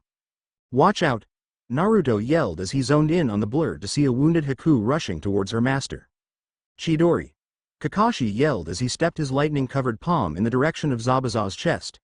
When he was about 2 feet away, the previously masked shinobi appeared in front of Zabuza with a gentle smile on his face, causing Kakashi's eyes to widen in shock. It was already too late for him to stop his attack. Everyone could only watch as Kakashi stabbed his hand through the chest of the young who sacrificed himself for Zabuza. "This will be my final act for you, Master Zabuza," Haku said as he coughed up blood before reaching out and grabbing a hold on Kakashi's arm, preventing him from moving. "Ha ha ha. I truly did raise the perfect tool," Zabuza said gleefully. In a great show of strength, he then broke free his arm which was holding his sword, causing everyone's eyes to widen in horror. He then raised his arm in the air, preparing to cut Kakashi in half. As he was about to bring the sword down, everyone had one common thought in their heads. "He's going to slice right through the boy," they all thought. As the sword was coming down towards Kakashi, Zabuza suddenly froze and coughed up a large amount of blood. Slowly looking down towards his chest, he saw a wooden spike sticking out of where his heart is. Turning his head slowly to where he knew Yamato was, he saw the wood user was still standing there holding him in position with his wooden beams. With Yamato still standing where Zabuza remembered, he was extremely confused as to who was stabbing him. "I never got a chance to introduce myself," came the voice of Naruto from behind Zabuza, causing the masked swordsman to turn his head backward in order to get a good look.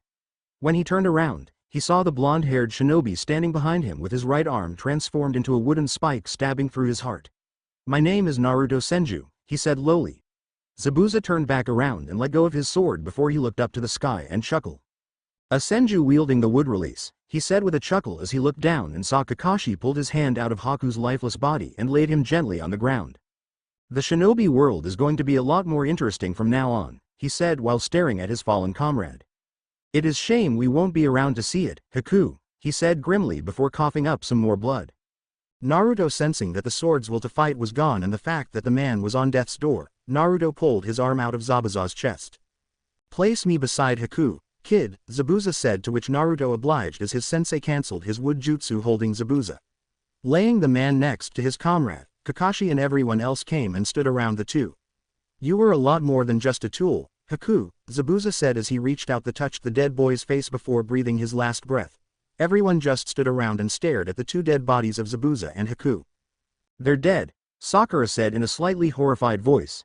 It was quite clear to Naruto that this was the first time she had faced death or had seen someone's life been taken in front of her. It was much like him on his first C-rank mission. "Welcome to the life of a shinobi," Naruto said as he let out a sigh and looked around the bridge. The dome previously made of ice mirrors had all shattered the moment Haku died, leaving behind only puddles of water in the location where they once stood. Parts of the bridge were destroyed thanks to Yamato's wood release and Zabuza's sword. Tsuna is going to have his work cut out for him, Naruto thought as he looked around at the damage. Thank God it's finally over, Tsuna said as he let out a sigh of relief. We're not done yet, Naruto suddenly said as he stared at the unfinished side of the bridge. We got company, he added, causing everyone to put their guards up. Well, came the arrogant voice of a man standing on the unfinished side of the bridge with a large number of thugs walking up beside him. So, this is how it turns out, huh? The man asked rhetorically as more and more thugs climb up the wooden staircase made by the bridge workers to get down to the river. Gato, Tsuna shouted out as he recognized the man speaking. Gato was a short man with brown shaggy hair and wore a black suit. In Naruto's opinion, the man didn't look like much. I suppose I should be thanking you leaf ninjas for killing Zabuza, Gato said with a dark chuckle. Saves me the trouble of doing it myself, he added with another chuckle which caused the thug behind him to laugh as well. Kill Zabuza? Sakura asked in confusion. I thought he was working for you, she asked, clearly not understanding what was going on. Zabuza was too expensive, Gato explained with an arrogant smirk on his face. He needed to be cut from the payroll, he said before chuckling to himself once again. The Demon of Mist. What a joke, Gato mocked while staring at the two corpses on the bridge. He couldn't even take care of one stinking bridge builder, he added before looking at Tsuna with a devious smirk on his face. But you die here today on this bridge of yours, Tsuna, he said, causing a shiver to travel up the old man's spine. So much for finally getting some rest, Kakashi said as he let out a tired sigh. Why don't you two relax, Naruto said as he looked at the two Jonin senseis. I'll handle it, he said before turning towards Gato and the group of thugs. Are you sure? Yamato asked while looking at his student. Yeah, I barely broke a sweat fighting that Hikugai, so I'm good to go, he said as he cracked his neck before he began walking towards the group of men. Seeing the young shinobi walking towards them, Gato and the thugs let you a chorus of laughter. This brat thinks he can take on all of us by himself, one of the thugs yelled out while laughing. We are going to kill you, then your little friends, and then the old man, another yelled out, causing Naruto to shake his head. You are all more than welcome to try, Naruto said with a smirk on his face, causing an angry look to appear on the faces of Gato and his thugs. Kill the brat and then kill the old man, Gato ordered, causing the group of thugs to rush towards Naruto, who continued to walk at a casual pace. Stopping some distance away from the group of thugs, Naruto began flashing through hand signs at blinding speed. Wood style. Multiple wood spike jutsu. Naruto yelled out before slamming both of his palms on the ground. As his palm contacted the ground, a small tremor shook the bridge, causing all of the thugs to stop their running and looking around to see what was going on. After about 1 second of shaking, the ground beneath each of the thugs burst open with large tree roots shooting out, impaling each one of Gato's men through the midsection and lifted them up 5 feet in the air. Ah! They all screamed while hanging from the tree roots. Naruto then stood up and looked out in front of him at the scene of about 50 thugs hanging 5 feet in the air with a large bloody tree root sticking out of their midsection. The scene made him cringe slightly due to him still being new to the whole killing thing. When he killed Zabuza and those goons on the bridge yesterday, it did not affect him that much, but seeing a large number of people that he just killed in an instant stirred him slightly. He just killed all of them, Sakura said as he brought her hands up to her mouth in shock. Even though he is still a kid, he has the power to kill all those people, Tsuna said in surprise. Guess it is true what they say about shinobis, you can't judge them based on appearance alone, he added. You okay there, Naruto? Yamato asked as he saw his student slightly frozen in place. Why yeah, I'm fine, Naruto replied in a less cheerful tone before shaking his head to come out of his stupor.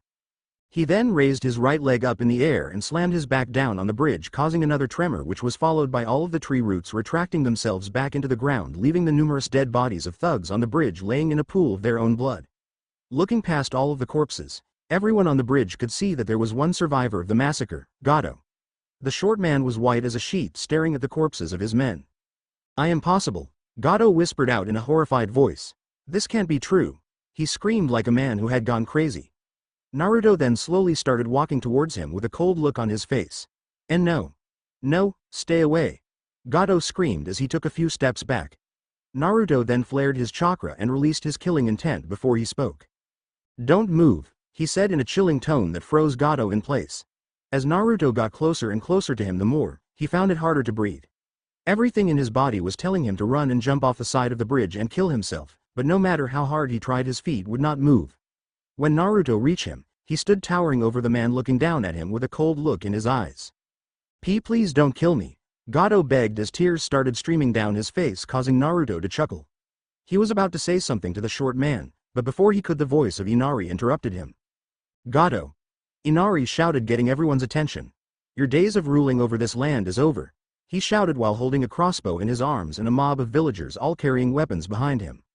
Yeah, we've had enough of your tyranny, a man yelled. We are taking back our country, a woman yelled. Yeah, came the chorus of the rest of the villagers. You guys, Tsuna said with tears in his eyes. Sorry, we're late, big bro Naruto. Inari shouted, causing Naruto to raise an eyebrow. But the hero always likes to make a cool entrance, the kid said with a grin, causing Naruto's eyebrow to twitch slightly after hearing the kid using the same words he used when he rescued him and his mother. Damn, brat, Naruto muttered under his breath before turning back to Gato, who was still rooted in position. Naruto walked behind him and grabbed him the back of the neck before looking up at his sensei and Kakashi. I'll be back, he has something I want, Naruto said while looking at the two Jonins, causing them to raise an eyebrow in confusion. What are you up to, Naruto? Yamato asked, causing Naruto to grin mischievously at him. You'll see when I get back, he said with a grin before disappearing in a swirl of leaves with Gato in tow. Where is he going with Gato? One of the villagers screamed, asked, thirsty for vengeance. He'll be back with Gato, Yamato said to villagers, trying to calm them down. I'm sure you will all get what you are after, Kakashi said before turning to the numerous corpses on the bridge. But for now, I think we should get rid of all these bodies, he said with a sigh before turning to Yamato. I'll leave it to you, Yamato, he said with a one-eyed smile, causing his fellow Jonin to groan. Everyone, that boy killed all of Gato's men and freed this country, Tsuna said to the villagers. I think he has earned some of our trust, he added, causing a lot of people in the crowd to nod in agreement. Gato's mansion. Naruto and Gato arrived in a swirl of leaves in front of Gato's mansion in the middle of the forest. Upon arrival, Naruto shoved him forward in the direction of the mansion, causing him to fall down. Where are we? Gato asked as he looked around, trying to get his bearings. Upon seeing his house, his eyes widened in shock at the fact that the blonde shinobi knew where he lived and could have killed him at any time. Start walking, Naruto commanded before giving him another push. The two of them then started walking to the entrance of the mansion. Naruto was surprised that there were no guards here guarding the place. It would appear that Gato took everyone to the bridge in order to kill Zabuza. What do you want? Gato asked in a scared voice. If you give me what I want, then I won't kill you, Naruto said, using the short man to brighten up slightly. Do I have your word that you won't kill me? Gato asked in a suspicious voice. Yes, you have my word, Naruto said with a smirk, causing the man to become relieved slightly. The two of them walked into the mansion and headed straight for Gato's office, where Naruto finally told Gato what he wanted. So, what do you want? Gato asked while looking at the blonde, causing him to smirk mischievously. You are going to sign over your company and everything you own over to me, Naruto said, causing man's eyes to widen in horror. Why, you can't be serious, he stuttered out, causing Naruto to chuckle. I am, Naruto replied calmly. But of course, if you wish to sign over your life instead, I could oblige, he added with a smile as he took out a kunai from his pouch and spun it around his finger. Upon seeing the kunai, the images of all the dead bodies on the bridge flashed before his eyes, causing him to go ghastly white. Fine, fine, Gato said as he walked to the corner of his office and opened a safe. I do it, he said before taking out a file with a bunch of documents. For the next 15 minutes, the two of them signed all of the necessary papers that were required for Gato to relinquish control and ownership of his company and all of his assets over to Naruto. Conveniently, Gato also had the papers necessary to change the name of the company, which Naruto filled out immediately. Naruto then created a dozen shadow clones and had them search the house for anything of value and take them. When it was all said and done, in a matter of minutes, one of the richest men in the entire elemental nations was now the poorest man in the entire elemental nations. There, all done, Gato said as he handed the last document over to Naruto. The blonde inspected it and nodded before storing everything away in a storage scroll along with everything his clones had gathered to go through at a later date. Well then, Naruto said as he stood up, we should get going, he added, confusing Gato. Before the man could react, Naruto grabbed him and teleported out of the house with the body flicker technique. Back on the bridge, everyone was still on the bridge waiting, or in the case of Kakashi and Yamato, resting. Yamato had used some water jutsus to push all the corpses off the bridge and into the river down below. Team 7 was also resting, or more specifically Sasuke and Sai were resting while Sakura was bothering Sasuke.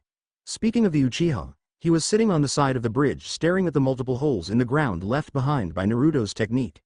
There was an obvious look of jealousy on his face. How is he so powerful? Sasuke asked himself as he stared at the holes. He was accustomed to being the top genin in his class. He was the one everyone wanted to beat, but on his first mission outside the village, he came across two people who were around the same age as him and were much more powerful than him. What have I been doing all these years? He screamed in his head. I have to get stronger, he thought with conviction written all over his face. Kakashi and Yamato, who was sitting across from the genin, saw the look on his face and smiled slightly. Seems like he found some inspiration, Yamato said, causing Kakashi to chuckle and nod. It was at that moment that Naruto arrived back on the bridge with Gato in tow. Similar to when they arrived in front of the mansion, Naruto shoved him forward, causing him to fall down. Upon seeing the arrival of Naruto and Gato, everyone swarmed towards them. Seeing the villagers coming towards them, Naruto smiled and grabbed Gato by the back of his neck and shoved him in the direction of the villagers before he spoke. He is all yours, Naruto said with a smile, causing the short businessman to look between Naruto and the villagers with a horrified look on his face. You said you wouldn't kill me if I gave you what you wanted, Gato screamed as one of the men from the village grabbed him. You gave me your word, he yelled as the villagers surrounded him. I did, Naruto replied while walking over to his sensei. I said that I wouldn't kill you, and as you can see, I am not the one who is going to be killing you, the blonde said with a smirk before pointing to the villagers surrounding Gato. They are, he added with a chuckle as the villagers began beating Gato. So, what did you want from Gato? Yamato asked as Naruto stood beside him and Kakashi. Naruto smiled at the two of them before he spoke. Gato Transports is now Senju Enterprise, Naruto said, surprising the two men. You made him sign over his company to you? Kakashi asked with his eyebrow raised. Not just his company, everything he owned, Naruto said, causing Kakashi to chuckle and shake his head. Wouldn't that causing some problems when we get back to the village? Yamato asked, causing Naruto to shake his head. No, this falls under clan affairs, he said with a smile. So, it shouldn't cause any issues, he said as the screams from Gato finally died down in the background. If anything, this will benefit the village by increasing trade, he added, causing the two men to nod in understanding. As the trio finished talking, Tazuna, Inari and Tsunami walked up to them with smiles on their faces. Big bro, Inari called out, getting their attention. We took down Gato, he said with a wide smile on his face, causing the three shinobi to smile. We don't know how we can ever thank all of you for what you have done, Tsunami said with tears streaming down her face. This country will be forever indebted to you all, Tazuna said while his grandson and daughter nodded. Hey, don't go getting all mushy on me, old man, Naruto said, causing Tazuna's eyebrow to twitch slightly. Gato is dead from the looks of it, he said as he looked over the old man's shoulder at the villagers dancing around the beaten and mangled corpse of Gato. Shouldn't you all be celebrating or something, he added. That might be the best thing I have ever heard you say, brat, Tazuna said with a smile before turning to the villagers. Everyone, we are free, he yelled out, causing everyone to cheer. Let's have a party to not only celebrate our renewed freedom but also the bright future of our country, he shouted, causing everyone to shout and cheer in agreement before they all began rushing back to the village to start the celebration while dragging Gato's corpse with them. With Gato gone, the bridge should be built in no time, Kakashi said as he let out a relieved sigh. Hopefully we can get some peaceful days from here on out, Naruto said, earning nods from the two Jonins. Thanks for watching, also remember to subscribe and like this video. See you in the next video.